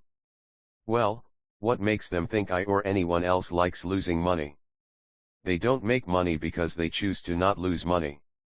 Instead of analyzing, they close their minds to another powerful investment vehicle, the stock market. I was riding with a friend past our neighborhood gas station. He looked up and saw that the price of gas was going up and thus the price of oil. My friend is a worrywart or a chicken little. To him, the sky is always going to fall, and it usually does, on him. When we got home, he showed me all the stats as to why the price of oil was going to go up over the next few years, statistics I had never seen before, even though I already owned substantial shares of an existing oil company. With that information, I immediately began looking for and found a new, undervalued oil company that was about to find some oil deposits. My broker was excited about this new company, and I bought 15,000 shares for 65 cents per share. 3 months later, this same friend and I drove by the same gas station, and sure enough, the price per gallon had gone up nearly 15%. Again, the chicken little worried and complained. I smiled because, a month earlier, that little oil company hit oil and those 15,000 shares went up to more than $3 per share since he had first given me the tip. And the price of gas will continue to go up if what my friend says is true. If most people understood how a stop worked in stock market investing, there would be more people investing to win instead of investing not to lose. A stop is simply a computer command that sells your stock automatically if the price begins to drop, helping to minimize your losses and maximize some gains. It's a great tool for those who are terrified of losing. So whenever I hear people focusing on their "I don't wants," rather than what they do want, I know the noise in their head must be loud. Chicken Little has taken over their brain and is yelling, "The sky is 138 rich dad poor dad falling, and toilets are breaking." So they avoid their don't wants, but they pay a huge price. They may never get what they want in life. Instead of analyzing, their inner Chicken Little closes their mind. Rich Dad gave me a way of looking at Chicken Little. Just do what Colonel Sanders did. At the age of 66, he lost his business and began to live on his Social Security check. It wasn't enough. He went around the country selling his recipe for fried chicken. He was turned down 1,009 times before someone said yes. And he went on to become a multimillionaire at an age when most people are quitting. He was a brave and tenacious man, Rich Dad said of Harlan Sanders. So when you're in doubt and feeling a little afraid, just do what Colonel Sanders did to his little chicken. He fried it. Overcoming laziness. Busy people are often the most lazy. We have all heard stories of a businessman who works hard to earn money. He works hard to be a good provider for his wife and children. He spends long hours at the office and brings work home on weekends. One day he comes home to an empty house. His wife has left with the kids. He knew he and his wife had problems, but rather than work to make the relationship strong, he stayed busy at work. Dismayed, his performance at work slips and he loses his job. Today, I often meet people who are too busy to take care of their wealth. And there are people too busy to take care of their health. The cause is the same. They're busy, and they stay busy as a way of avoiding something they do not want to face. Nobody has to tell them. Deep down they know. In fact, if you remind them, they often respond with anger or irritation. If they aren't busy at work or with the kids, they're often busy watching TV, fishing, playing golf, or shopping. Yet deep down they know they are avoiding something important. That's the most common form of laziness by staying busy. So what is the cure for laziness? The answer is a little greed. For many of us, we were raised thinking of greed or desire as bad.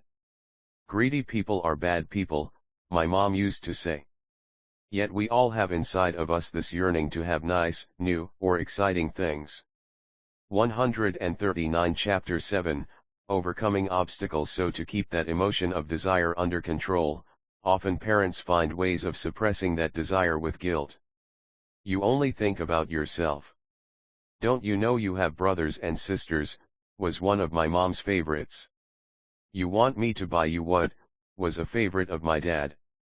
Do you think we're made of money? Do you think money grows on trees? We're not rich people, you know. It wasn't so much the words, but the angry guilt trip that went with the words that got to me. Or the reverse guilt trip was that I'm sacrificing my life to buy this for you. I'm buying this for you because I never had this advantage when I was a kid. I have a neighbor who is stone broke but can't park his car in his garage. The garage is filled with toys for his kids. Those spoiled brats get everything they ask for. Rich Dad believed that the words "I can't afford it" shut down your brain. I don't want them to know the feeling of want are his everyday words. He has nothing set aside for their college or his retirement, but his kids have every toy ever made. How can I afford it? Opens up possibilities, excitement, and dreams.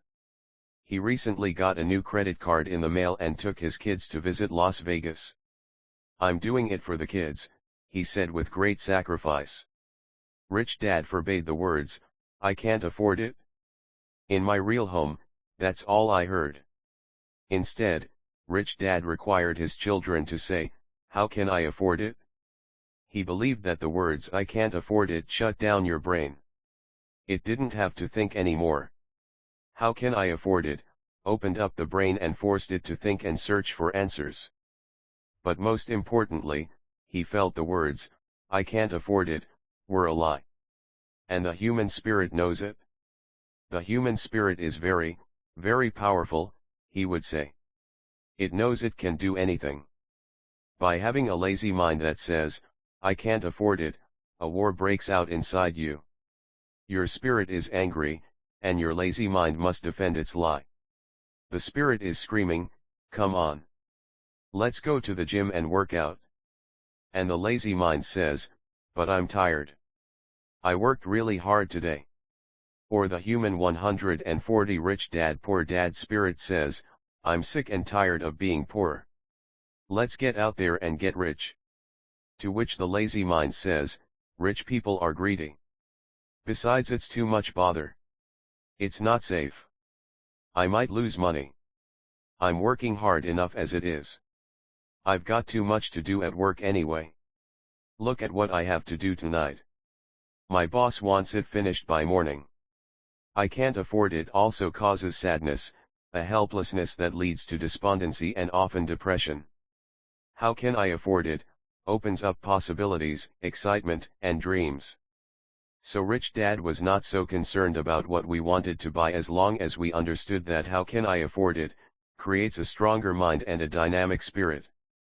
Thus he rarely gave Mike or me anything. He would instead ask, how can you afford it, and that included college, which we paid for ourselves. It was not the goal, but the process of attaining the goal that he wanted us to learn. The problem I see today is that there are millions of people who feel guilty about their desire or their greed. It's old conditioning from their childhood. While they desire to have the finer things that life offers, most have been conditioned subconsciously to say, I can't have that, or I'll never be able to afford that. When I decided to exit the rat race, it was simply a question of how can I afford to never work again. And my mind began to kick out answers and solutions. The hardest part was fighting my real parents' dogma, we can't afford that. Stop thinking only about yourself. Why don't you think about others, and other similar sentiments designed to instill guilt to suppress my greed? So how do you beat laziness? Once again, the answer is a little greed. It's that radio station WIIFM, which stands for What's in it for me.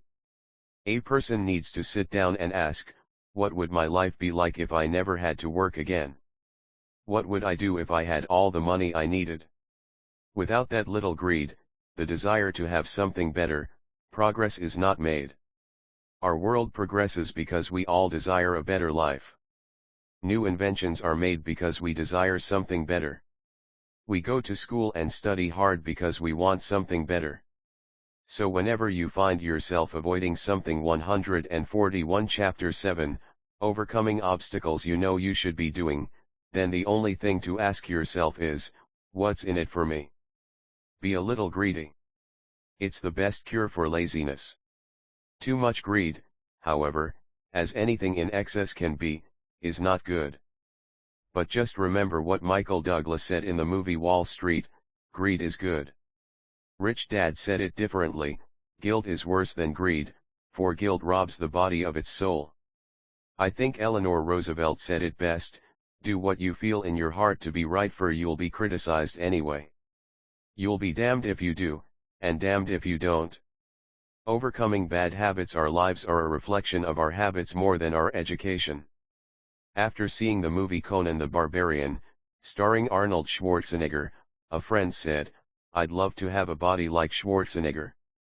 Most of the guys nodded in agreement.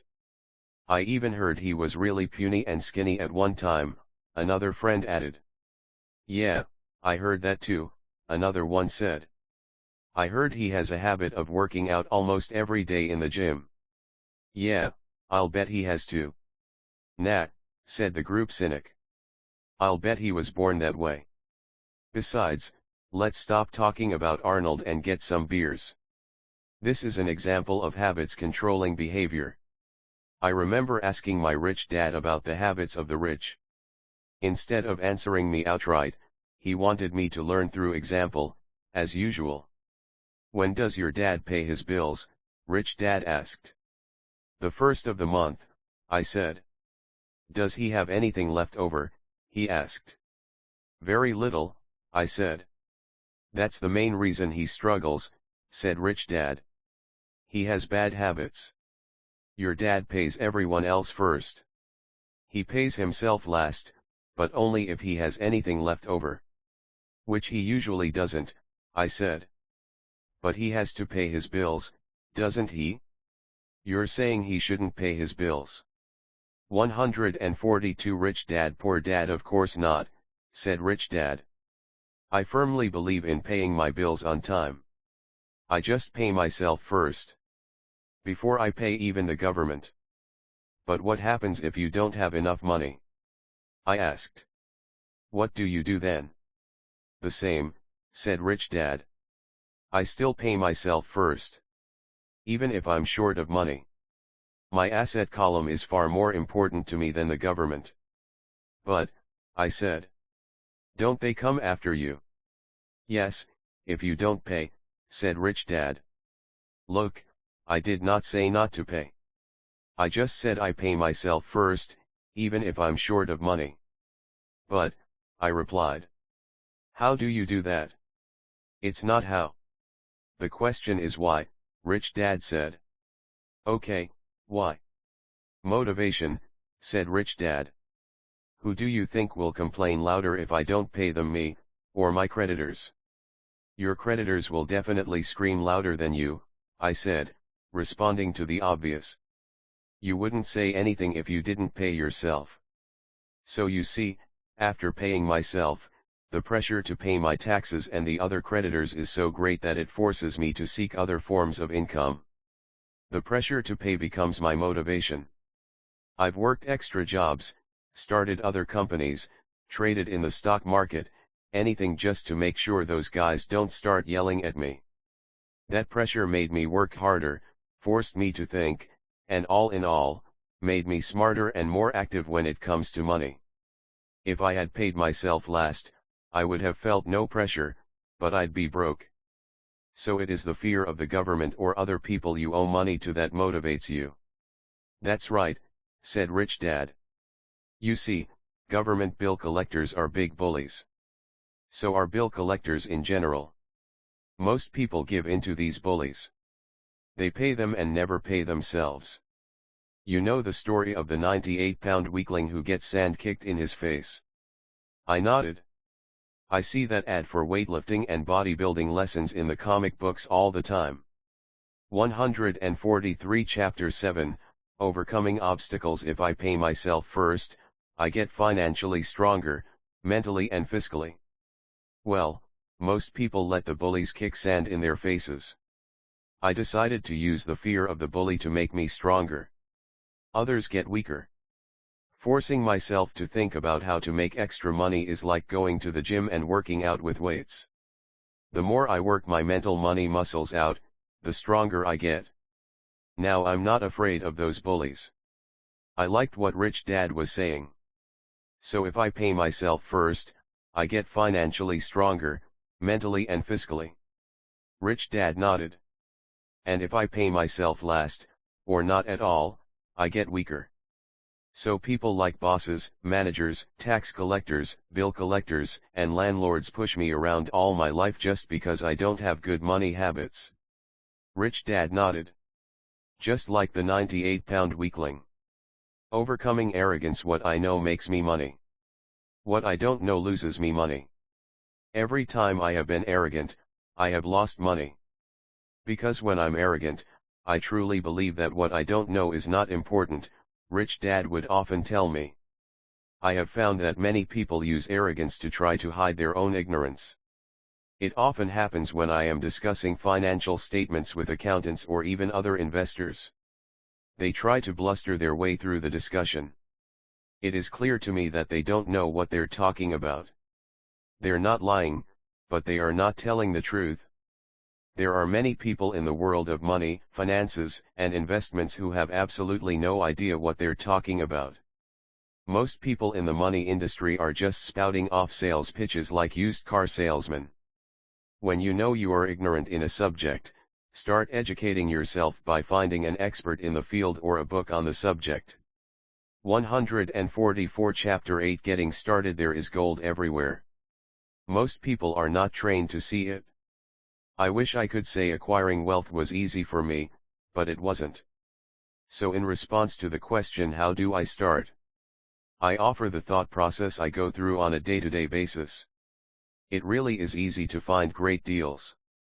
I promise you that. It's just like riding a bike. After a little wobbling, it's a piece of cake. But when it comes to money, it takes determination to get through the wobbling. That's a personal thing. To find million-dollar deals of a lifetime requires us to call on our financial genius. I believe that each of us has a financial genius within us. The problem is that our financial genius lies asleep, waiting to be called upon. It lies asleep because our culture has educated us into believing that the love of money is the root of all evil. It has encouraged us to learn a profession so we can work for money, but failed to teach us how to have money work for us. It taught us not to worry about our financial future because our company or the government would take care of us when our working days are over. However, it is our children, educated in the same school system, who will end up paying for this absence of financial education. The message is still to work hard, earn money, and spend it, and when we run short, we can always borrow more. Unfortunately, 90% of the Western world subscribes to the above dogma, simply because it's easier to find a job and work for money. If you are not one of the masses, I offer you the following 10 steps to awaken your financial genius. I simply offer you the steps 145 Chapter 8, Getting Started I have personally followed. If you want to follow some of them, great. If you don't, make up your own. Your financial genius is smart enough to develop its own list. While in Peru, I asked a gold miner of 45 years how he was so confident about finding a gold mine. He replied, "There is gold everywhere. Most people are not trained to see it." And I would say that is true. In real estate, I can go out and in a day come up with 4 or 5 great potential deals, while the average person will go out and find nothing, even looking in the same neighborhood. The reason is that they have not taken the time to develop their financial genius. I offer you the following 10 steps as a process to develop your God-given powers, powers over which only you have control. 1. Find a reason greater than reality, the power of spirit. If you ask most people if they would like to be rich or financially free, they would say yes. But then reality sets in. The road seems too long with too many hills to climb. It's easier to just work for money and hand the excess over to your broker. I once met a young woman who had dreams of swimming for the US Olympic team. The reality was that she had to get up every morning at 4 o'clock to swim for 3 hours before going to school. She did not party with her friends on Saturday night. She had to study and keep her grades up, just like everyone else. When I asked her what fueled her superhuman ambition and sacrifice, she simply said, "I do it for myself and the people I love. It's love that gets me over the hurdles and sacrifices." A reason or a purpose is a combination of wants and don't wants. When people ask me what my reason for wanting to be rich is, I tell them that it is a combination of deep emotional wants and don't wants. I will list a few. First, the don't wants, for they create the wants. I don't want to work all my life. I don't want what my parents aspired for, which was job security and a house in the suburbs. I don't like being an employee. I hated that my dad always missed my football games because 146 Rich Dad Poor Dad, he was so busy working on his career. I hated it when my dad worked hard all his life and the government took most of what he worked for at his death. He could not even pass on what he worked so hard for when he died. The rich don't do that. They work hard and pass it on to their children. Now the wants. I want to be free to travel the world and live in the lifestyle I love. I want to be young when I do this. I want to simply be free. I want control over my time and my life. I want money to work for me. Those are my deep-seated emotional reasons. What are yours? If they are not strong enough, then the reality of the road ahead may be greater than your reasons. I have lost money and been set back many times, but it was the deep emotional reasons that kept me standing up and going forward. I wanted to be free by age 40, but it took me until I was 47, with many learning experiences along the way. As I said, I wish I could say it was easy. It wasn't. But it wasn't that hard either. I've learned that, without a strong reason or purpose, anything in life is hard. If you do not have a strong reason, there is no sense reading further. It will sound like too much work. To make daily choices, the power of choice. Choice is the main reason people want to live in a free country. We want the power to choose. Financially, with every dollar we get in our hands, we hold the power to choose our future, to be rich, poor, or middle class. Our spending habits reflect who we are. Poor people simply have poor spending habits. The benefit I had as a boy was that I loved playing Monopoly constantly. Nobody told me Monopoly was only for kids, so I just kept playing the game as an adult. I also had a rich dad who pointed out to me the difference between an asset and a liability. So a long time ago, as a little boy, I chose to be rich, and I knew that all I had to do was learn to acquire assets, real assets. My best friend, Mike, had an asset column handed to him, but he still had to choose 147 Chapter 8, getting started to learn to keep it. Many rich families lose their assets in the next generation simply because there was no one trained to be a good steward over their assets. Most people choose not to be rich. For 90% of the population, being rich is too much of a hassle. So they invent sayings that go, "I'm not interested in money. I'll never be rich. I don't have to worry. I'm still young. When I make some money, then I'll think about my future. My husband/wife handles the finances." The problem with those statements is that they rob the person who chooses to think such thoughts of two things. One is time, which is your most precious asset. The second is learning. Having no money should not be an excuse to not learn. But that is a choice we all make daily, the choice of what we do with our time, our money, and what we put in our heads. That is the power of choice. All of us have choice. I just choose to be rich, and I make that choice every day. Invest first in education. In reality, the only real asset you have is your mind, the most powerful tool we have dominion over. Each of us has the choice of what we put in our brain once we're old enough. You can watch TV, read golf magazines, or go to ceramics class or a class on financial planning. You choose. Most people simply buy investments rather than first investing in learning about investing. A friend of mine recently had her apartment burglarized. The thieves took her electronics and left all the books.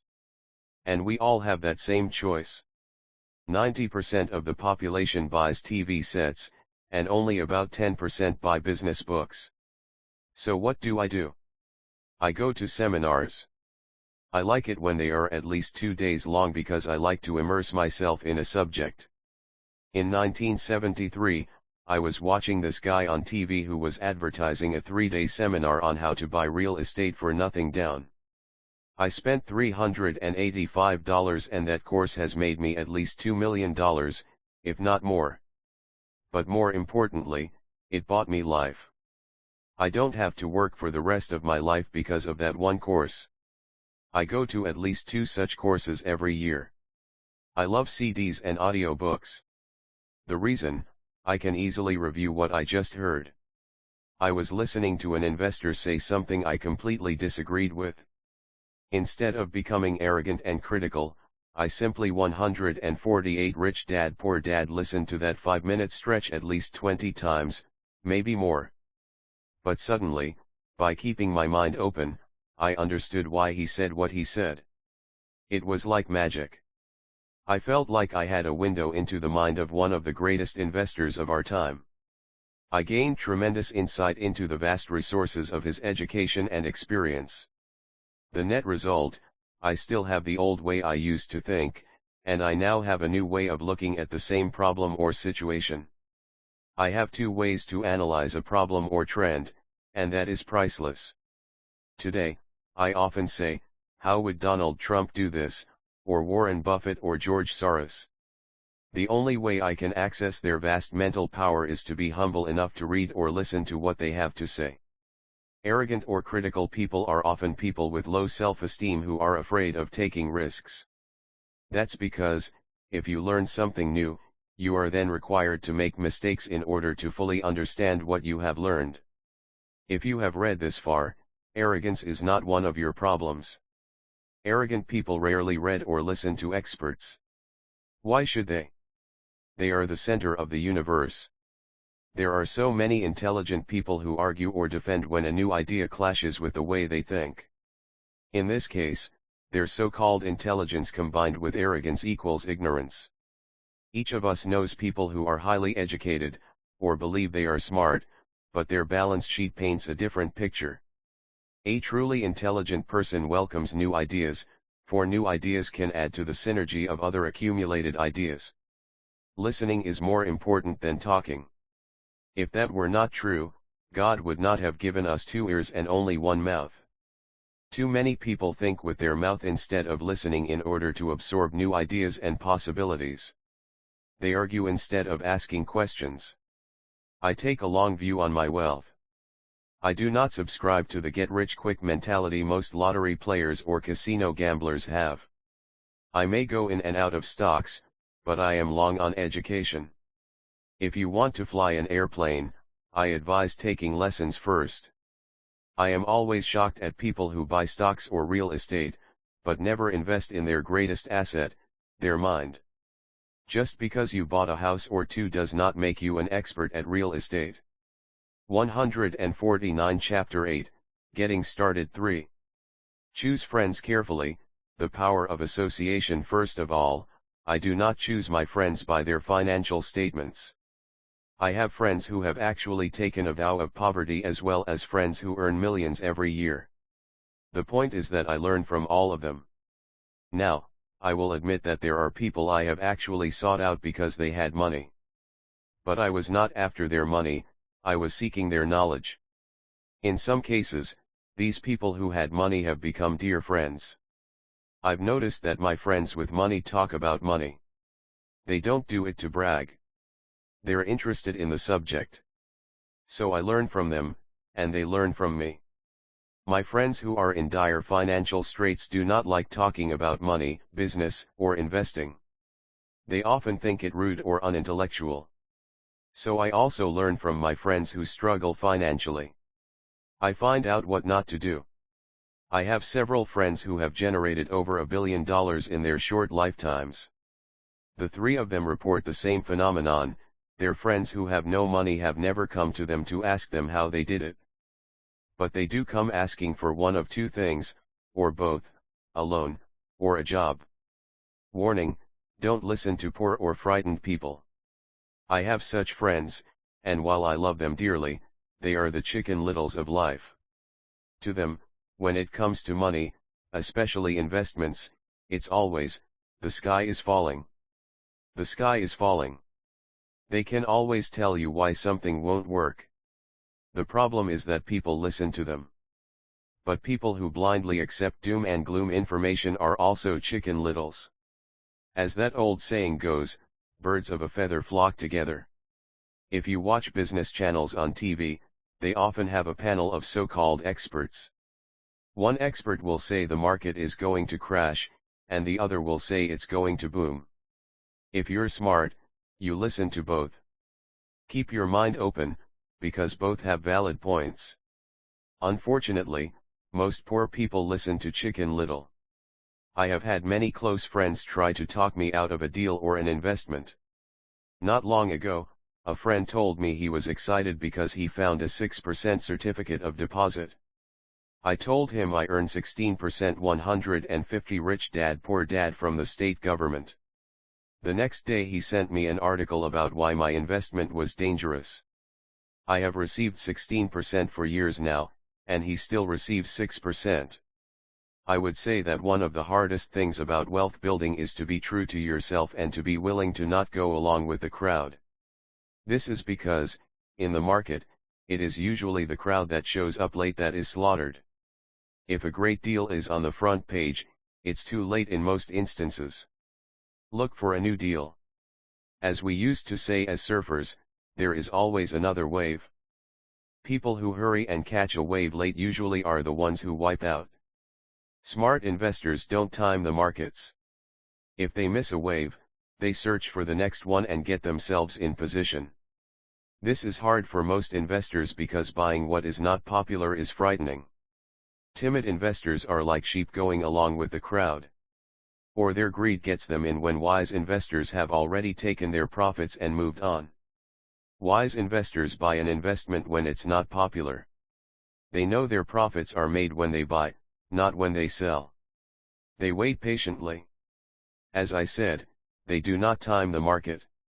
Just like a surfer, they get in position for the next big swell. It's all insider trading. There are forms of insider trading that are illegal, and there are forms of insider trading that are legal. But either way, it's insider trading. The only distinction is, How far away from the inside are you? The reason you want to have rich friends is because that is where the money is made. It's made on information. You want to hear about the next boom, get in, and get out before the next bust. I'm not saying do it illegally, but the sooner you know, the better your chances are for profits with minimal risk. That is what friends are for. And that is financial intelligence. Master a formula and then learn a new one, the power of learning quickly in order to make bread. Every baker follows a recipe, even if it's only held in their head. The same is true for making money. Most of us have heard the saying, you are what you eat. I have a different slant. I say, you become what you study. In other words, 151 Chapter 8, Getting Started. Be careful what you learn, because your mind is so powerful that you become what you put in your head. For example, if you study cooking, you then tend to cook. If you don't want to be a cook anymore, then you need to study something else. When it comes to money, the masses generally have one basic formula they learned in school, and it's this: work for money. The predominant formula I see in the world is that every day millions of people get up, go to work, earn money, pay bills, balance checkbooks, buy some mutual funds, and go back to work. That is the basic formula, or recipe. If you're tired of what you're doing, or you're not making enough, it's simply a case of changing the formula via which you make money. Years ago, when I was 26, I took a weekend class called How to Buy Real Estate Foreclosures. I learned a formula. The next trick was to have the discipline to actually put into action what I had learned. That is where most people stop. For 3 years, while working for Xerox, I spent my spare time learning to master the art of buying foreclosures. I've made several $1 million using that formula. So after I mastered that formula, I went in search of other formulas.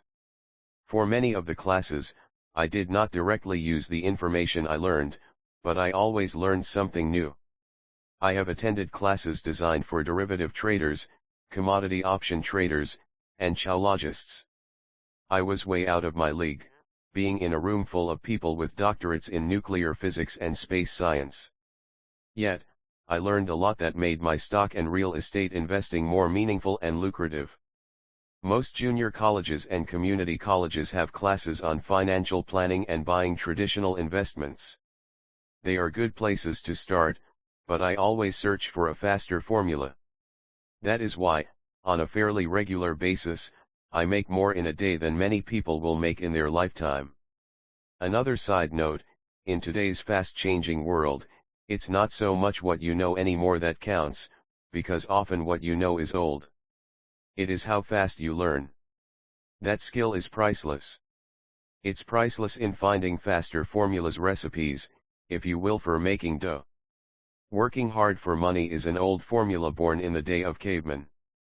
152 Rich Dad Poor Dad 5. Pay yourself first. The power of self-discipline. If you cannot get control of yourself, do not try to get rich. It makes no sense to invest, make money, and blow it. It is the lack of self-discipline that causes most lottery winners to go broke soon after winning millions. It is the lack of self-discipline that causes people who get a raise to immediately go out and buy a new car or take a cruise. It is difficult to say which of the 10 steps is the most important. But of all the steps, this step is probably the most difficult to master if it is not already a part of your makeup. I would venture to say that personal self-discipline is the #1 delineating factor between the rich, the poor, and the middle class. Simply put, people who have low self-esteem and low tolerance for financial pressure can never be rich. As I have said, a lesson learned from my rich dad was that the world will push you around. The world pushes people around, not because other people are bullies, but because the individual lacks internal control and discipline. People who lack internal fortitude often become victims of those who have self-discipline. In the entrepreneur classes I teach, I constantly remind people to not focus on their product, service, or widget, but to focus on developing management skills. The three most important management skills necessary to start your own business are management of 1. Cash flow, 2.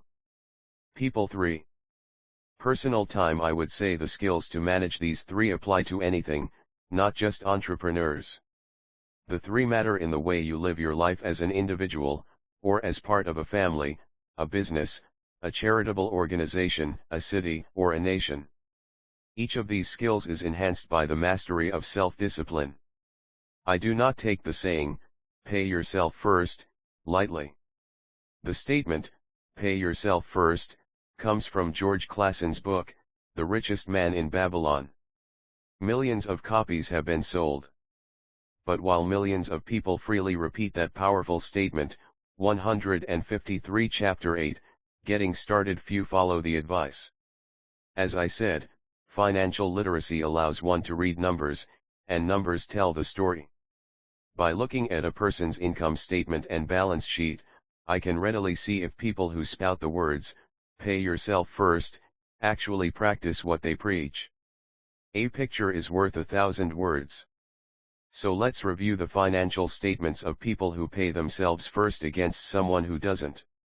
Study the diagrams and see if you can pick up some distinctions.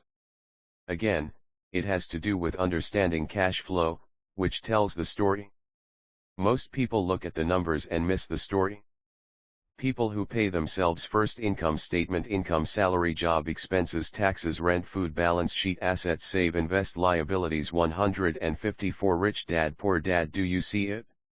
The diagram reflects the actions of individuals who choose to pay themselves first. Each month, they allocate money to their asset column before they pay their monthly expenses. Although millions of people have read Clason's book and understand the words, "Pay yourself first," in reality they pay themselves last. Now I can hear the howls from those of you who sincerely believe in paying your bills first. And I can hear all the responsible people who pay their bills on time. I am not saying be irresponsible and not pay your bills. All I am saying is do what the book says, which is, pay yourself first.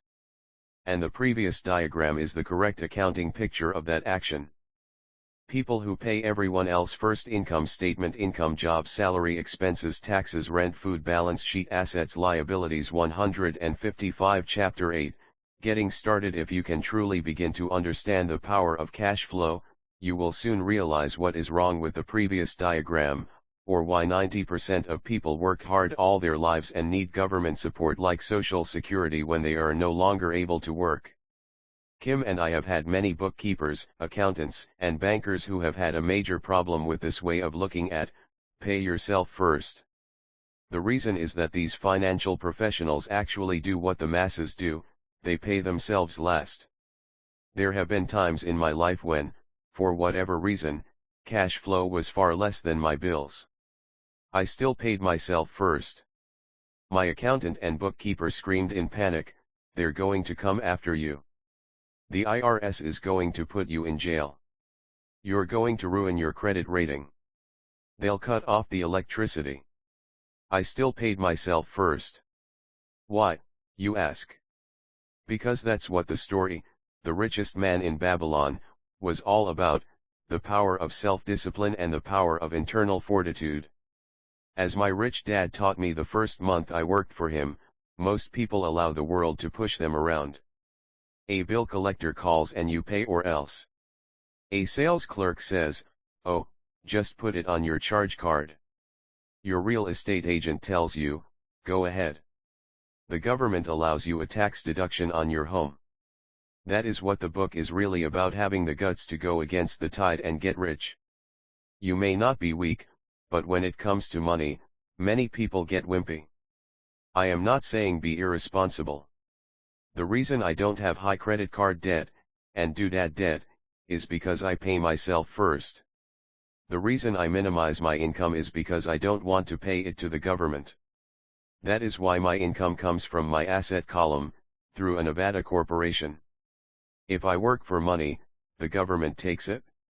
Although I pay my bills last, I am financially astute enough to not get into a tough financial situation. I don't like consumer debt.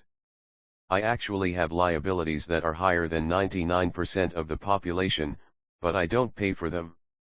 Other people pay for my liabilities. They're called tenants. So rule number 1 in paying yourself first is, don't get into consumer debt in the first place. Although I pay my bills last, I set it up to have only small unimportant bills that are due. 156 Rich Dad Poor Dad. When I occasionally come up short, I still pay myself first. I let the creditors and even the government scream. I like it when they get tough. Why? Because those guys do me a favor. They inspire me to go out and create more money. So I pay myself first, invest the money, and let the creditors yell. I generally pay them right away anyway. Kim and I have excellent credit. We just don't cave into pressure and spend our savings or liquidate stocks to pay for consumer debt. That is not too financially intelligent. To successfully pay yourself first, keep the following in mind. 1. Don't get into large debt positions that you have to pay for. Keep your expenses low. Build up assets first. Then buy the big house or nice car. Being stuck in the rat race is not intelligent. 2. When you come up short, let the pressure build and don't dip into your savings or investments. Use the pressure to inspire your financial genius to come up with new ways of making more money, and then pay your bills. You will have increased your ability to make more money as well as your financial intelligence. So many times I have gotten into financial hot water and used my brain to create more income while staunchly defending the assets in my asset column. My bookkeeper has screamed and dived for cover, but I was like a good soldier defending the fort assets. Poor people have poor habits. A common bad habit is innocently called dipping into savings. The rich know that savings are only used to create more money, not to pay bills. I know that sounds tough, but as I said, if you're not tough inside, the world will always push you around anyway. If you do not like financial pressure, then find a formula that works for you. A good one is to cut expenses, put your money in the bank, pay more than your fair share of income tax, buy safe mutual funds, and take the vow of the average. But this violates the pay yourself first rule. 157 Chapter 8, Getting Started. This rule does not encourage self-sacrifice or financial abstinence. It doesn't mean pay yourself first and starve. Life was meant to be enjoyed. If you call on your financial genius, you can have all the goodies of life, get rich, and pay bills. And that is financial intelligence. 6. Pay your brokers well. The power of good advice. Sometimes I see people posting a sign in front of their house that says, "For sale by owner." Or I see people on TV claiming to be discount brokers. My rich dad taught me to take the opposite approach. He believed in paying professionals well, and I have adopted that policy also. Today, I have expensive attorneys, accountants, real estate brokers, and stock brokers. Why? Because if, and I do mean if, the people are professionals, their services should make you money. And the more money they make, the more money I make. We live in the information age. Information is priceless. A good broker should provide you with information, as well as take the time to educate you. I have several brokers who do that for me. Some taught me when I had little or no money, and I am still with them today. What I pay a broker is tiny in comparison with what kind of money I can make because of the information they provide. I love it when my real estate broker or stockbroker makes a lot of money because that usually means I made a lot of money. A good broker saves me time, in addition to making me money, like when I bought the vacant land for $9,000 and sold it immediately for over $25,000 so I could buy my Porsche quicker. A broker is my eyes and ears in the market. They're there every day so I do not have to be. I'd rather play golf. People who sell their house on their own must not value their time much. Why would I want to save a few bucks when I could use that time to make more money or spend it with those I love? What I find funny is that so many poor and middle-class people insist on tipping restaurant help 15 to 20%, even for bad service, but complain about paying a broker 3 to 7%. They enjoy tipping people in the expense column and stiffing people in the asset column. That is not financially intelligent. 158 Rich Dad Poor Dad. Keep in mind that not all brokers are created equal. Unfortunately, most brokers are only salespeople. They sell, but they themselves own little or no real estate. There is a tremendous difference between a broker who sells houses and a broker who sells investments. The same is true for stock, bond, mutual fund, and insurance, brokers who call themselves financial planners. When I interview any paid professional, I first find out how much property or stocks they personally own and what percentage they pay in taxes. And that applies to my tax attorney as well as my accountant. I have an accountant who minds his own business. His profession is accounting, but his business is real estate. I used to have an accountant who was a small business accountant, but he had no real estate. I switched because we did not love the same business. Find a broker who has your best interests at heart. Many brokers will spend the time educating you, and they could be the best asset you find. Just be fair, and most of them will be fair to you. If all you can think about is cutting their commissions, then why should they want to help you? It's just simple logic. As I said earlier, one of the management skills is the management of people. Many people only manage people they feel smarter than and they have power over. Many middle managers remain middle managers, failing to get promoted, because they know how to work with people below them, but not with people above them. The real skill is to manage and reward the people who are smarter than you in some technical area. That is why companies have a board of directors. You should have one too. That is financial intelligence. 7. Be an Indian giver. The power of getting something for nothing. When the first European settlers came to America, they were taken aback by a cultural practice some American Indians had. For example, if a settler was cold, the Indian would give the person a blanket. Mistaking it for a gift, the settler was often offended when the Indian asked for it back. The Indians also got upset when they realized the settlers did not want to give it back. That is where the term Indian giver came from, a simple cultural misunderstanding. 159 Chapter 8, Getting Started in the World of the Asset Column. Being an Indian giver is vital to wealth. The sophisticated investor's first question is, how fast do I get my money back? They also want to know what they get for free, also called a piece of the action. That is why the ROI, or return on investment, is so important. For example, I found a small condominium that was in foreclosure a few blocks from where I lived. The bank wanted $60,000, and the sophisticated investor's first question is, how fast do I get my money back? Submitted a bid for $50,000, which they took, simply because, along with my bid, was a cashier's check for $50,000. They realized I was serious. Most investors would say, aren't you tying up a lot of cash? Would it not be better to get a loan on it? The answer is, not in this case. My investment company uses this condominium as a vacation rental in the winter months when the snowbirds come to Arizona. It rents for $2,500 a month for 4 months out of the year. For rental during the off-season, it rents for only $1,000 a month. I had my money back in about 3 years. Now I own this asset, which pumps money out for me, month in and month out. The same is done with stocks. Frequently, my broker calls and recommends I move a sizable amount of money into the stock of a company that he feels is just about to make a move that will add value to the stock, like announcing a new product. I will move my money in for a week to a month while the stock moves up.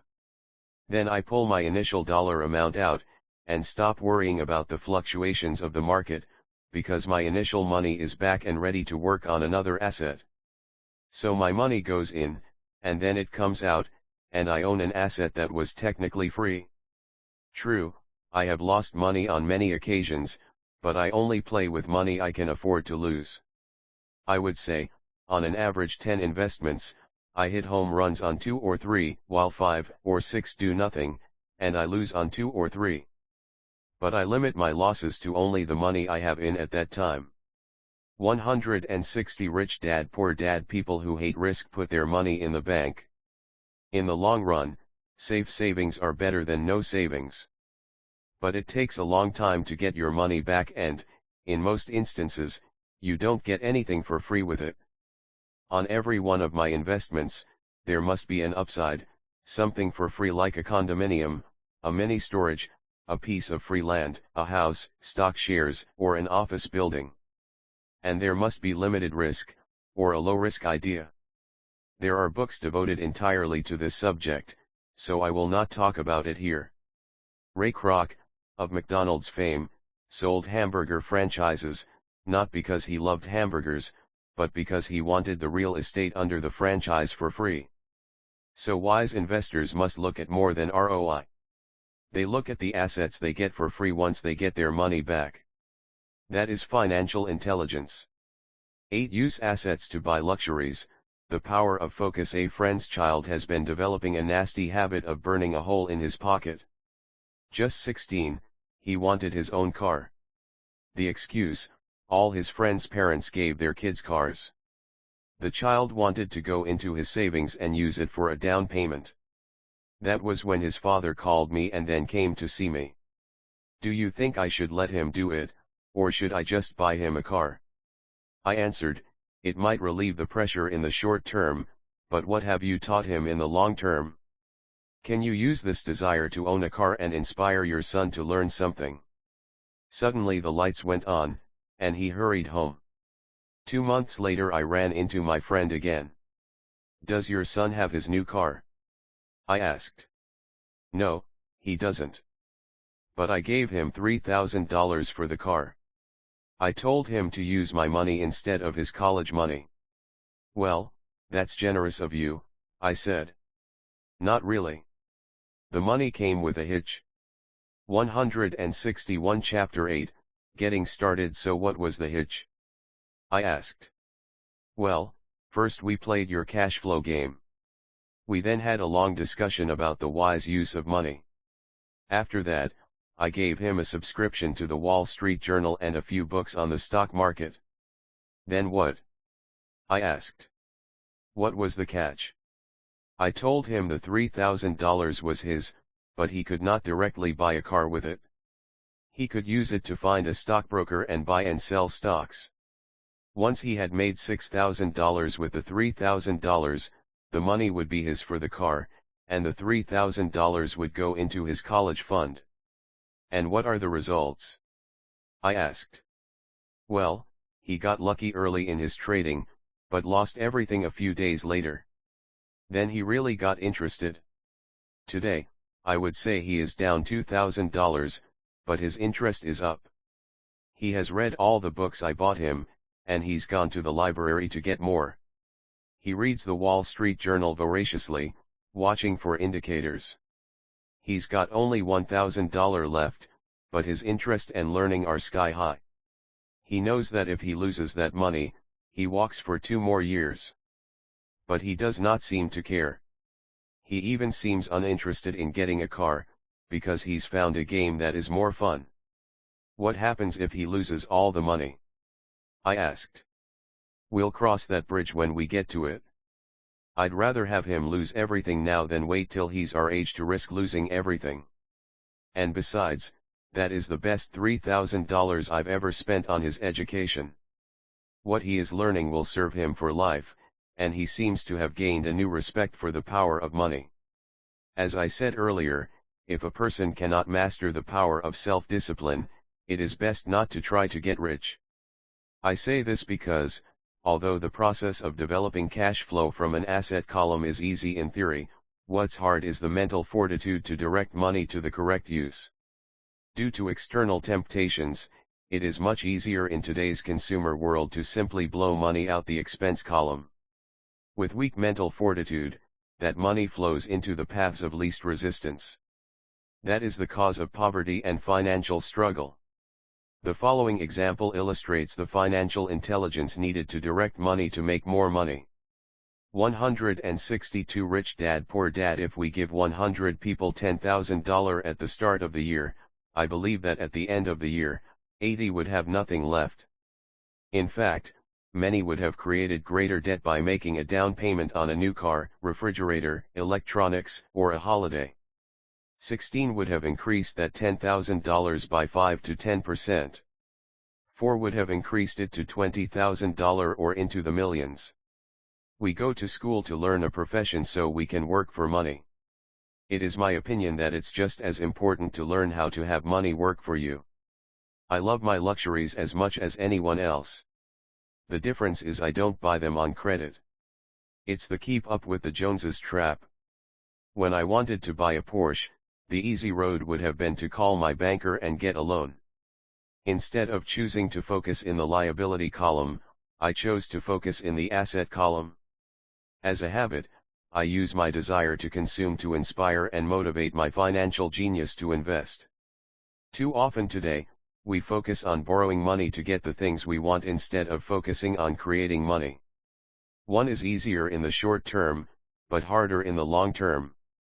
It's a bad habit that we as individuals, and as a nation, have gotten into. Remember, the easy road often becomes hard, and the hard road often becomes easy. The earlier you can train yourself and those you love to be masters of money, the better. Money is a powerful force. Unfortunately, people use the power of money against themselves. If your financial intelligence is low, money will run all over you. It will be smarter than you. If money is smarter than you will work for it all your life. To be the master of money, you need to be smarter than it. Then money will do as it is told. It will obey you. Instead of being a slave to it, you will be the master of it. That is financial intelligence. 163 Chapter 8, Getting Started 9. Choose Heroes, The Power of Myth. When I was a kid, I greatly admired Willie Mays, Hank Aaron, and Yogi Berra. They were my heroes, and I wanted to be just like them. I treasured their baseball cards, I knew their stats, the RBIs, the eras, their batting averages, how much they got paid, and how they came up from the minor leagues. As a 9-year-old kid, when I stepped up to bat or played first base or catcher, I wasn't me. I pretended I was a famous baseball player. It's one of the most powerful ways we learn, and we often lose that as adults. We lose our heroes. Today, I watch young kids playing basketball near my home. On the court they're not little Johnny. They're pretending to be their favorite basketball hero. Copying or emulating heroes is true power learning. I have new heroes as I grow older. I have golf heroes and I copy their swings and do my best to read everything I can about them. I also have heroes such as Donald Trump, Warren Buffett, Peter Lynch, George Soros, and Jim Rogers. I know their stats just like I knew the eras and RBIs of my childhood baseball heroes. I follow what Warren Buffett invests in, and I read anything I can about his point of view on the market and how he chooses stocks. And I read about Donald Trump, trying to find out how he negotiates and puts deals together. Just as I was not me when I was up to bat, when I'm in the market or I'm negotiating a deal, I am subconsciously acting with the bravado of Trump. Or when analyzing a trend, I look at it as though Warren Buffett were doing it. By having heroes, we tap into a tremendous source of raw genius. But heroes do more than simply inspire us. Heroes make things look easy. Making it look easy convinces us to want to be just like them. If they can do it, so can I. When it comes to investing, too many people make it sound hard. Instead, find heroes who make it look easy. 164 Rich Dad Poor Dad 10. Teach and you shall receive, the power of giving. Both of my dads were teachers. My rich dad taught me a lesson I have carried all my life, the necessity of being charitable or giving. My educated dad gave a lot of his time and knowledge, but almost never gave away money. He usually said that he would give when he had some extra money, but of course there was rarely any extra. My rich dad gave money as well as education. He believed firmly in tithing. If you want something, you first need to give, he would always say. When he was short of money, he gave money to his church or to his favorite charity. If I could leave one single idea with you, it is that idea. Whenever you feel short or in need of something, give what you want first and it will come back in buckets. That is true for money, a smile, love, or friendship. I know it is often the last thing a person may want to do, but it has always worked for me. I trust that the principle of reciprocity is true, and I give what I want. I want money, so I give money, and it comes back in multiples. I want sales, so I help someone else sell something, and sales come to me. I want contacts, and I help someone else get contacts. Like magic, contacts come to me. I heard a saying years ago that went, God does not need to receive, but humans need to give. My rich dad would often say, poor people are more greedy than rich people. He would explain that if a person was rich, that person was providing something that other people wanted. In my life, whenever I have felt needy or short of money or short of help, I simply went out or found in my heart what I wanted, and decided to give it first. And when I gave, it always came back. It reminds me of the story of the guy sitting with firewood in his arms on a cold, freezing night. He is yelling at the pot-bellied stove, when you give me some heat, then I'll put some wood in you. And when it comes to money, love, happiness, sales, and contacts, all one needs to remember is to give first. 165 Chapter 8, Getting Started. Often just the process of thinking of what I want, and how I could give that to someone else, breaks free a torrent of bounty. Whenever I feel that people aren't smiling at me, I simply begin smiling and saying hello. Like magic, the next thing I know I'm surrounded by smiling people. It is true that your world is only a mirror of you. So that's why I say, teach, and you shall receive. I have found that the more I teach those who want to learn, the more I learn. If you want to learn about money, teach it to someone else. A torrent of new ideas and finer distinctions will come in. There are times when I have given and nothing has come back, or what I have received is not what I wanted. But upon closer inspection and soul searching, I was often giving to receive in those instances, instead of giving for the joy that giving itself brings. My dad taught teachers, and he became a master teacher. My rich dad always taught young people his way of doing business. In retrospect, it was their generosity with what they knew that made them smarter. There are powers in this world that are much smarter than we are. You can get there on your own, but it's easier with the help of the powers that be. You only need to be generous with what you have.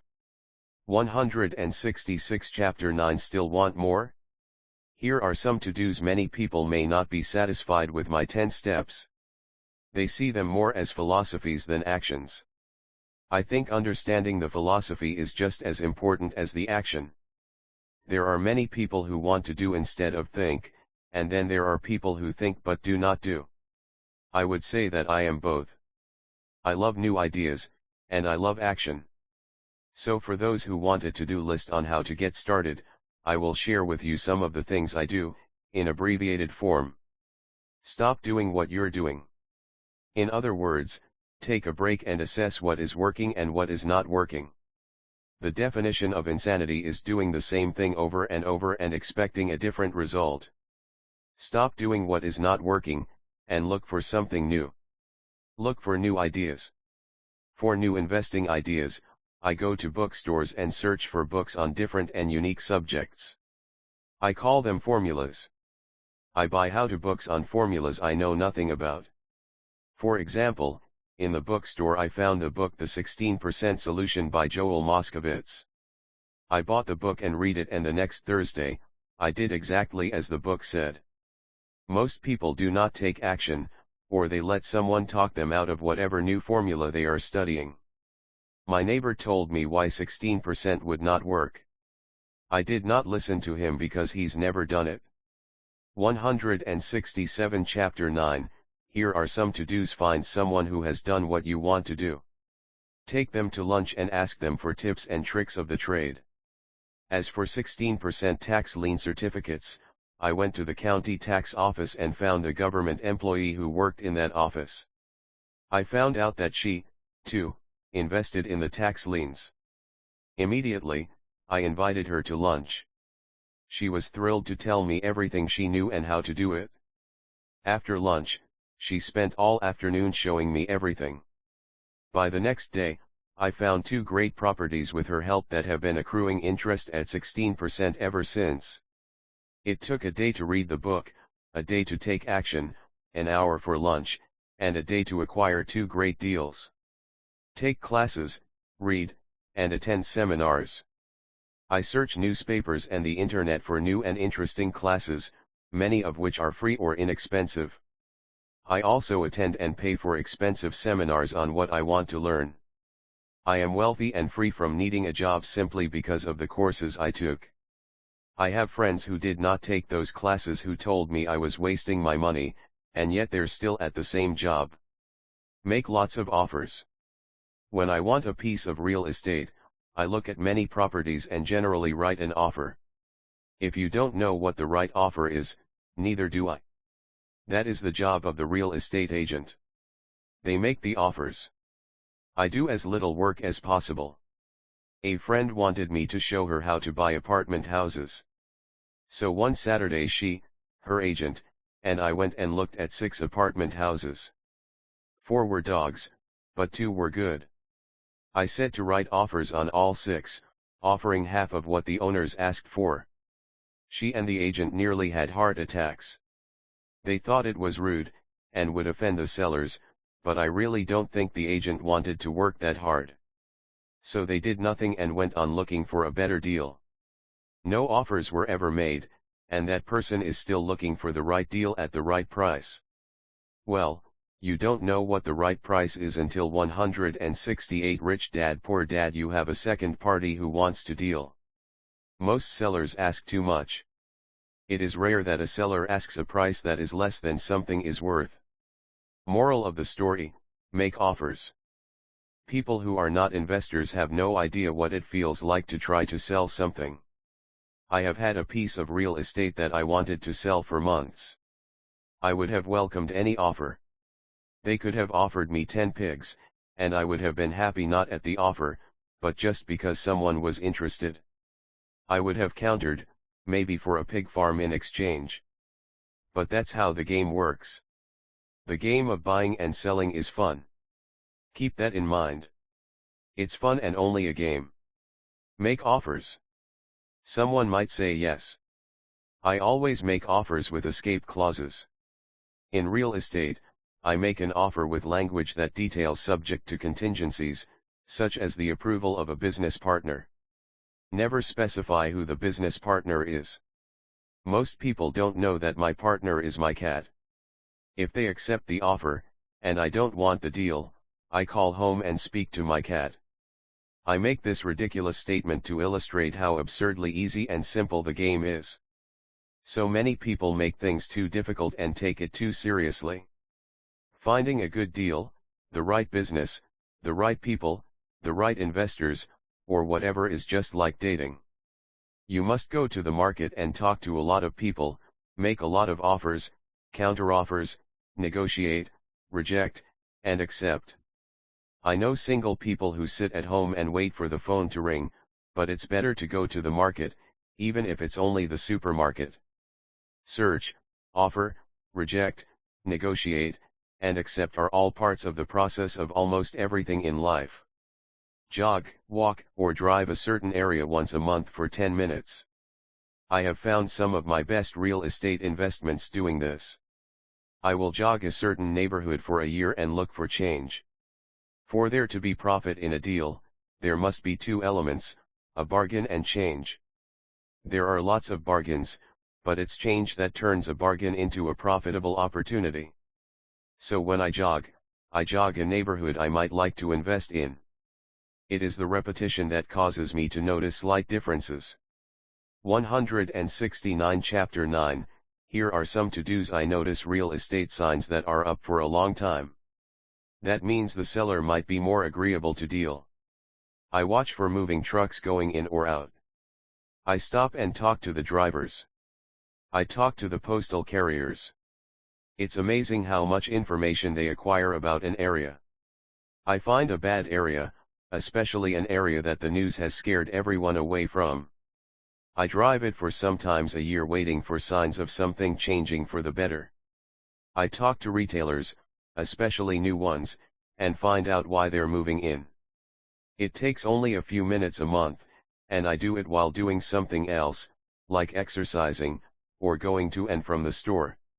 Shop for bargains in all markets. Consumers will always be poor. When the supermarket has a sale, say on toilet paper, the consumer runs in and stocks up. But when the housing or stock market has a sale, most often called a crash or correction, the same consumer often runs away from it. When the supermarket raises its prices, the consumer shops somewhere else. But when housing or the stock market raise their prices, the same consumer often rushes in and starts buying. Always remember, profits are made in the buying, not in the selling. Look in the right places. A neighbor bought a condominium for $100,000. I bought the identical condo next door for $50,000. He told me he's waiting for the price to go up. I told him that profit is made when you buy, not when you sell. He shopped with a real estate broker who owns no property of her own. I shopped at the foreclosure auction. I paid $500 for a class on how to do this. My neighbor thought that the $500 for a real estate investment class was too expensive. He said he could not afford the money, or the time. So he waits for the price to go up. 170 Rich Dad Poor Dad. Look for people who want to buy first. Then look for someone who wants to sell. A friend was looking for a certain piece of land. He had the money but did not have the time. I found a large piece of land, larger than what my friend wanted to buy, tied it up with an option, called my friend, and he said he wanted a piece of it. So I sold the piece to him and then bought the land. I kept the remaining land as mine for free.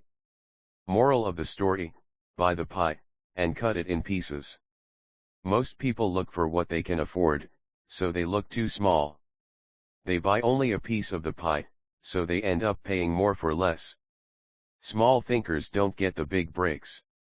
If you want to get richer, think big. Think big. Retailers love giving volume discounts, simply because most business people love big spenders.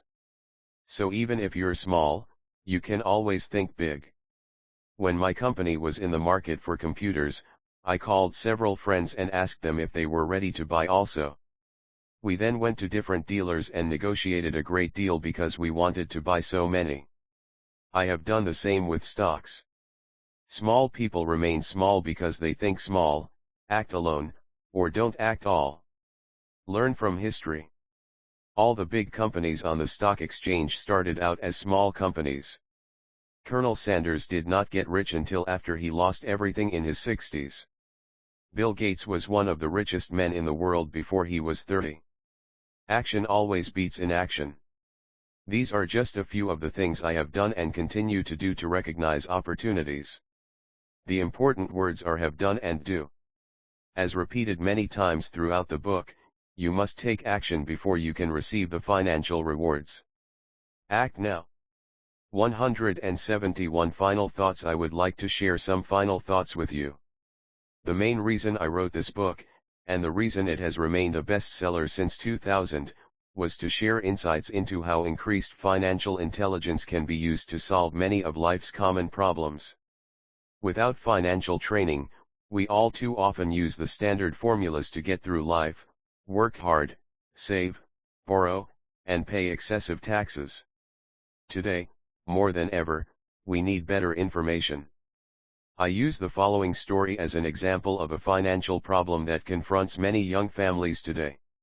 How do you afford a good education for your children and provide for your own retirement? It requires using financial intelligence instead of hard work. A friend of mine was griping one day about how hard it was to save money for his 4 children's college educations. He was putting $300 away in a college fund each month and had so far accumulated only about $12,000. He had about 12 more years to save for college since his oldest child was then 6 years old. At the time, the real estate market in Phoenix was terrible. People were giving houses away. I suggested to my friend that he buy a house with some of the money in his college fund. The idea intrigued him, and we began to discuss the possibility. His primary concern was that he did not have credit with the bank to buy another house since he was so overextended.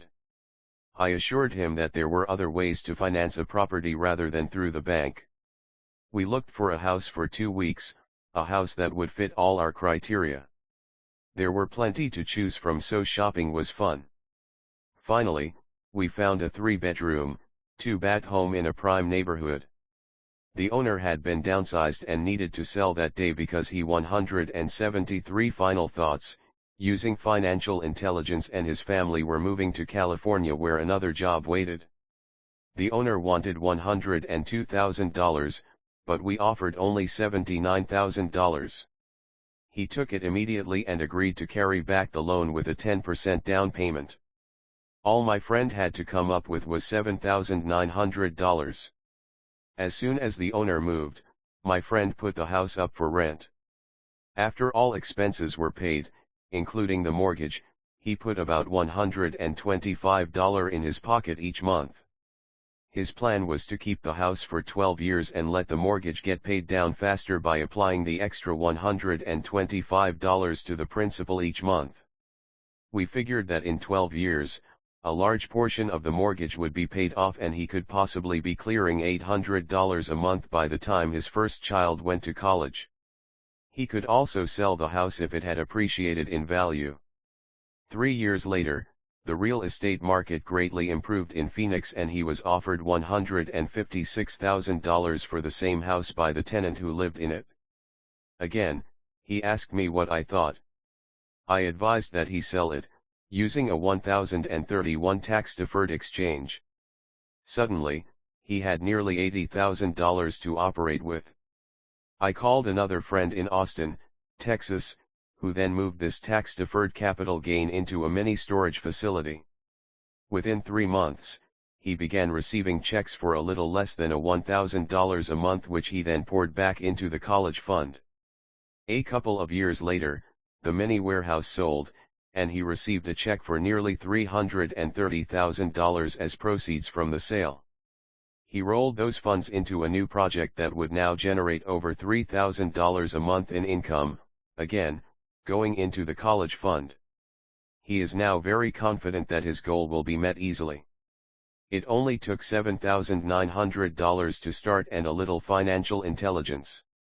His children will be able to afford the education they want, and he will then use the underlying asset, wrapped in his legal entity, to pay for his retirement. As a result of this successful investment strategy, he will be able to retire early. Thank you for reading this book. I hope it has provided some insights into utilizing the power of money to work for you. Today, we 174 Rich Dad Poor Dad need greater financial intelligence to simply survive. The idea that it takes money to make money is the thinking of financially unsophisticated people. It does not mean that they're not intelligent. They have simply not learned the science of making money. Money is only an idea. If you want more money, simply change your thinking. Every self-made person started small with an idea, and then turned it into something big. The same applies to investing. It takes only a few dollars to start and grow it into something big. I meet so many people who spend their lives chasing the big deal, or trying to amass a lot of money to get into a big deal, but to me that is foolish. Too often I have seen unsophisticated investors put their large nest egg into one deal and lose most of it rapidly. They may have been good workers, but they were not good investors. Education and wisdom about money are important. Start early. Buy a book. Go to a seminar. Practice. Start small.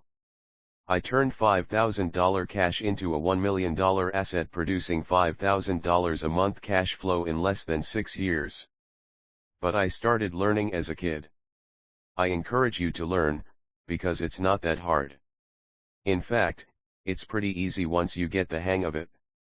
I think I have made my message clear. It's what is in your head that determines what is in your hands. Money is only an idea. There is a great book called Think and Grow Rich. The title is not Work Hard and Grow Rich. Learn to have money work hard for you, and your life will be easier and happier. Today, don't play it safe. Play it smart. The 3 incomes in the world of accounting. There are 3 different types of income: 1 ordinary earned, 2 portfolio, 3 passive. 175 final thoughts. Using financial intelligence. When my poor dad said to me, "Go to school, get good grades, and find a safe, secure job," he was recommending I work for earned income. When my rich dad said, "The rich don't work for money. They have their money work for them," he was talking about passive income and portfolio income. Passive income, in most cases, is income derived from real estate investments. Portfolio income is income derived from paper assets such as stocks and bonds. Portfolio income is the income that makes Bill Gates the richest man in the world, not earned income. Rich Dad used to say, the key to becoming wealthy is the ability to convert earned income into passive income or portfolio income as quickly as possible. He would say, taxes are highest on earned income. The least taxed income is passive income. That is another reason why you want your money working hard for you. The government taxes the income you work hard for more than the income your money works hard for. In my second book, Rich Dad's Cash Flow Quadrant, I explain the 4 different types of people who make up the world of business. They are E, employee; S, self-employed; B, business owner; and I, investor. Most people go to school to learn to be an E or an S. The cash flow quadrant is written about the core differences of these 4 types and how people can change their quadrant. In fact, most of our products are created for people in the B and I quadrants. In Rich Dad's Guide to Investing, book number 3 in the Rich Dad series, I go into more detail on the importance of converting earned income into passive and portfolio income. Rich Dad used to say, all a real investor does is convert earned income into passive and portfolio income. If you know what you're doing, investing is not risky. It's just common sense. The key to financial freedom. The key to financial freedom and great wealth is a person's ability to convert earned income into passive and/or portfolio income. My rich dad spent a lot of time teaching Mike and me this skill. Having this ability is 176. Rich Dad Poor Dad. The reason my wife Kim and I are financially free, never needing to work again. We continue to work because we choose to. Today we own a real estate investment company for passive income and participate in private placements and initial public offerings of stock for portfolio income. We also went back to work to build a financial education company so that we can continue to create and publish books and games. All of our educational products are created to teach the same skills my rich dad taught me, the skills of converting earned income into passive and portfolio income. The games we create are important because they teach what books cannot teach. For example, you could never learn to ride a bicycle by only reading a book. Our cash flow games for adults and cash flow for kids game are designed to teach players the basic investment skills of converting earned income into passive and portfolio income. They also teach the principles of accounting and financial literacy. These games are the only educational products in the world that teach people. All of you can play Cashflow Classic on the web at www.rickadad.com and learn to convert earned income into passive and/or portfolio income, these skills simultaneously. Cashflow 202 is the advanced version of Cashflow 101 and requires the game board from 101, as well as a full understanding of 101, before it can be played. Cashflow 101 and Cashflow for Kids teach the principles of fundamental investing. Cashflow 202 teaches the principles of technical investing. Technical investing involves advanced trading techniques such as short selling, call options, put options, and straddles. A person who understands these advanced techniques is able to make money when the market goes up, as well as when the market comes down. As my rich dad would say, a real investor makes money in an up market and a down market. That is why they make so much money. One of the reasons they make more money is simply because they have more self-confidence. Rich dad would say, they have more 177 final thoughts, using financial intelligence self-confidence because they are less afraid of losing. In other words, the average investor does not make as much money because they are so afraid of losing money. The average investor does not know how to protect themselves from losses, and that is what Cashflow 202 teaches. Average investors think investing is risky because they have not been formally trained to be professional investors. As Warren Buffett, America's richest investor, says, risk comes from not knowing what you're doing. My board games teach the simple basics of fundamental investing and technical investing while people are having fun. I occasionally hear someone say, your educational games are expensive, which poses the question of ROI, the return on investment, or the value returned for the price paid. I nod my head and reply, yes, they may be expensive, especially when compared to entertainment board games. But my games are not as expensive as a college education, working hard all your life for earned income, paying excessive taxes, and then living in terror of losing all of your money in the investment markets. When someone walks away mumbling about the price, I can hear my rich dad saying, if you want to be rich, you must know what kind of income to work hard for, how to keep it, and how to protect it from loss. That is the key to great wealth. Rich dad would also say, if you do not understand the differences in those three incomes and do not learn the skills on how to acquire and protect those incomes, you will probably spend your life earning less than you could and working harder than you should. My poor dad thought a good education, a good job, and years of hard work were all you needed to be successful. My rich dad also thought a good education was important. But to him it was also important that Mike and I know the differences in the three incomes and what kind of income to work hard for. To him, that was basic financial education. Knowing the differences in the three incomes and learning the investment skills of how to acquire the different incomes is basic education for anyone who strives to acquire great wealth and achieve financial freedom, a special kind of freedom that only a few will ever know. As Rich Dad states in lesson number 1, the rich do not work for money. They know how to have money work hard for them.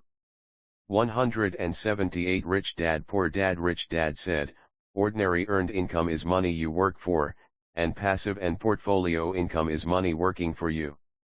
Knowing that little difference has been significant in my life. Or, as Robert Frost ends his poem, and that has made all the difference. Take action. All of you were given two great gifts, your mind and your time. It is up to you to do what you please with both. With each dollar bill that enters your hand, you, and only you, have the power to determine your destiny. Spend it foolishly, and you choose to be poor. Spend it on liabilities, and you join the middle class. Invest it in your mind and learn how to acquire assets, and you will be choosing wealth as your goal and your future. The choice is yours, and only yours. Every day with every dollar, you decide to be rich, poor, or middle class. Choose to share this knowledge with your children, and you choose to prepare them for the world that awaits. No one else will. You and your children's future will be determined by choices you make today, not tomorrow. I wish you great wealth and much happiness with this fabulous gift called life. Robert Kiyosaki 179 About the author Robert Kiyosaki, best known as the author of Rich Dad Poor Dad, the #1 personal finance book of all time. Robert Kiyosaki has challenged and changed the way tens of millions of people around the world think about money. He is an entrepreneur, educator, and investor who believes the world needs more entrepreneurs who will create jobs. With perspectives on money and investing that often contradict conventional wisdom, Robert has earned an international reputation for straight talk, irreverence, and courage, and has become a passionate and outspoken advocate for financial education. Robert and Kim Kiyosaki are founders of the Rich Dad Company, a financial education company, and creators of the Cashflow registered trademark games. In 2014, the company will leverage the global success of the Rich Dad games in the launch of a new and breakthrough offering in mobile and online gaming. Robert has been heralded as a visionary who has a gift for simplifying complex concepts, ideas related to money, investing, finance, and economics, and has shared his personal journey to financial freedom in ways that resonate with audiences of all ages and backgrounds. His core principles and messages like "your house is not an asset" and "invest for cash flow" and "savers are losers" have ignited a firestorm of criticism and ridicule, only to have played out on the world economic stage over the past decade in ways that were both unsettling and prophetic. His point of view is that old advice, go to college, get a good job, save money, get out of debt, invest for the long term, and diversify, has become obsolete advice in today's fast-paced information age. His Rich Dad philosophies and messages challenge the status quo. His teachings encourage people to become financially educated and to take an active role in investing for their future. The author of 19 books, including the international blockbuster Rich Dad Poor Dad, Robert has been a featured guest with media outlets in every corner of the world, from CNN, the BBC, Fox News, Al Jazeera, GBTV, and PBS, to Larry King Live, Oprah, People's Daily, Sydney Morning Herald, The Doctors, Straits Times, Bloomberg, NPR, USA Today, and hundreds of others, and his books have topped international bestsellers lists for more than a decade. He continues to teach and inspire audiences around the world. His most recent books include Unfair Advantage, The Power of Financial Education, Midas Touch, the second book he has co-authored with Donald Trump, and Why A Students Work for C Students. To learn more, visit Rickadad.com. New York Times best-selling authors. Unmatched financial insight from financial titans Trump and Kiyosaki. In these uncertain economic times, these two titans of business have joined forces on a book that underscores the pressing need for financial literacy. Steve Forbes, President and CEO, Forbes Inc. In Why We Want You to Be Rich, Two Men, One Message, Trump and Kiyosaki take an alternative approach to the standard personal finance book, writing a book on how they think, not a conventional how-to book. Gain insight into how Trump and Kiyosaki think. Learn why they win financially. See the world of money, business, and investing through their eyes. Change your way of thinking about money and life with Why We Want You to Be Rich, Two Men, One Message. Visit Rickadad.com and order your copy today. Is there a conspiracy against your wealth? Read the groundbreaking interactive book, Robert Kiyosaki's best-selling Rich Dad's Conspiracy of the Rich, and learn how the ultra-rich steal your wealth through taxes, debt, inflation, and retirement, and what you can do about it. Spanning history, current events, and future trends, Rich Dad's Conspiracy of the Rich was written and published online during the worst economic crises since the Great Depression, and includes reader comments and a bonus Q&A chapter. Learn about the conspiracy against financial education. Discover why the dollar is doomed. Gain the power to take charge of your own destiny. Don't miss one of the most talked about Rich Dad books of all time. Robert Kiyosaki, investor, entrepreneur, educator, and author. Order your copy of Rich Dad's Conspiracy of the Rich today. Order your copy at Rickadad.com today. True financial education is the path to creating the life you want for yourself and your family. Robert encourages and inspires you to change the one thing that is within your control, yourself. In Unfair Advantage, Robert challenges people around the world to stop blindly accepting that they are destined to struggle financially all their lives.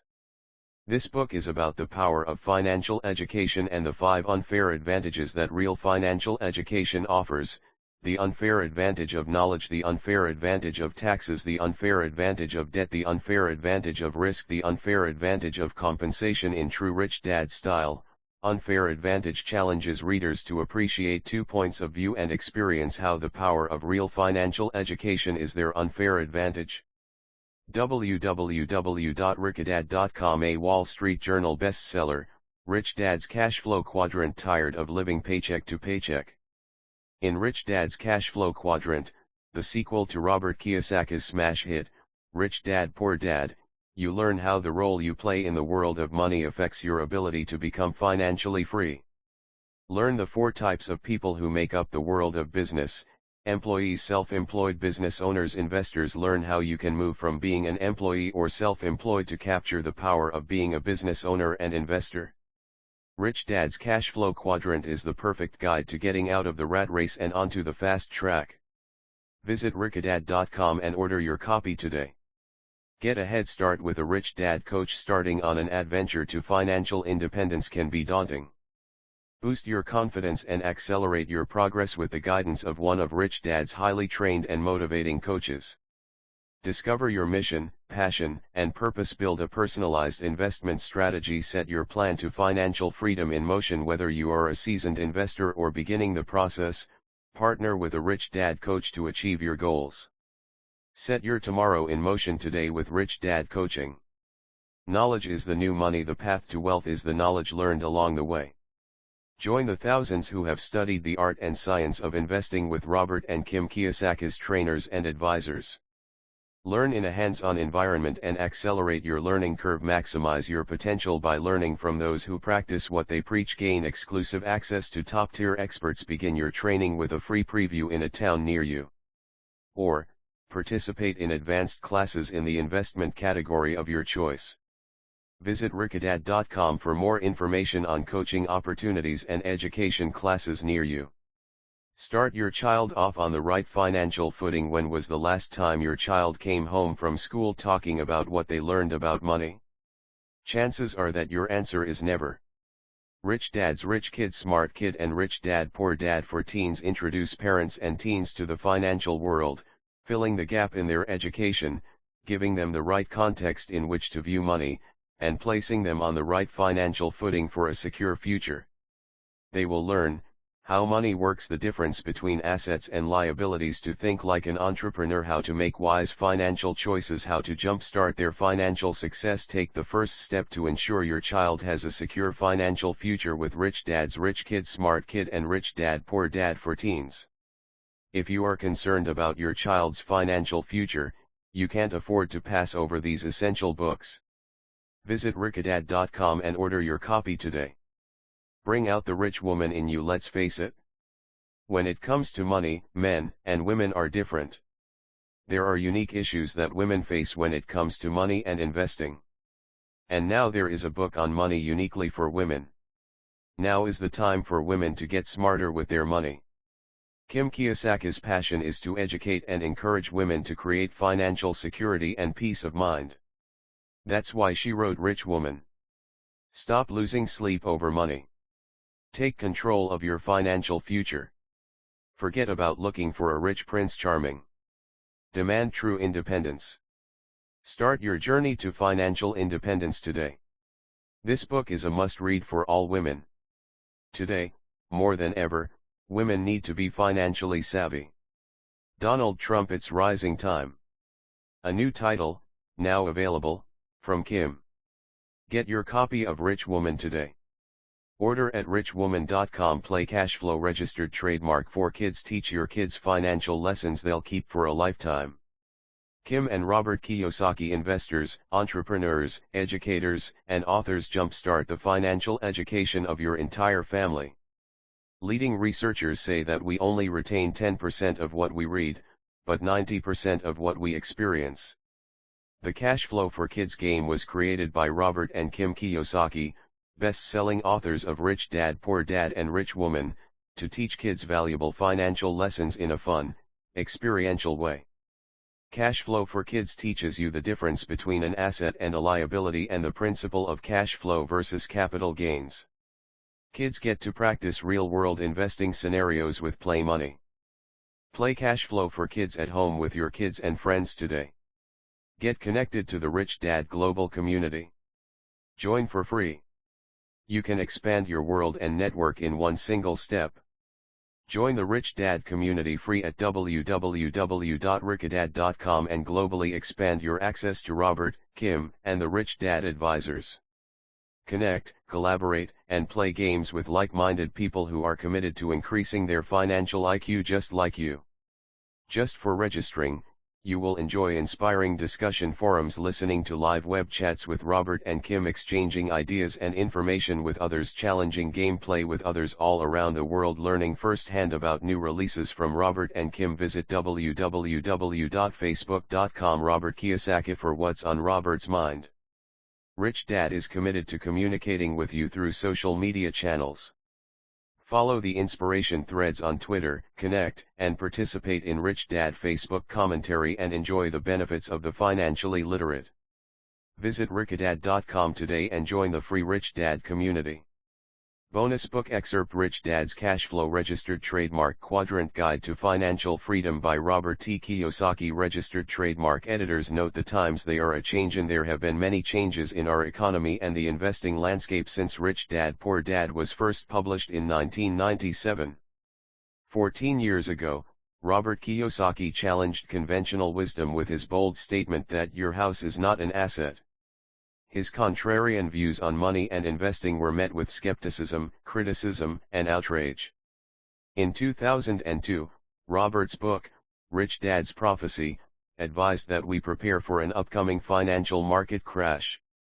In 2006, Robert joined forces with Donald Trump to write Why We Want You to Be Rich, a book inspired by their concern for the shrinking middle class in America. Robert continues to be a passionate advocate for the importance and power of financial education. Today, in the wake of the subprime fiasco, record home foreclosures, and a global economic meltdown that is still raging, his words seem not only prophetic, but enlightened. Many skeptics have become believers.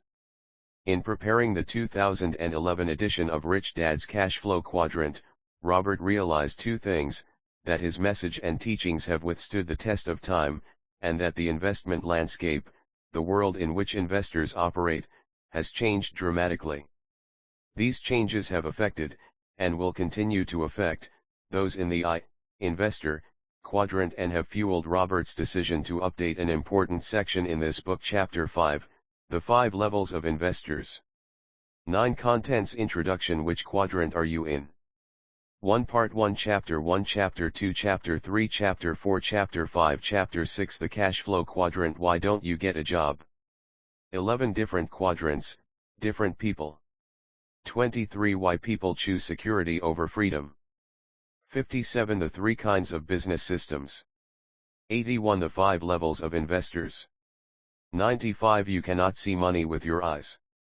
119 Part 2 Chapter 7 Chapter 8 Chapter 9 Bringing out the best in you, becoming who you are.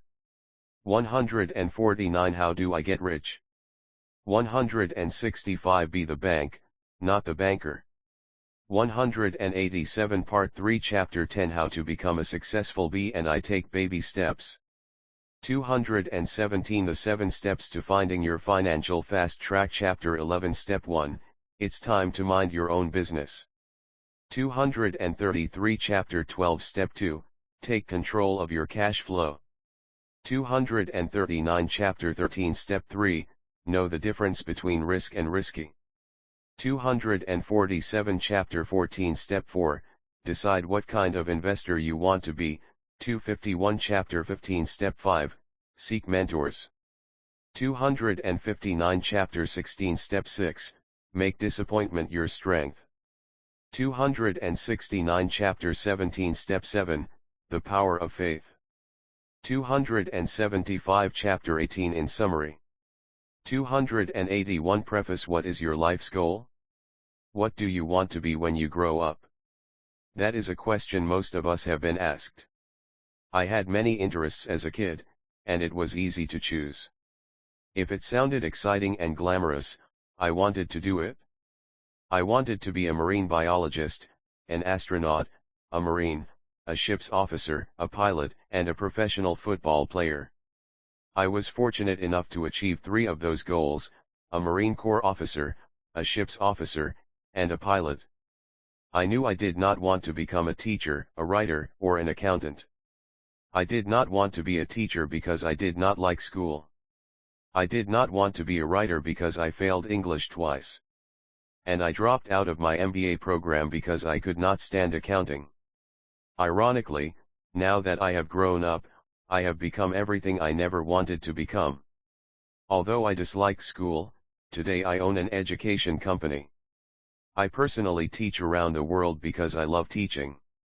Although I failed English twice because I could not write, today I am best known as an author. My book, Rich Dad Poor Dad, was on the New York Times bestsellers list for over 7 years and is one of the top 3 best-selling books in the United States. The only books ahead of it are The Joy of Sex and The Road Less Traveled. Adding one more irony, Rich Dad Poor Dad and my Cashflow registered trademark board game are a book and a game about accounting, another subject I struggled with. So what does this have to do with the question, what is your goal in life? 15 Preface. The answer is found in the simple, yet profound, statement by a Vietnamese monk, Thich Nhat Hanh, the path is the goal. In other words, finding your path in life is your goal in life. Your path is not your profession, how much money you make, your title, or your successes and failures. Finding your path means finding out what you were put here on this earth to do. What is your life's purpose? Why were you given this gift called life? And what is the gift you give back to life? Looking back, I know going to school was not about finding my life's path. I spent 4 years in military school, studying and training to be a ship's officer. If I had made a career sailing for Standard Oil on their oil tankers, I would never have found my life's path. If I had stayed in the Marines or had gone to fly for the airlines, I would never have found my life's path. Had I continued on as a ship's officer or become an airline pilot, I would never have become an international best-selling author, been a guest on the Oprah show, written a book with Donald Trump, or started an international education company that teaches entrepreneurship and investing throughout the world. Finding your path. This Cashflow Quadrant book is important because it is about finding your path in life. As you know, most people are programmed early in life to go to school and get a job. School is about finding a job in the E or S quadrant. It is not about finding your life's path. I realize there are people who know exactly what they are going to do early in life. They grow up knowing they are going to be a doctor, lawyer, musician, golfer, or actor. We have all heard about child prodigies, kids with exceptional talents. Yet you may notice, these are professions, not necessarily a life's path. 16 Cashflow Quadrant. So how does one find their path in life? My answer is, I wish I knew. If I could wave my magic wand and your life's path would magically appear, I would. Since I do not have a magic wand nor can I tell you what to do, the best thing I can do is tell you what I did. And what I did was trust my intuition, my heart, and my guts. For example, in 1973, returning from the war, when my poor dad suggested I go back to school, get my higher degrees, and work for the government, my brain went numb, my heart went heavy and my gut said, no way. When he suggested I get my old job back with Standard Oil or fly for the airlines, again my mind, heart, and gut said no. I knew I was through sailing and flying, although they were great professions and the pay was pretty good. In 1973 at the age of 26, I was growing up. I had followed my parents' advice and gone to school, received my college degree, and had 2 professions, a license to be a ship's officer and a license to fly. The problem was, they were professions and the dreams of a child. At the age of 26, I was old enough to know that education is a process. For example, when I wanted to be a ship's officer, I went to a school that turned out ship's officers. And when I wanted to learn to fly, I went to Navy flight school, a 2-year process that turns non-pilots into pilots. I was cautious about my next educational process. I wanted to know what I was going to become before I started my next educational process. Traditional schools had been good to me.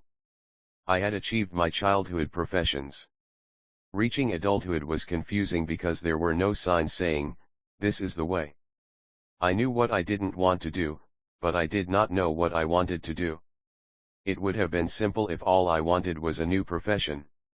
If I had wanted to be a medical doctor, I would have gone to medical school. If I had wanted to be a lawyer, I would have gone to law school. But I knew there was more to life than just going to school to gain another professional credential. I did not realize it at the time, but at 26 years of age, I was now looking for my path in life, not my next profession.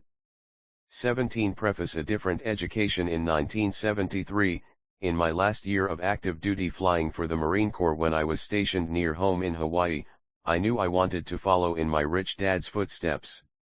While in the Marines, I signed up for real estate courses and business courses on the weekends, preparing to become an entrepreneur in the B and I quadrants. At the same time, upon a friend's recommendation of a friend, I signed up for a personal development course, hoping to find out who I really was. A personal development course is non-traditional education because I was not taking it for credits or grades. I did not know what I was going to learn, as I did when I signed up for real estate courses. All I knew was that it was time to take courses to find out about me. In my first weekend course, the instructor drew this simple diagram on the flip chart: physical, mental, emotional, spiritual 18 cash flow quadrant. With the diagram complete, the instructor turned and said, "To develop into a whole human being, we need mental, physical, emotional, and spiritual education." Listening to her explanation, it was clear to me that traditional schools were primarily about developing students mentally. That is why so many students who do well in school, do not do well in real life, especially in the world of money. As the course progressed over the weekend, I discovered why I dislike school. I realized that I loved learning, but hated school. Traditional education was a great environment for the A students, but it was not the environment for me. Traditional education was crushing my spirit, trying to motivate me with the emotion of fear, the fear of making mistakes, the fear of failing, and the fear of not getting a job. They were programming me to be an employee in the E or S quadrant. I realized that traditional education is not the place for a person who wants to be an entrepreneur in the B and I quadrants. This may be why so many entrepreneurs never finish school. Entrepreneurs like Thomas Edison, founder of General Electric; Henry Ford, founder of Ford Motor Company; Steve Jobs, founder of Apple; Bill Gates, founder of Microsoft; Walt Disney, founder of Disneyland; and Mark Zuckerberg, founder of Facebook. As the day went on and the instructor went deeper and deeper into these 4 types of personal development, I realized I had spent most of my life in very harsh educational environments. After 4 years at an all-male military academy and 5 years as a Marine pilot, I was pretty strong mentally and physically. As a Marine pilot, I was strong emotionally and spiritually, but all on the macho male development side. I had no gentle side, no female energy. After all, I was trained to be Marine Corps officer, emotionally calm under pressure, prepared to kill, and spiritually prepared to die for my country. If you ever saw the movie Top Gun starring Tom Cruise, you get a glimpse into the masculine world and bravado of military pilots. I loved that world. I was good in that world. It was a modern-day world of knights and warriors. It was not a world for wimps. 19 Preface. In the seminar, I went into my emotions and briefly touched my spirit. I cried a lot because I had a lot to cry about. I had done and seen things no one should ever be asked to do. During the seminar, I hugged a man, something I had never done before, not even with my father. On Sunday night, it was difficult leaving the self-development workshop. The seminar had been a gentle, loving, honest environment. Monday morning was a shock to once again be surrounded by young egotistical pilots, dedicated to flying, killing, and dying for country. After that weekend seminar, I knew it was time to change. I knew developing myself emotionally and spiritually to become a kinder, gentler, and more compassionate person would be the hardest thing I could do. It went against all my years at the military academy and flight school. I never returned to traditional education again. I had no desire to study for grades, degrees, promotions, or credentials again. From then on, if I did attend a course or school, I went to learn, to become a better person.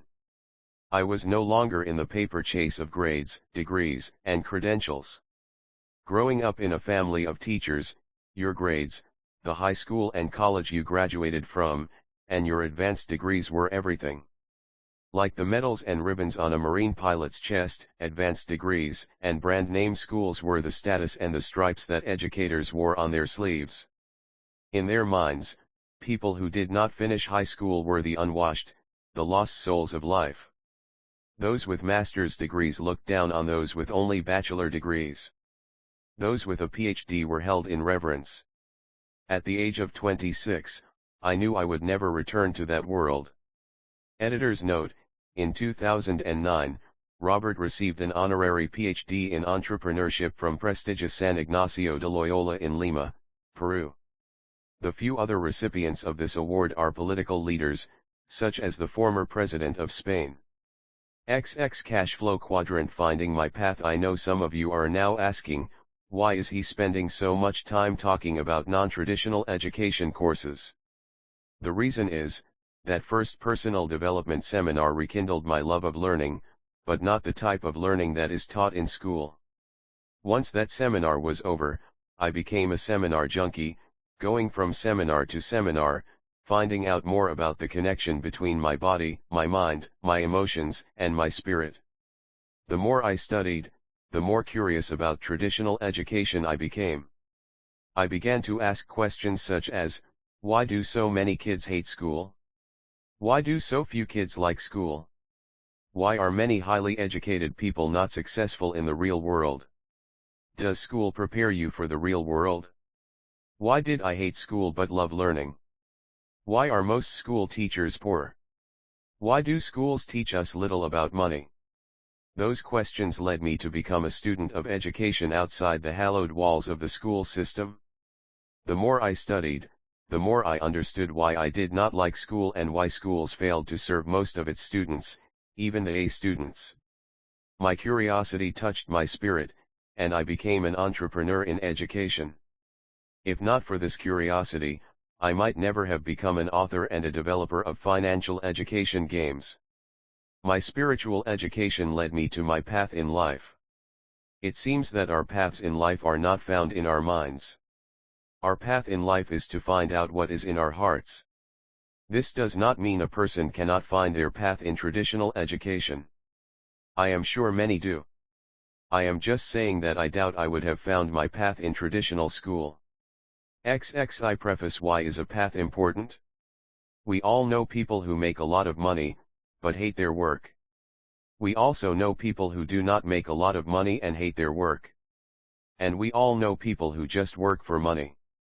A classmate of mine from the Merchant Marine Academy also realized he did not want to spend his life at sea. Rather than sail for the rest of his life, he went to law school after graduation, spending 3 more years becoming a lawyer and entering private practice in the S quadrant. He died in his early 50s. He had become a very successful, unhappy lawyer. Like me, he had 2 professions by the time he was 26. Although he hated being a lawyer, he continued being a lawyer because he had a family, kids, a mortgage, and bills to pay. A year before he died, I met him at a class reunion in New York.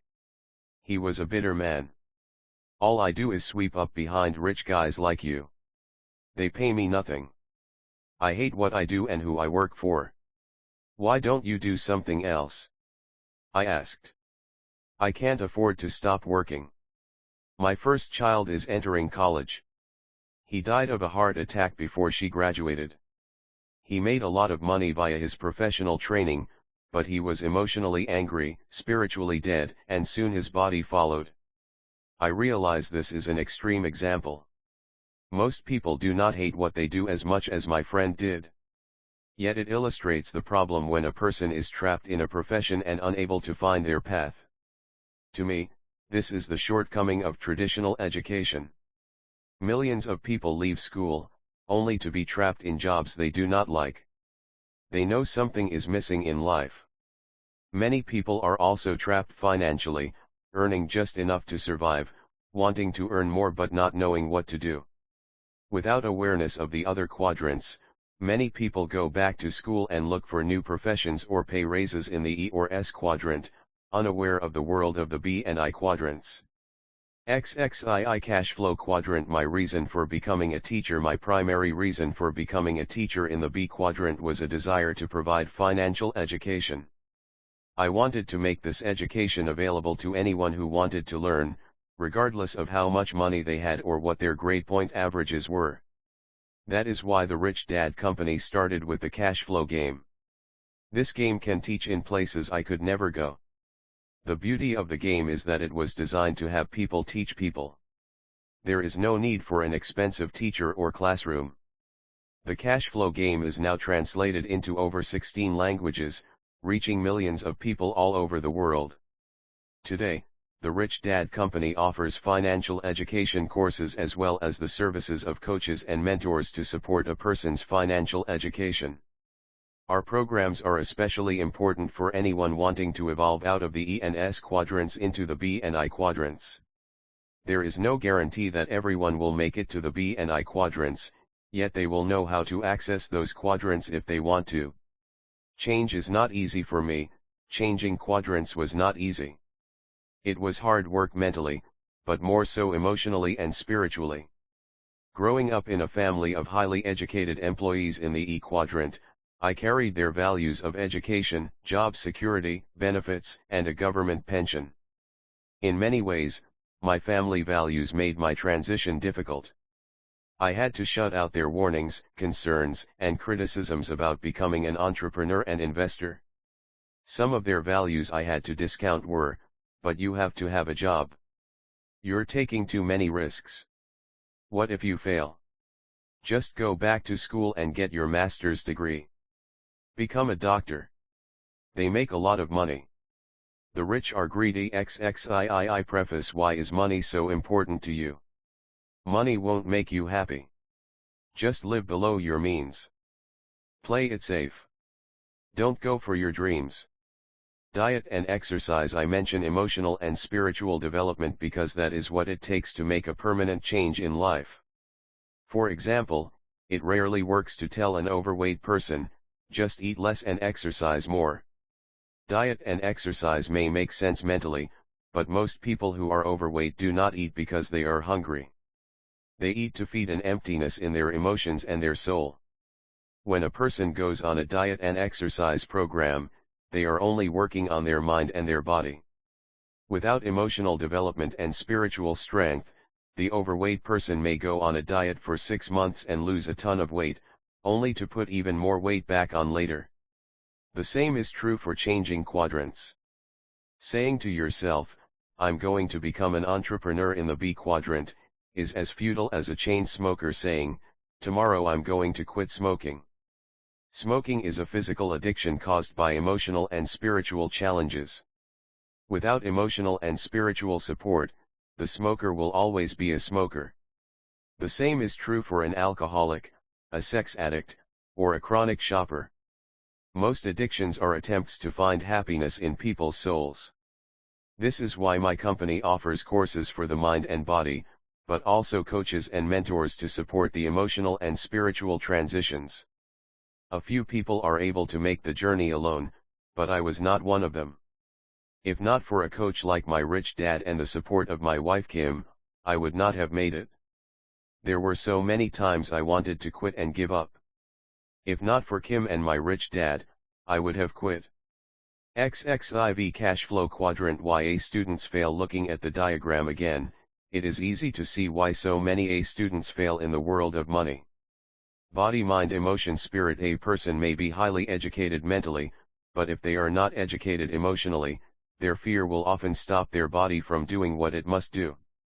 That is why so many A students get stuck in analysis paralysis, studying every little detail, but failing to do anything. This analysis paralysis is caused by our educational system punishing students for making mistakes. If you think about it, A students are A students simply because they made the fewest mistakes. The problem with that emotional psychosis is that, in the real world, people who take action are the ones who make the most mistakes and learn from them to win in the game of life. Just look at Presidents Clinton and Bush. Clinton could not admit he had sex and Bush could not recall any mistakes he made during his presidency. Making mistakes is human, but lying about your mistakes is criminal, a criminal act known as perjury. XXV preface: when criticized for making 1014 mistakes before creating the electric light bulb, Thomas Edison said, "I did not fail 1014 times. I successfully found out what did not work 1014 times." In other words, the reason so many people fail to achieve success is because they fail to fail enough times. Looking at the diagram again, body, mind, emotion, spirit. One of the reasons so many people cling to job security is because they lack emotional education. They let fear stop them. One of the best things about military school and the Marine Corps is that these organizations spend a lot of time developing young men and women spiritually, emotionally, mentally, and physically. Although it was a tough education, it was a complete education, preparing us to do a nasty job. The reason I created the cash flow game is because the game educates the whole person. The game is a better teaching tool than reading or lecture, simply because the game involves the body, mind, emotions, and spirit of the player. The game is designed for players to make as many mistakes as possible with play money, and then learn from those mistakes. To me, this is a more humane way to learn about money. XXVI Cash Flow Quadrant. The path is the goal today. There are thousands of cash flow clubs all over the world. One reason why cash flow clubs are important is because they are a shelter from the storm, a way station on the path of life. By joining a cash flow club, you get to meet people like you, people who are committed to making changes, not just talking about change.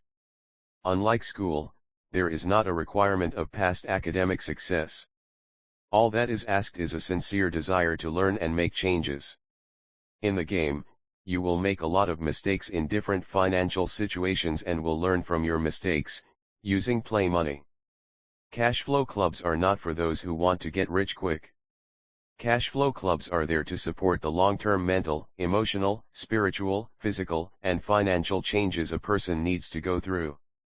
We all change and evolve at different rates of speed, so you are encouraged to go at your own speed.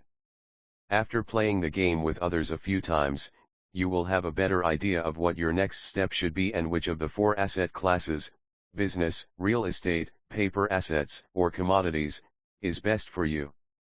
In conclusion, finding one's path is not necessarily easy. Even today, I do not really know if I am on my path or not. As you know, we all get lost at times, and it is not always easy to find our way back. If you feel you are not in the right quadrant for you, or you are not on your life's path, I encourage you to search your heart and find your path in life. You may know it is time to change if you are saying things like the following statements: I'm working with dead people. I love what I do, but I wish I could make more money. I can't wait for the weekend. I want to do my own thing. Is it quitting time yet? XXVII Preface: my sister is a Buddhist nun.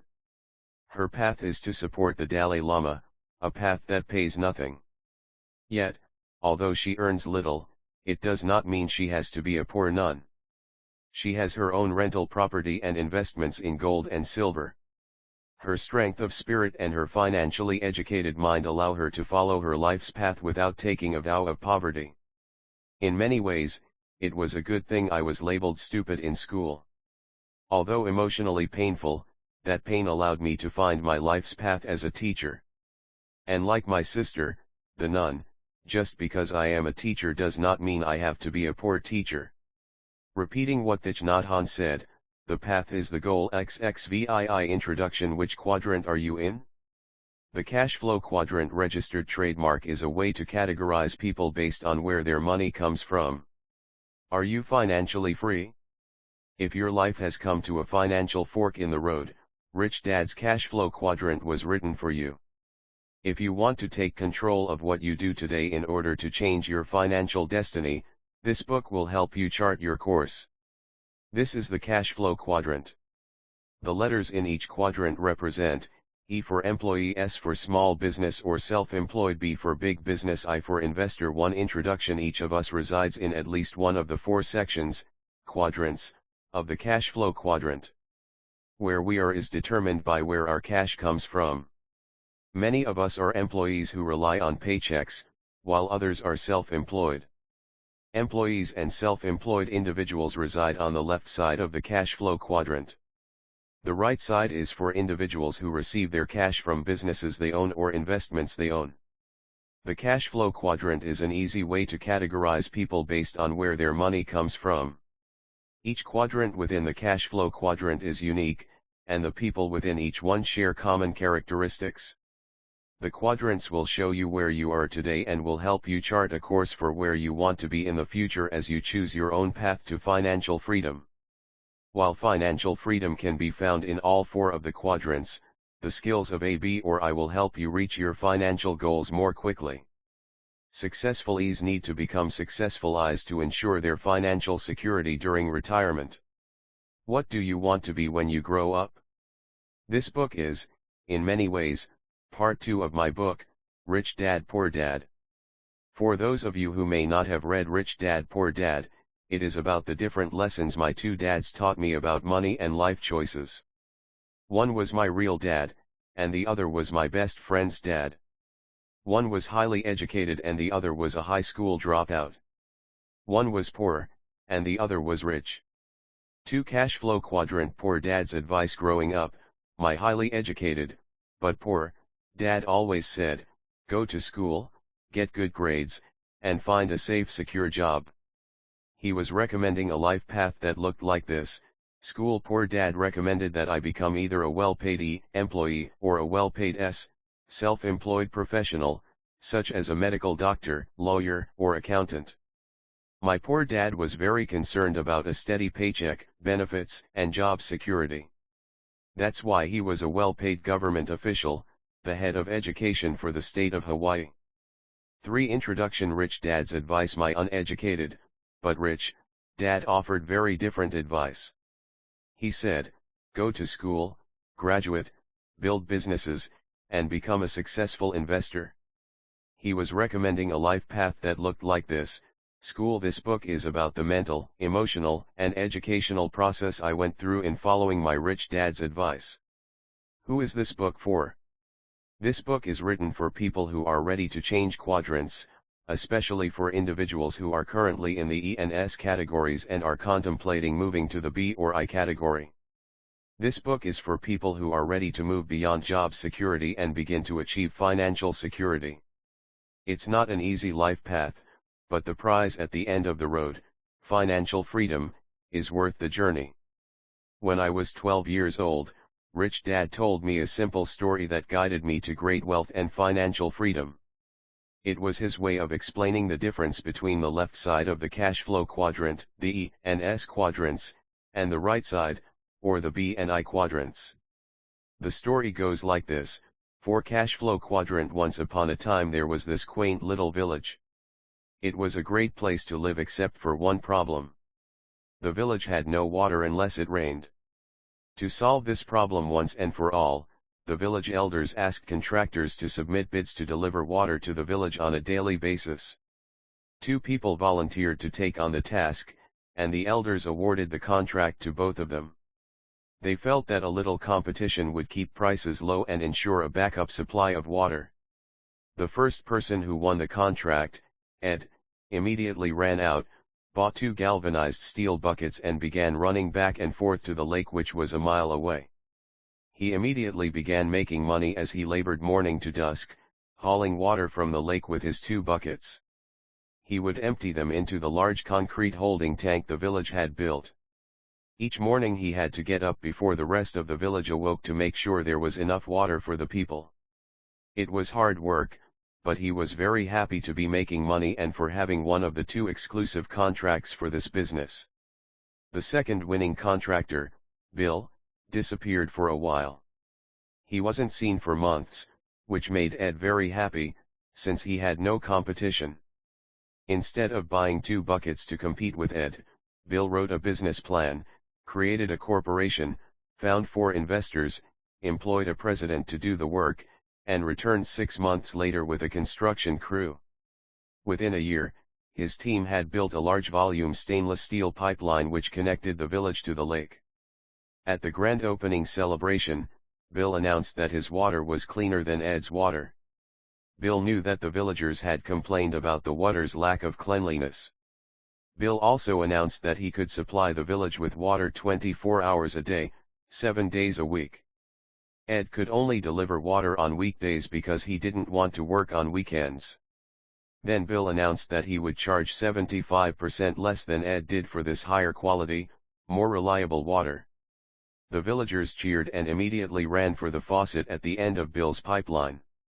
5 Introduction. In order to compete, Ed immediately lowered his rates by 75%, bought 2 more buckets, added covers to his buckets and began hauling 4 buckets each trip.